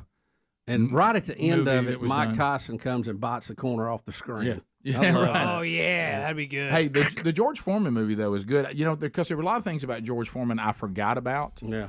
And one of the things I forgot about is that he'd only been boxing for 1 year and wins the gold medal That's at right. 19. Wow. And because the guy who got And a he hold of beat it, Ali once, didn't he? I don't think so. No. I thought he beat him once. Ali rope-a-doped him. You're talking about Frazier. Ali, that Was it Frazier beat him Frazier once beat when he him. broke his hand? How many times did they fight? Three? Three. I think he fought Frazier. Foreman 3 times too. Now didn't George I Foreman thought he did fought beat George Frazier. once. He upset Frazier to win the heavyweight championship when he was younger. But Ali only fought Foreman one time, right? That's right. They didn't he? fight. In my either. mind, he fought all of them 3. And Ali and Ali That may be totally wrong. and Ali outsmarted him with the rope-a-dope. Let him Yep. wear himself out. Rumble was in the that- jungle. He took him out to Zaire. We had the Thriller in Manila. Yeah. But the George Foreman Ali fight was only Rumble one in the time, jungle. and the reason why in the movie talks about this, Ali wanted to fight him again because he thought they'd get a huge payday. Yep. And that's when George Foreman left boxing and became a preacher. And Ali could not believe that. He was like, "What are you doing?" he said, "George, get out here and let's fight again. Let's all make a lot of money." And so anyway, he never fought Ali again to redeem. And then him coming back at 45 and beating. Of course, I remember us talking about this because that now was getting in the time the show had started. All Michael Moore had to do was just not to stay away from him. He beat him like a drum. Yeah. I mean, Foreman was going to lose on points big, and Mike got cocky and wanted to go in there and knock him out after how bad he'd beat him, and he got in there, and even though he was 45, he still had a massive punch. Yes. And Moore got in there too tight. Wham. And he knocked him out. I never will forget that. I mean, he had it won. I remember when he said he was going to come back and fight at his age, and I remember laughing. Me too. But he actually didn't embarrass himself. No. And then the George Foreman grill and all of his endorsement stuff, he'd lost everything. He came back and won it all, didn't he? At 40-something? Well, that's when he beat Michael Moore. I mean, for the heavyweight championship. Okay, that was that fight. At 45. And I saw him fight Holyfield. Holyfield beat him, but it was close. It was real close. I mean, and so that's kind And of. he didn't look in shape. He still had him get big shoulders. But his punch was still mighty. Oh, wow. He always had a good punch. By the way, in China, the George Foreman grill is actually the Jackie Chan grill. That's not a joke. That's not a joke. Yes, yeah. How about that? A little local marketing there. Yes. How about that? I know that he sold the rights to it, and they got 137 mil for it, I think. Not too shabby. Not too shabby. We'll be back. Phone calls. Good. Phone calls are next. 866 We Be Big is the number. More of the Rick and Bubba Show coming up right after this. Rick and Bubba, Rick and Bubba. We used to do things to anybody that competed with us. We would just, and I know syndication took some of that away because you're in so many different places now. But when we were just kind of the local show, and we would have like this big time country station, and every time they would try to do something, we would turn it on them. We'd sabotage. Yeah, like they used to do this thing where they had a possum come out on Groundhog Day, which they thought was extremely clever. Nobody ever thought of that before. And we actually turned them in to PETA that they were torturing and harming the possum. Oh, yeah. And then sold T-shirts. And sold T-shirts called Save Sand Mountain Sam, which was the name of their possum. And we actually made a profit off their promotion and got them in trouble with PETA. And they had to release it into the wild. Oh, yeah. They had to have a monitor and all that stuff. So then they got mad and sent us some mean facts. I told you how long ago it was, saying they were challenging us to a charity bowling tournament. Well, what we did is we got on there and acted like that they knew that I was born club-footed and knew that I had issues, and they were making fun of my challenges. And then everybody turned on them again, and they said like old ladies were screaming at them at convenience stores that they were being mean. Oh, God. So everything they would try to do. Remember, then I limped into the Like bowling being match. a Republican senator. Right, I limped into the bowling match and stood up for all people with club feet. And remember we used to Couldn't wear those shoes. Anything they did, we would just, and we would talk about how I couldn't wear bowling shoes. Do you remember all that? Yes, I remember very well. We had a blast. So you haven't bowled since then? I bowled once. I think it was at one of our kids' birthday parties. I found a one of class. Ryan's daughters or something. Yeah. A beginner's class for biggins. Here it is. Wednesday nights at 7. Please show that footage again. All right, Dan's in Birmingham. Dan, 104.7 WZZK. That footage is fantastic. Dan, go ahead. Guys, I'm pretty sure I can see Bubba holding the chili dog, just talking about everything going on in his life, throwing that ball. But, hey, I actually took a bowling class in Auburn back in early 2000. And I'm telling you, Bubba, it's great. They teach you how to use the arrows. They teach you how to keep score with a pencil. And it's literally a class. You show up and you bowl 2 frames. And that was the entire college class. I did make an A. Oh, good job, man. Look, this guy that's bowling right now is owning me so much. Look how little the ball. I've actually bowled a lot just with kids and family, and I'm absolutely just like everything else. I'm feast or famine. Yeah. I mean, there's moments you'll think, my gosh, that guy's pretty good. And then all of a sudden I'll look like I can't even. Right. I throw it out the window. Well, you miss a pin here, miss a pin there, it starts adding up. It does. Corey, I'm not trying to throw a 300 or nothing. But well, you just don't want to go to this charity event and embarrass you yourself. can be a key, and make the show. Get look you good. a few pointers for you. Corey in Alabama. Oh, pal, there might give you one. Yeah, why don't you? Let's find Hey, this guy. good morning, guys. Hey, Corey. Hey, so just wanted to say, with it being a charity thing, I wonder if Beth Mullins could call the match, just because I want to hear her yell strike. Well, here he comes, Bill Bubba Bussy. Matter of fact, his partner, Chandler Cox, raising for Rob Bramlett's a higher ground. His name is Bill Bubba. Oh, look at that strike! Up next, Chandler Cox. Give me that with the sound effect. Come on. Oh, okay. Now, Rick, you got He's approaching. He's grabbing the ball. Bill Bubba Bussy from the Rick and Bubba Show. Oh, wait a minute, Rick. Let me tell you, when I 15 hear yards. the announcers, they will call the pins. They'll say like and I don't even know Whatever what the numbers split are, or like something. a 2-8 split or a 2-8 spare or something like that. Bill Bubba Bowling Bussy. He's facing a 2-8 spread here. Let's see how he does. He rolls it down there. My gosh, I couldn't. Oh, my try! Up next for his team, Chandler Cox. Yeah, you gotta have There's Coach Gus Malzahn. You got to have your shoes right. You got to have your bowling ball right. To no one's surprise, Stedham has bowled and missed all the pins. All right. That's. Didn't even hit one of them. They're wide open. We'll be back. Rick and Bubba, Rick and Bubba.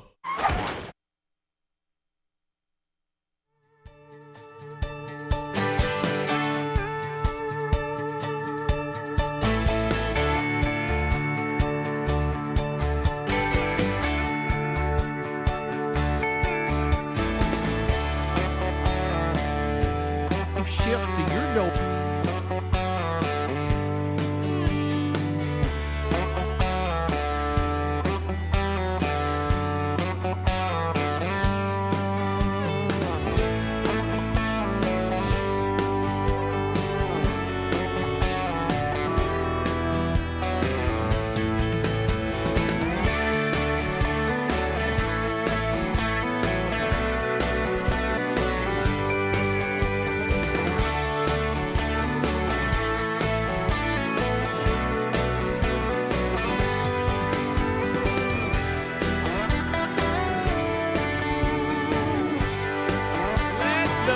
Speak.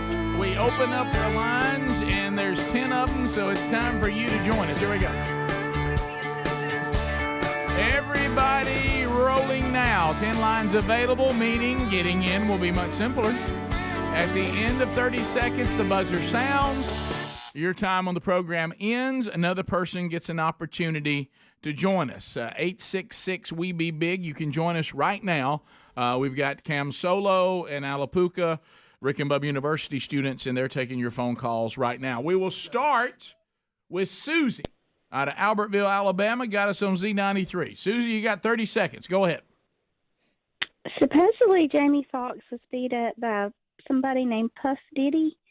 They've been friends a long time, and he was at his party and started filming some stuff going on, and he put him in the hospital. Mm-hmm. What do you think? What do you think the issue is? Well, the rumor is that he likes little boys. Time out, Rick. Time out. Did he what? Time Okay, out. lady. Time out. All right, lady. Time out. It took a turn. Why do we read Facebook and then call radio shows? Huh? Where did you get this? Facebook. Where did you get it?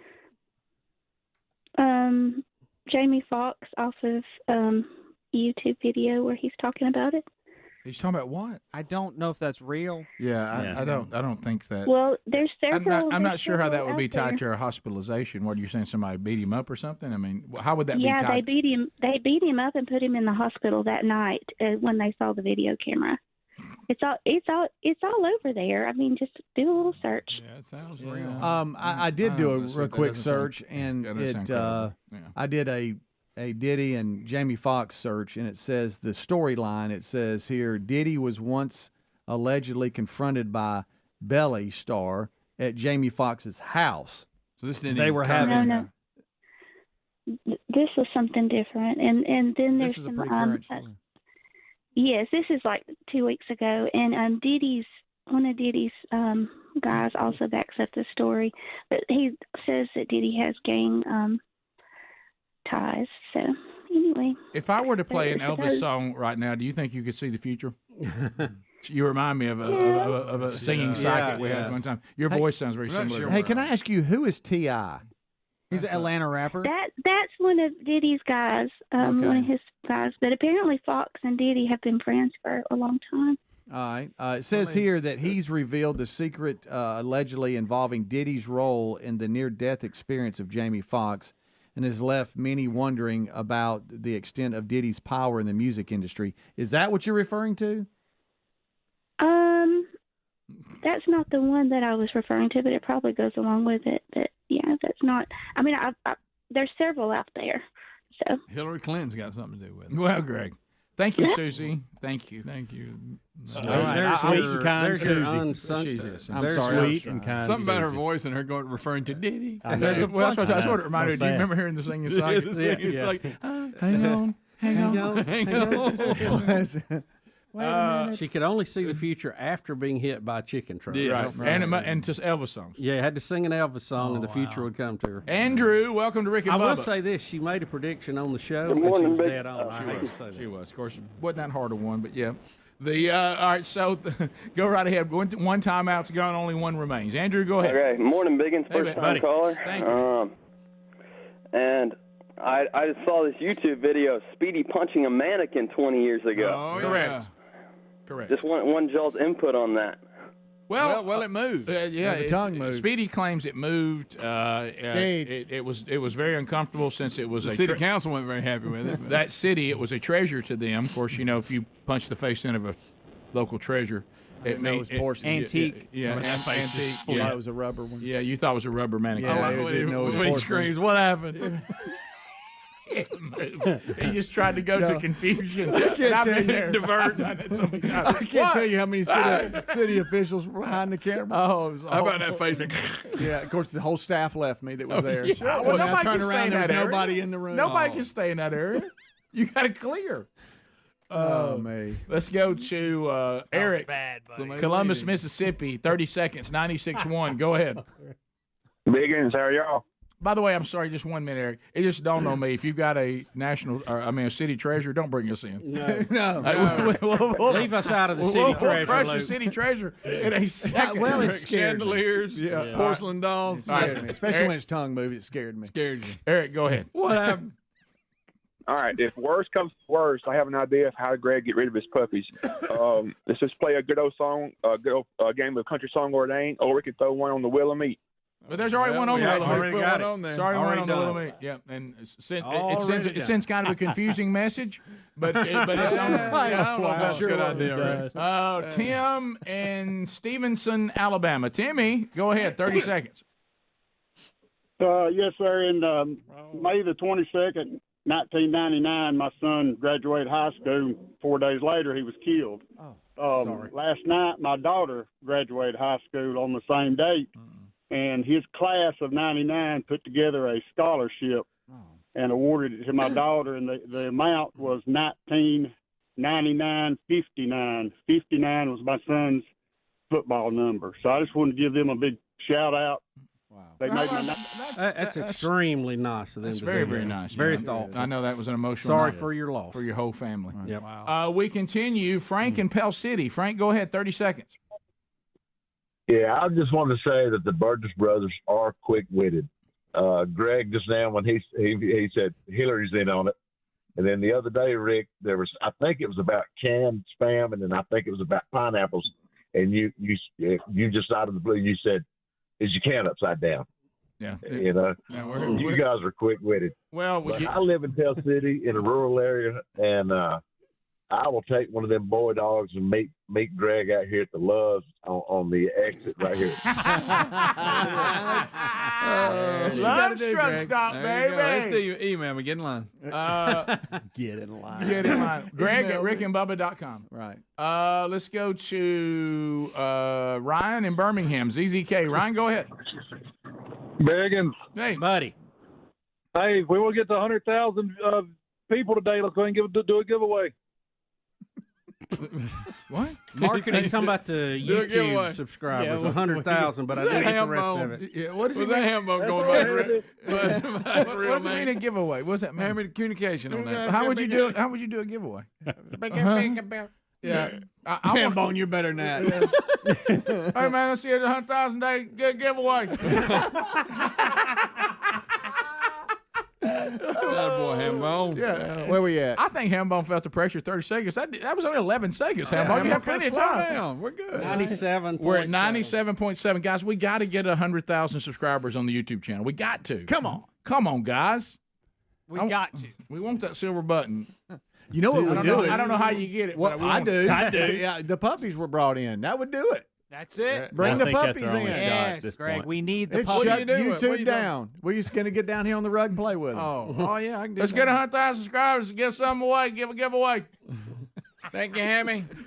You know that idea giveaway. has been floated up, but I don't know how you pick a winner. Or, I did. we'll think about it. How about this? If that was Hambone, it sounded like him. Right. If that was Hambone, if we get to $100,000, I'll give you something. Okay. There you go. So Hambone, you'll be the winner.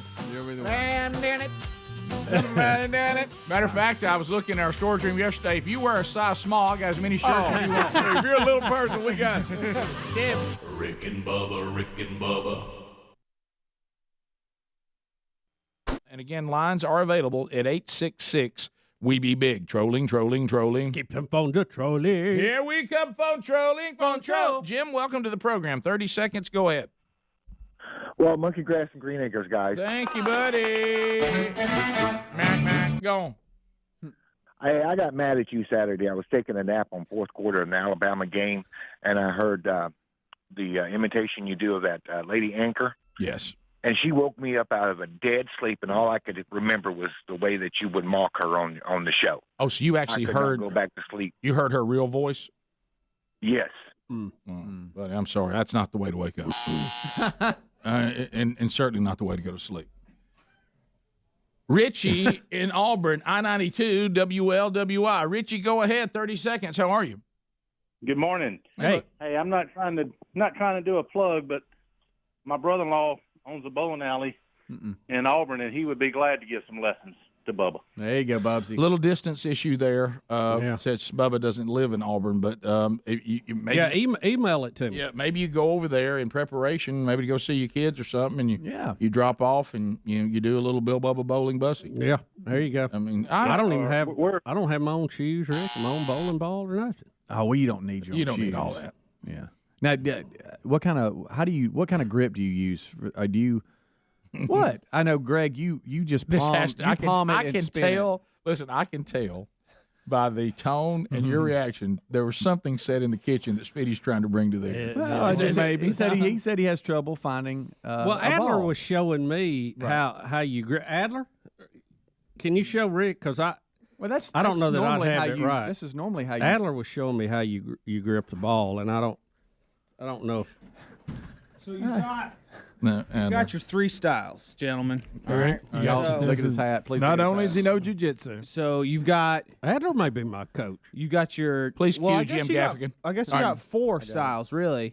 So Greg was talking about the crazy, real good pros. They just palm it and sling it. You know, palm it and sling it. Yeah, like here. Right. Then you've got So they don't put their fingers in it. You're saying they just palm it? Right. And then you've I've seen that move. Yeah, I guess you got more Got a lot of traditional. spin on it.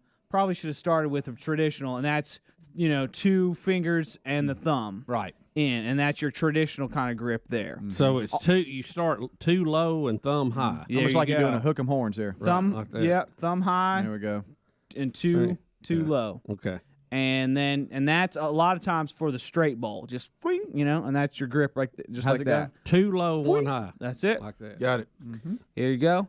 And then a lot of times you just go 2 in and sling it, just like a. Don't see a lot of that. I wish I would. That's what I do. You don't have your thumb in up top. No thumb in up top, just 2 in the bottom. Okay. And you kind of cradle it like when you were a kid and you wish I couldn't wasn't palm. here. When you were a kid and you couldn't palm a basketball, Yeah. you cradle it like that and do it to the side and get a sling, and then that way it can curve on you. Okay. And then there's the granny bowling that I did when I was a kid. what is that? The granny. But my concern, Granny and I think you bring up a legitimate, a legitimate concern for you because you're almost going to need a customized ball because of the way. Well, I've got short fingers and big knuckles, so Short fingers and big knuckles. I don't. Short fingers. It'll so if big you get knuckles. you get the hole big enough for your knuckle to go in. It's a little loose there. So Yeah. I'm always afraid my fingers are gonna get stuck and drag me down. Oh, yeah. Yeah. I don't know. Those are And don't those get tiny, big air under Those it. are tiny little fingers. I think you're okay. The problem is you're going to find one that's going to be The knuckles. Yeah. I just can't get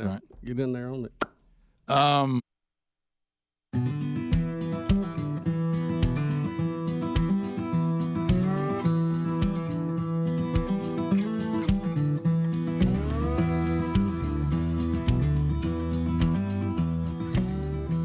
Chris in Asheville. Chris, welcome to the program. How are you, sir? Hey, Pygmy. Oh, wow. Way back. Big me, Big baby. us. Go ahead. Hey, I'm going to bring up a memory from about 20 years ago. Used to, Speedy would take a bunch of guys and you would go deliver biscuits to a local school, all right? Right. He took a group of JSU 20Js, the tuba players, Right. and we went up and posted up outside of, I'm not going to say the call letters, but that other radio station, posted up outside on the street and played to them. Do you guys remember? It was called Tuba Tuesday. Yeah, Rick forgot to was. mention we used to send marching bands to other stations. Right. Yeah. Well, let's not forget the time you sent me to one of the stations and challenged their general manager to an arm wrestling contest. Correct. Right. Yep.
It is 6 minutes past the hour from the No Name Studio out on the bleeding edge of technology. Speedy, the real Greg Burgess, Helmsy, Eddie Van Adler, all here and ready to go for a brand new hour. Alapuca, Cam Solo, our interns. It is. We're going to start this hour with a tornado recovery update. Welcome back, Bill Bubba Bussey. Rick, glad to be here, and thank all of you for your support and love over the 30 years. Yes, so Bubba riding the storm out, the tornado recovery update. A true update, Rick. A true. We have some video. It looks like we have wood on the ground. Wood on the ground, wood on the ground. Wood on the ground. So tell us what this means. Well, this means hopefully we're going to start rebuilding here in the next day or two. You know, start rebuilding. Yeah, in a day or two. Rick, the weather's been fantastic. Yeah, it has, and it's a long and complicated process. We're almost 2 months to the day, and by some accounts, we're really speeding along. But well, it's all relative, Bubba. Have you noticed that? You know, our timeline and contractors' timelines, they think they're clicking along if they get it in and. Well, it's less than a year. The complexity of the insurance process is something that I'm learning. I'm taking a lot of notes on, and I'll share it with everybody when we're a little further down the road. But, where are you on how are we being impacted? Are we still being impacted by supply issues? No more. That's over. That's over. Are we getting everything on time now and all that? We've had supplies sitting in a warehouse ready to go for a few weeks. So okay, that's good. What about windows? I heard there was a supply problem. Watch out for windows. Windows take a little time to get ordered. I've heard that too. We're going to be focusing initially on the roof. And we have to remove some roof that is still there and put new roof. But we got to get this wood on side. And you see, Adler, you got the video there? Yeah, it's sideways for some reason. Oh, no, not the sideways. Who sent that? It's a wonder that wood will stay on there like that. Bubba lives on turn 4 Tailgating. But Bubba did not send it to me sideways. It's just playing sideways. Let's all stand on our heads. I got it. Super weird. So there can you go. Can you edit it in your computer and flip it over and then play it? I did that, and it's acting real weird, Bubba. Do it upside down. Do you think this video has buckled under and rewind it back? Do you think the video's buckled under the pressure applied by P. Diddy? Yes, P. Diddy got it. P. Diddy has scared it.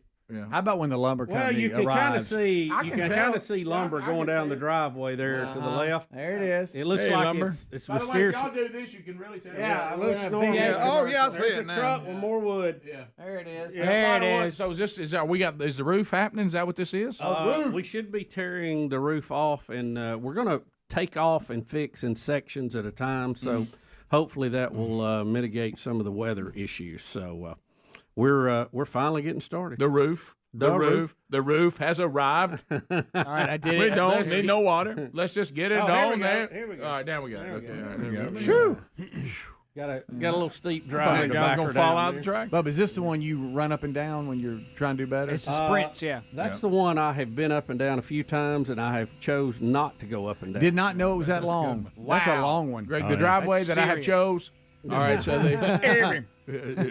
well, you know, when you Speedy, there's always trade-offs when you're around the lake and water, and I've learned this. If you want deep water, you have to have a steep bank. That's true. Because that's true. Remember, these were mountains that got flooded. Right. If you have a flat lot, you usually have very shallow water. So, and then when you have a steep bank, you have to decide, do I want to drive most of the way or do I want to walk most of the way to the water? You can have your house up close to the road. You don't drive very far, but you got a heck of a walk. You sure do. Or you can put your house down next to the water, have a little walk and a longer drive. And that's kind of which one of those seems to have them hit by tornadoes? You know what, Rick? This is funny. I have and James Spann and several other friends in the weather community have been helping me out. We actually pulled historical data for this area. How funny. From 1950, and this is only the third tornado that's been in that area since 1950. So, you know, and if you look at the years and divide it out, we can expect one to be in the neighborhood about every 25 years. And so you went down there right during the next one. you hit that rotation. Probably I won't be around for the next one. So. Well, that's but hey, this is a step in the right direction. It is a step. Is this fun? Is this fun? What you're going through with insurance and all that? Is this a blast? Let me say it's been educational, and I'm learning a lot.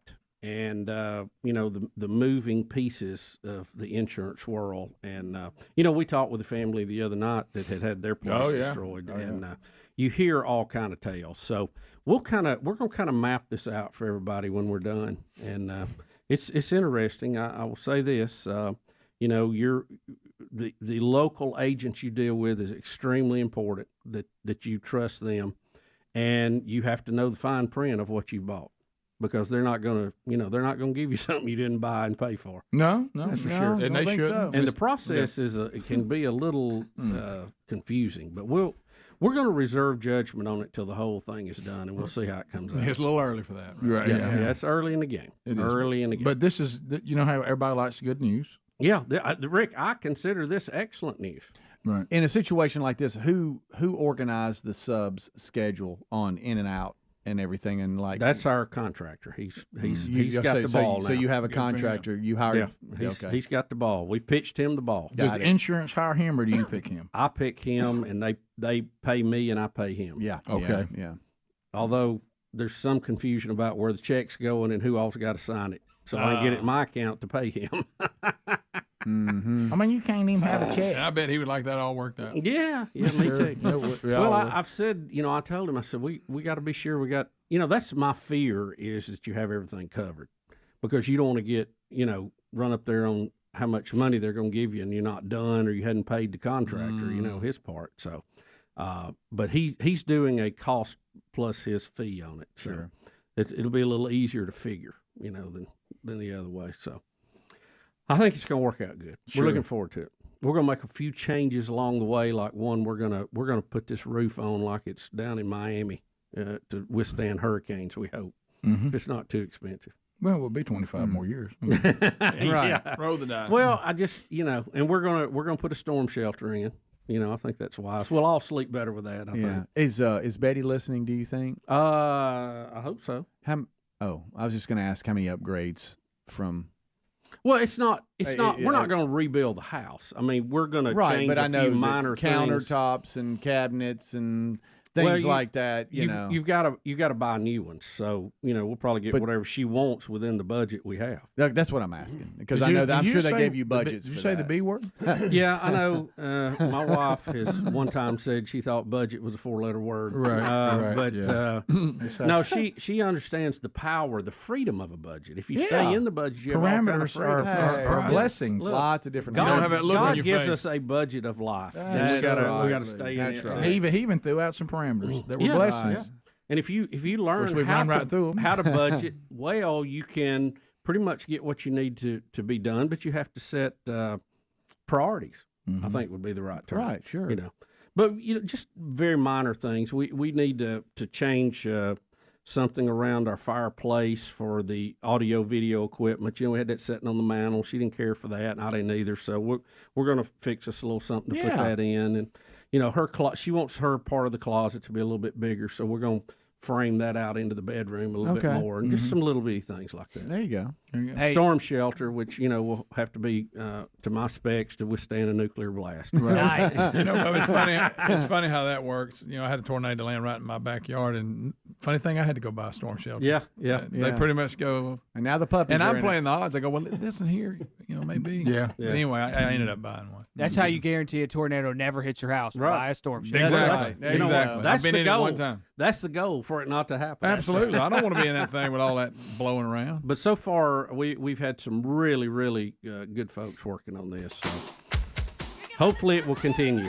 There you go. Budget. Budget is not a 4-letter word. Budget is not a 4-letter word. I checked it, but debt is. Watch out. That's a way to go, little Ramsey. 1, 2, 3, 4. I'm going to pass that one along to my wife. 15 minutes past the hour. Rick and Bubba, Rick and Bubba.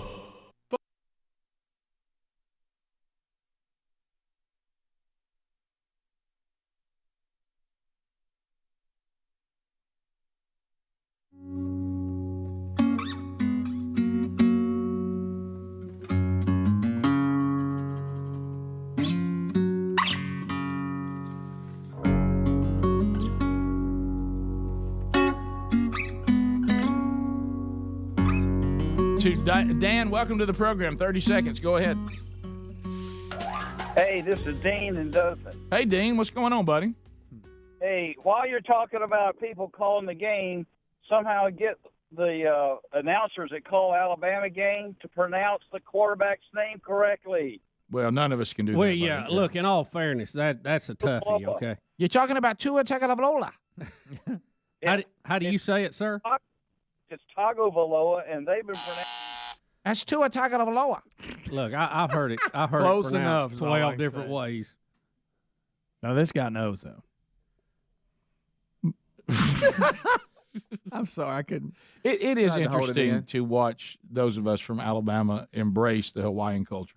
Yeah. And suddenly we become experts on how to say the Hawaiian last names. Tagovailoa? It's what I love is to I'll watch. just go with Tua. Well, that's it. And most all of us do because we're terrified of his last name. Sure. Yeah. I like the ones that'll say it though, and they if you watch, they'll get a look on their face like, Yeah, I said it. yeah, I can say it. I can say it. I can Thank you. say his last name. Got it right. I've done a little research to try to get it right. Showing out now. Really, there are two types of people that go bowling. There are people that really, really love bowling, and then there are the people that are like, wouldn't it be hysterical if we went bowling? Because for most of us, bowling is the activity you do after you've done everything else. It's like, well, we could go bowling, or we could just hang ourselves. Why don't we go bowling?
.21 minutes now past the hour. Rick and Bubba. Thanks for being here.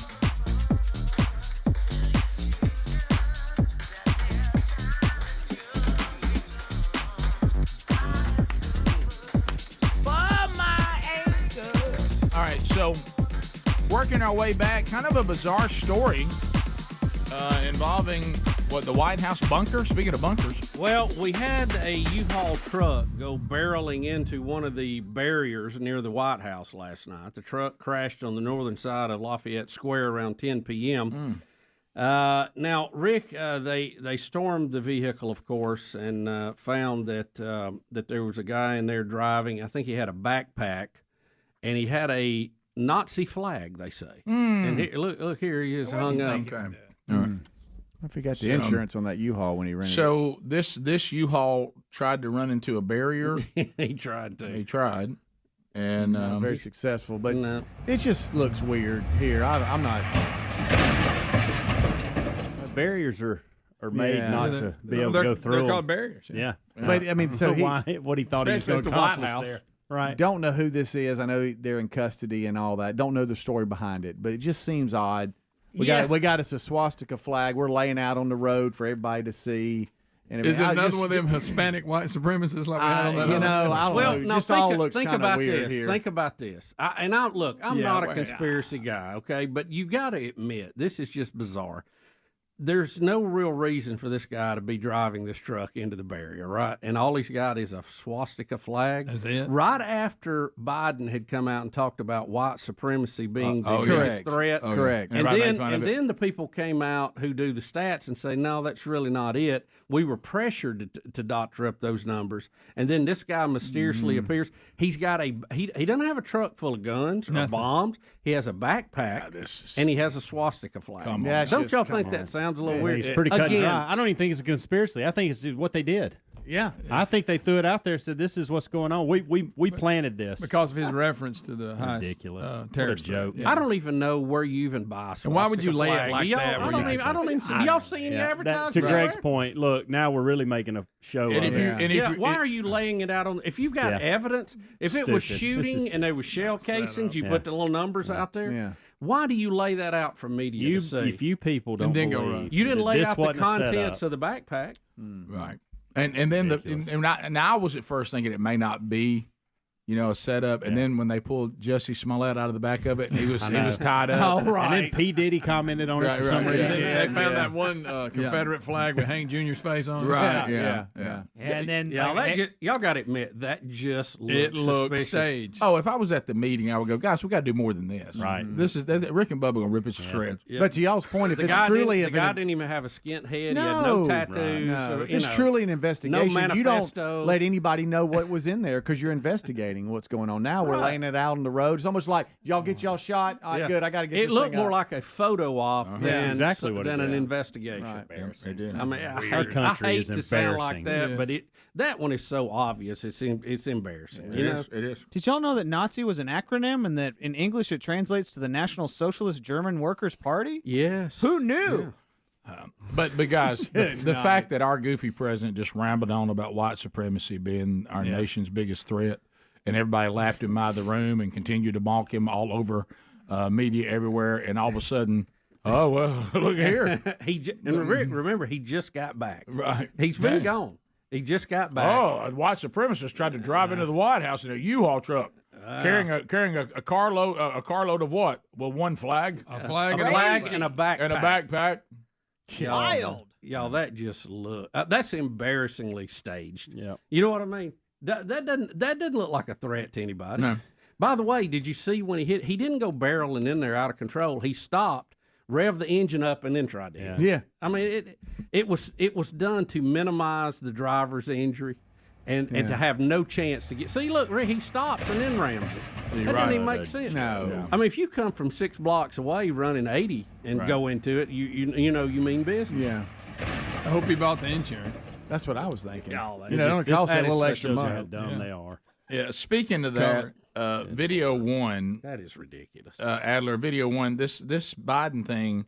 He's got his dog on the balcony, and this one he just got back from Japan. It's at night, and he's coming in. He's got this weird walk about him. He's out there to watch the guy try to run in the gate, and he gets close to the house. He gets close to the house. He looks got up. the memo on it. As he's looking up now with that does not look good, y'all.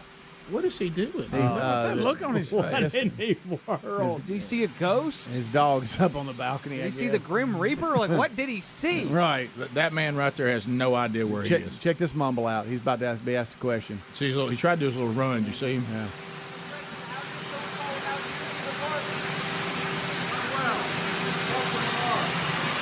I will. Talk to you tomorrow. Look, I'd be tired too if I came in from Japan, but boy, it doesn't look. But good, look does it? right here. So we now know he's looking at the balcony. That's what I think he's looking for a sign up there to see if the guy's rammed the gate yet. Right. Yeah. Yeah. That guy hit the gate yet? Has the swastika guy come through yet?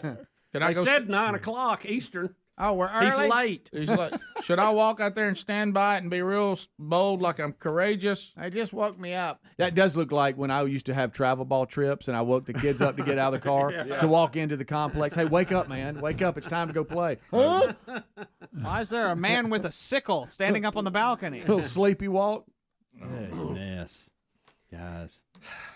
That was not a good look. Yo, this election season is going to be one for the books, isn't it? So But he won't have one Too debate. bad they already know who's going to win. Don't be excited about a debate of any kind. So no. he's not going to debate the other Democrats, but he has to debate the Republican. I thought. they'll come up with He something. doesn't have He doesn't have to. What? No, they're just going to ride it out. Yeah, I would. Wow. Yeah, you better I not did throw not him in know that that. den of wolves. Oh my goodness. Basement Joe. So are you? So he can't be forced even into a federal election debate. No, there's no law or constitutional requirement to debate. Okay. You know, for a long time we didn't have debates, and they brought them back. You know, about when Reagan was in running, him and Carter. Yeah. But I don't think there was a lot before that. I don't remember. Well, Nixon and Kennedy had a debate on TV, but I think there was a long drought before that. And get ready for this. He's gonna say he'll debate all day long. And anytime, anywhere, any place. You know, you're going to hear that from him when he goes off script and scream hairy legs. But then there's no way they would. I had hairy legs. They're always going to find something to go, well, we can't do it if you're going to do that. Yep. Yeah. White supremacists. Yeah, that'll be In U-Hauls. Yeah. I'd like for one person on the staff to really nail his the way he talks Yeah, and everything. we need to about work him. on We it. need one person to really get it. Get a good imitation. But the only problem is I have a hard time sitting down and listening to him go That's on it. very Yeah, long. I know, it's tough. But Does I'll anybody look do a into good it. imitation of him other than Walter? Oh, Dana Carvey does. Oh, Dana Carvey's got a great one. Yeah. He does a little jog and everything. Funny. He had Bush down too. The mannerisms. Oh, Daddy yeah. Bush. Ross Perot, don't forget that. Yeah. Oh, that was the best one.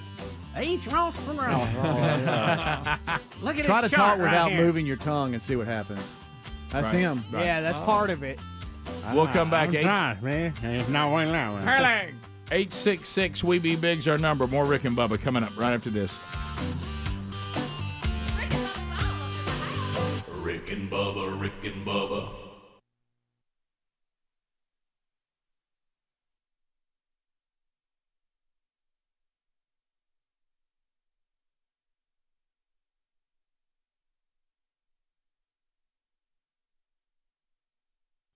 It's my hair.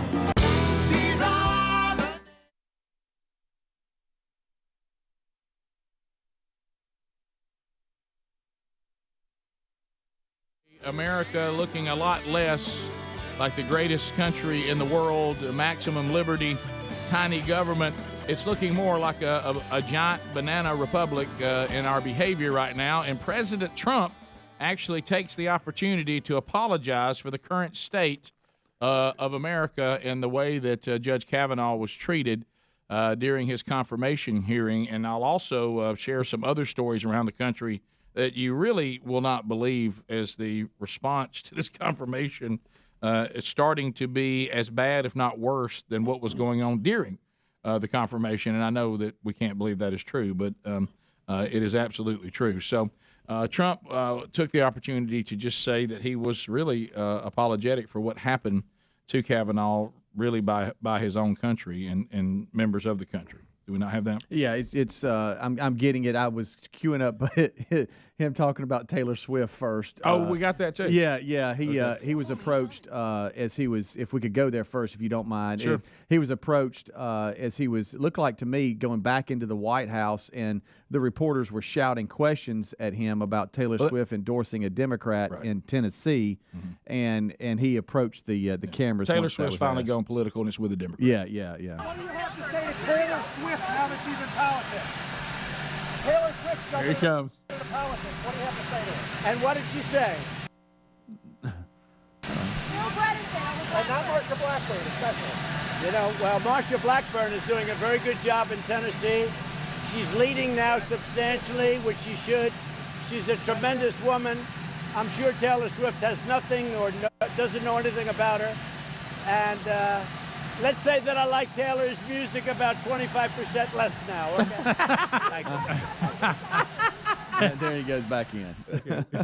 Just 25%. So do we have 25% less? Right. That's fine. And then of course the swearing in last night. And some people have done some pretty funny things too about that. Where remember the lady that was screaming at the swearing in outside? Yeah. They've CRTV actually put out something last night that was pretty funny. But we've got Trump talking to Kavanaugh. I want to apologize to Brett and the entire Kavanaugh family for the terrible pain and suffering you have been forced to endure. Those who step forward to serve our country deserve a fair and dignified evaluation, not a campaign of political and personal destruction based on lies and deception. What happened to the Kavanaugh family violates every notion of fairness, decency, and due process. Our country, a man or a woman, must always be presumed innocent unless and until proven guilty.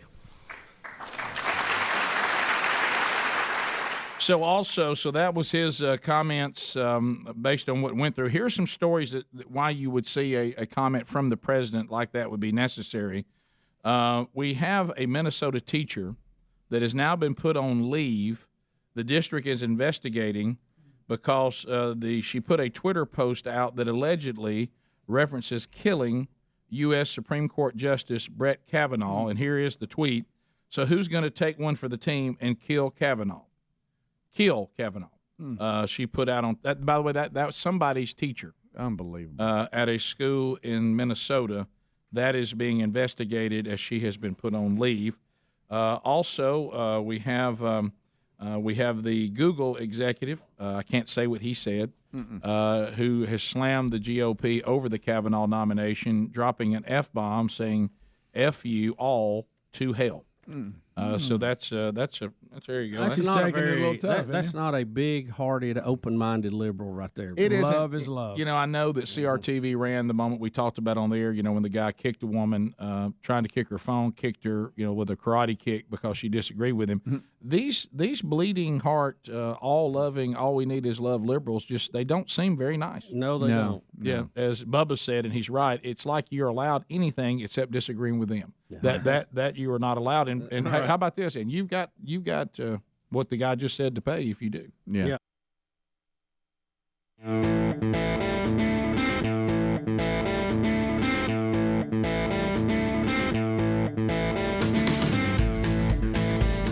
"35 minutes past the hour. Let's go!" All right, we're coming back. Things you need to know about. And we're going to let you know about those June 7th.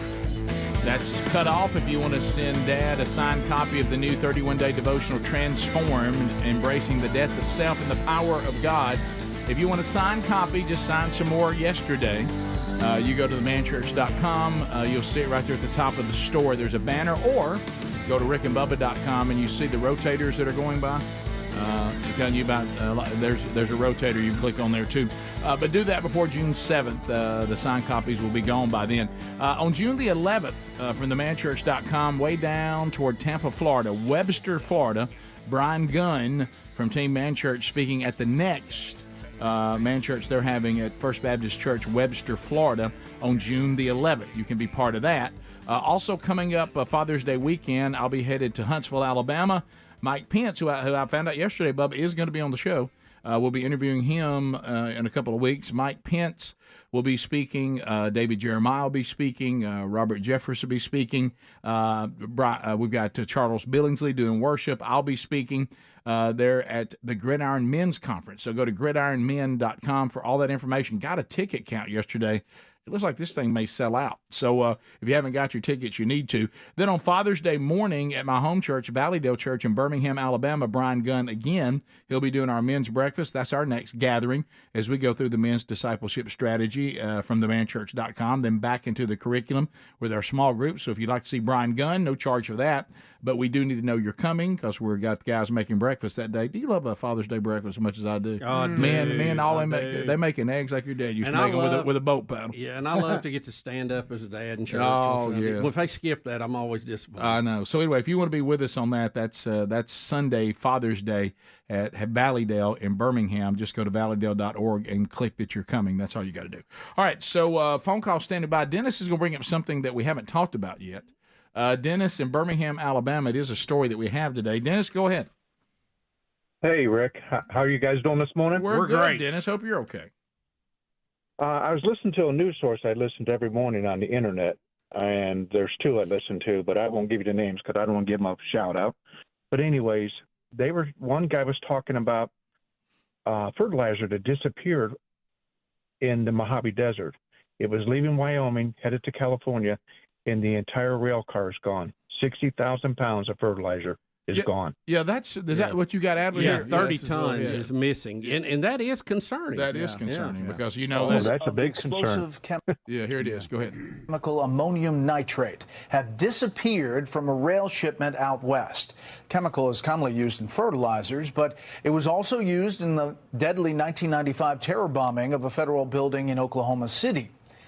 The company shipping the chemicals says a train left Wyoming last month and arrived at its destination in California with one car completely empty. The company says it's investigating. Oh. What do you mean you're investigating? What I mean, how does a railroad car full of fertilizer show up empty? 30 tons of it? Somebody had to unload it somewhere. 30 tons? You got to have equipment. The train had to stop. Somebody had to get it off. What is going on here? Wow. That's not good. Rick, it's not. That is not good. I don't like that report at all. Jimmy and Hoover, ZZK. Jimmy, go ahead. Jimmy? Jimbo.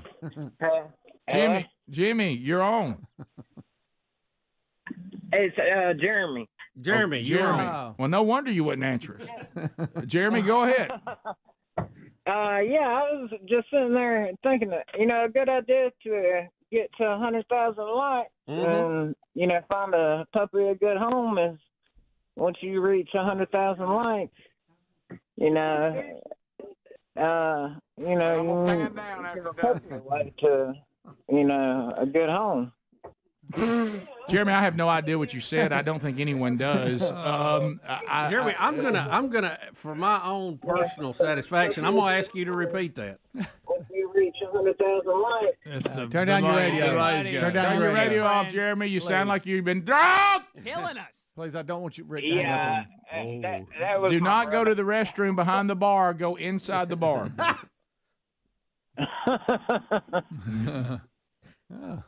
Repeat it. I'm gonna pan down after This guy's so good. Where you talk, buddy. All right, go, Jeremy. One Jeremy, more time. say it again. We didn't. Go ahead. We can't understand what you're saying. Go. Okay. What kind of dogs are they? Mixed breed. A little bit of everything. I thought we were talking about 100,000 viewers. Yeah, this is how we get there, though. Jeremy, would you puppies, please start over with why you called? got that we already? didn't. We didn't hear any of that, and we'd like you to Okay, say well, it. Just start over if you don't mind. A good way to find the puppies a good home and get y'all to 100,000 likes on YouTube is, once y'all get to 100,000 likes, if you can, you can give a puppy away and find to a good home. And he's fading. Jimmy, for us that'd be a good one, Jimmy, can I tell you one of the things that would really keep people engaged in your commentary? If you've got a monologue going if you yourself lose interest in it, everybody else will fade with you. I mean, I thought it's like you started out and said, I don't have the energy to walk this out. Hey, I'll get the 100,000. I got a Jeremy, he was rolling there for a little while. Jimmy, what time do you show up at the office today? Greg, you ever done that before? Have you ever done that before? Start out saying, "Hey, what do y'all think about this?" I've done this all. Greg, tell us about what happened. Oh, we start our weekend. And, it's all right. This is gonna require more effort than I got. And just get away, pup. Oh, man. And I'm gonna pan down after it does.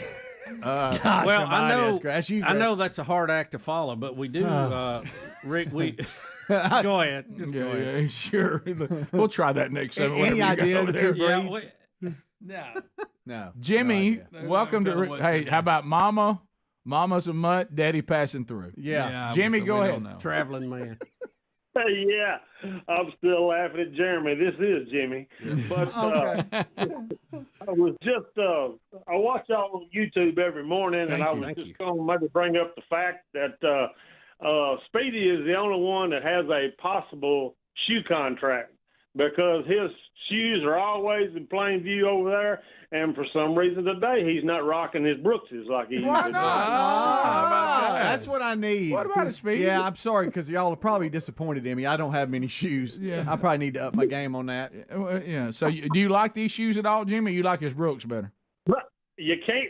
They're zooming in now. You can't see them as well as the Brookses. They're kind of dark. Yeah. But I'm just saying, advertising wise, he's got a possible money maker. Oh yeah, come on with it. Money maker. He'll take some free shoes. Technically, you can see Helms too. Can you? Oh well, yeah, you can see Helms. Yeah, I don't have that money maker. Yeah, Helms has a better shoe game than me. Yeah.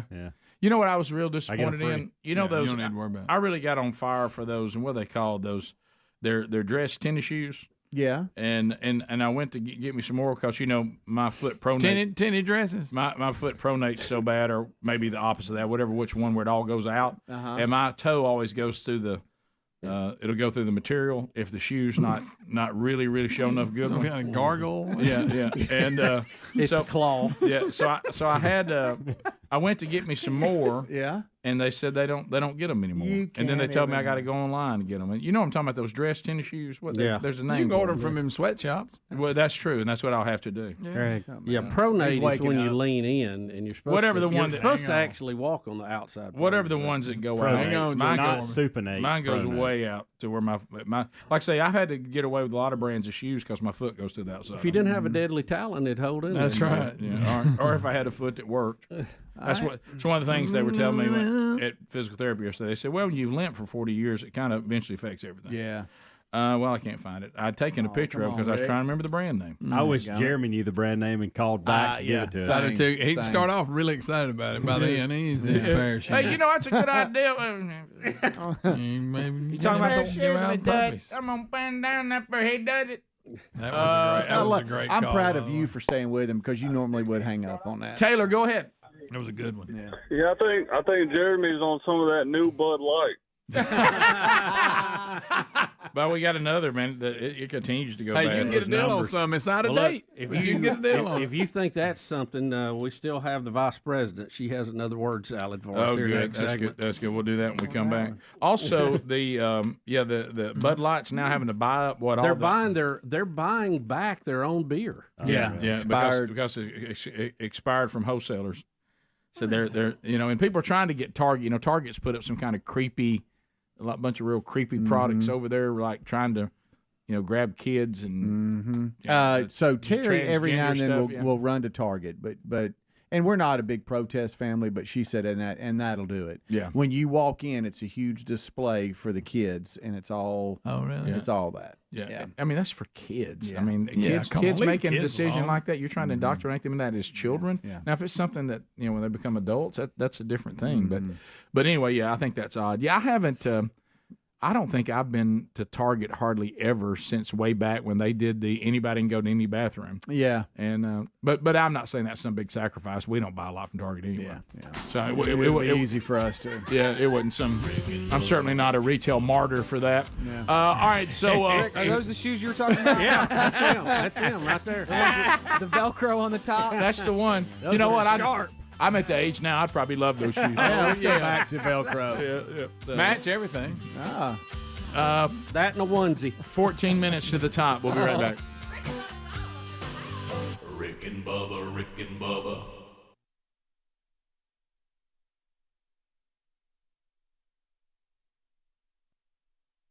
No, I mean, they'll So the lady again that's promoting killing Kavanaugh. What did she say about that? Was that? Well, that's the tweet. So who's going to take one for the team and kill Kavanaugh? What has she said since then? Yeah. She's been placed on leave, so she's not commenting. They're investigating. That's the way you handle a murder threat. Put them on leave. With pay. Isn't that good, Bubs? Hey, that'll do it.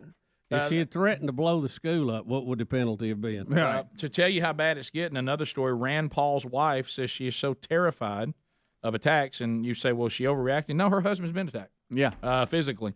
From Democrats that she sleeps with a loaded gun by her bed and now has added 3 deadbolts on every door. Says she sleeps terrified of Democrats and people who just disagree with her husband politically. Because you know why she has reason to be concerned? They've already attacked her husband once. I mean, that really did happen. You know, back to the teacher again. So she's calling. This is the party of love. Now, don't miss that. So she's calling for a hit. What is she? I'm trying to understand what she's basing that on. That she disagrees with him politically, or she thinks that he is some kind of sexual predator. Is that a safe guess? It's the second one. Well, can I help you? I think you're probably right, but don't forget, why does she feel that way about Kavanaugh? Well, think about what you read from Cher yesterday. Right. Think about what Maxine Waters and people have been calling for people to not just disagree politically with those that you may disagree with. They're actually evil people, and evil people must be stopped, harassed, and or, as you see in this case, killed. Yeah.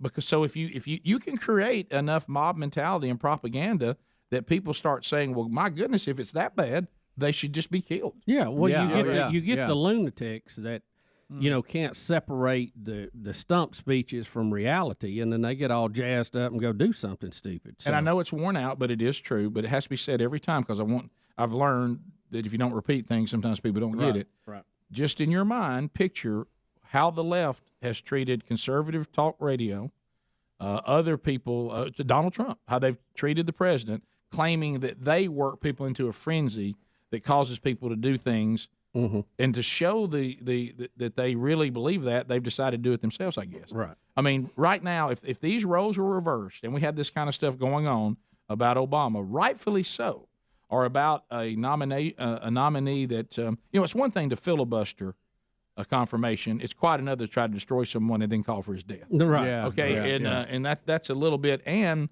another thing which doesn't surprise any of us, they now are proving. Through an investigation that a lot of anti-Kavanaugh protesters were paid to make all these viral moments that you saw going all over the country. Well, we knew that. Yeah, we knew that they were paid. Right. That's one of the things we learned, helping in some political campaigns is there's a whole racket out there of creating, a buzz on social media that's completely fabricated. Yeah. Well, Rick, I like to call it H&D, hate and discontent. Yeah. Right. And it's an industry now. Right. And it goes on. But the problem is, to your point, and really the point I would say the left was making at one time, so of course they're being incredibly inconsistent, that even though this pretend stuff that goes on, the people who understand it may not be dangerous. Now, they're dangerous to your character and your reputation. But in the middle of that are crazies that don't know what's going on, and they think you're really calling for them to do something, and then they try to do it. You realize we have a press secretary that has a security detail, first time in American history. Yeah. Sarah Sanders. Right. Yeah. And that's all loving, all we need is love wins left.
It is 9 minutes till the top of the hour.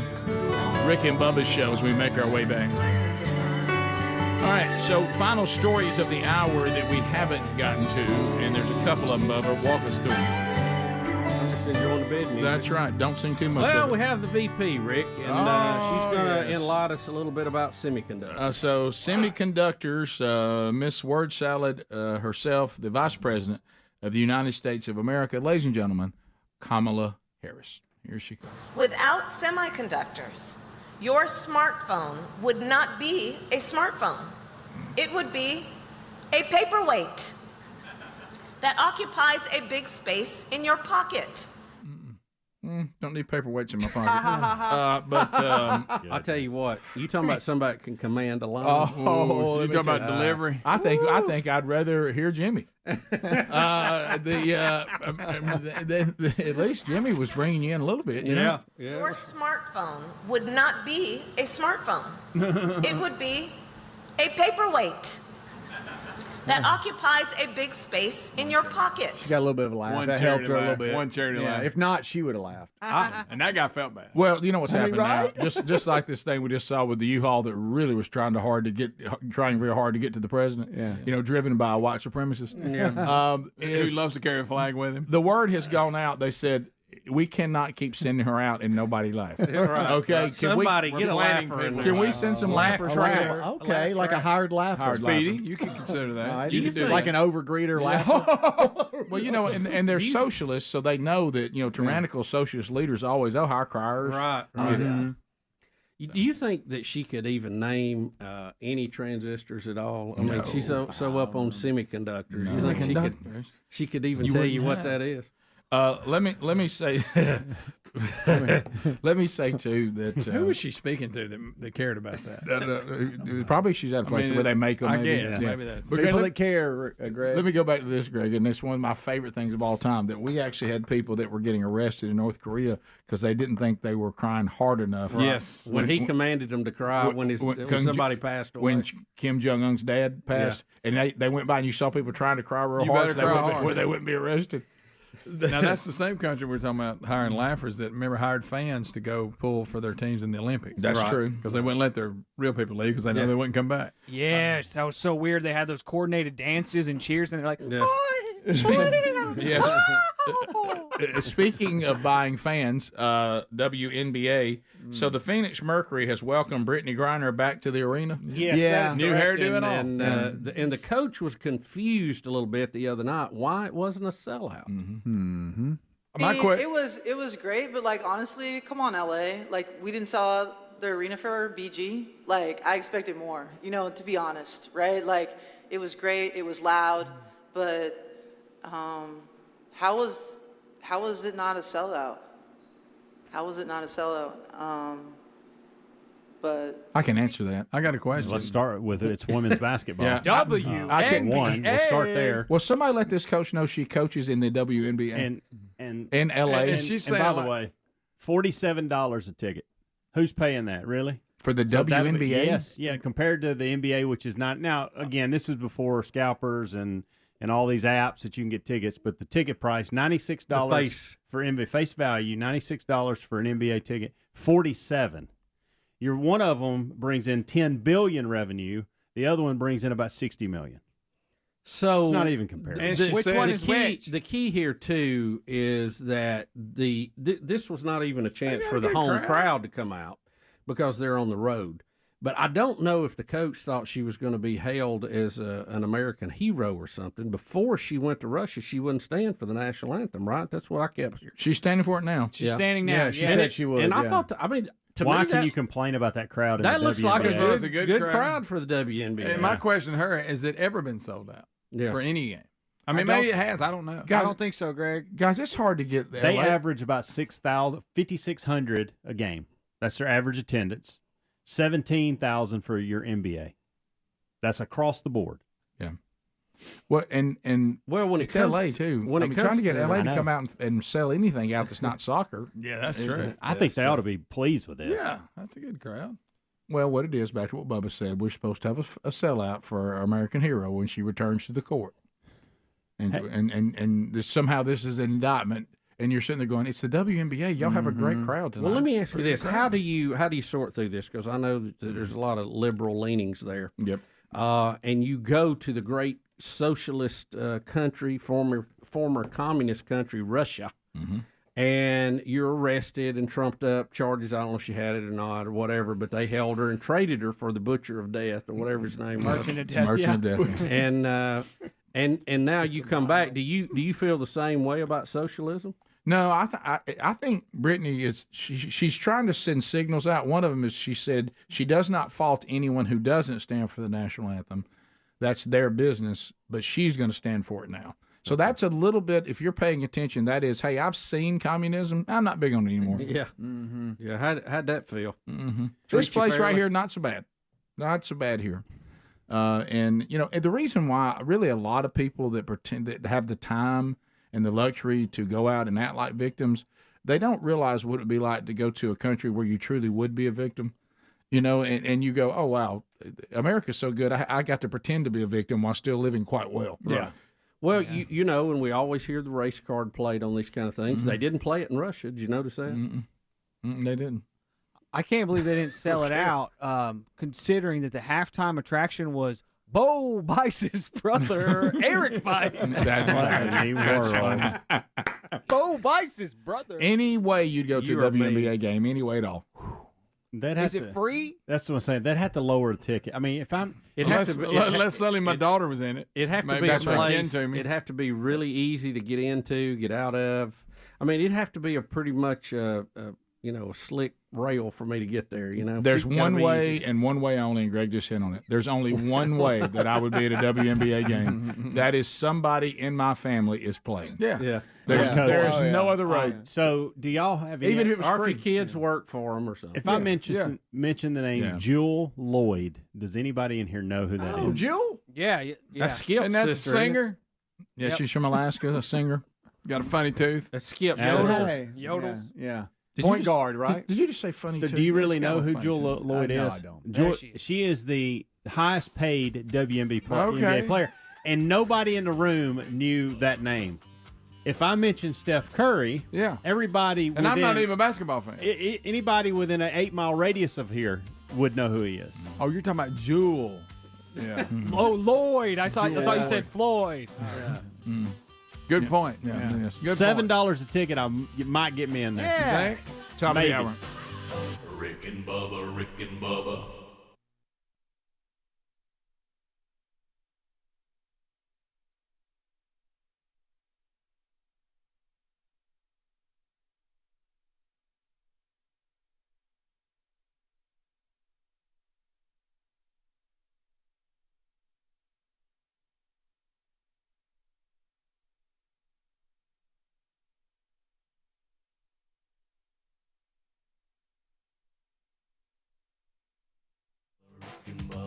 Waking on that blubber. Rick and Bubba, Rick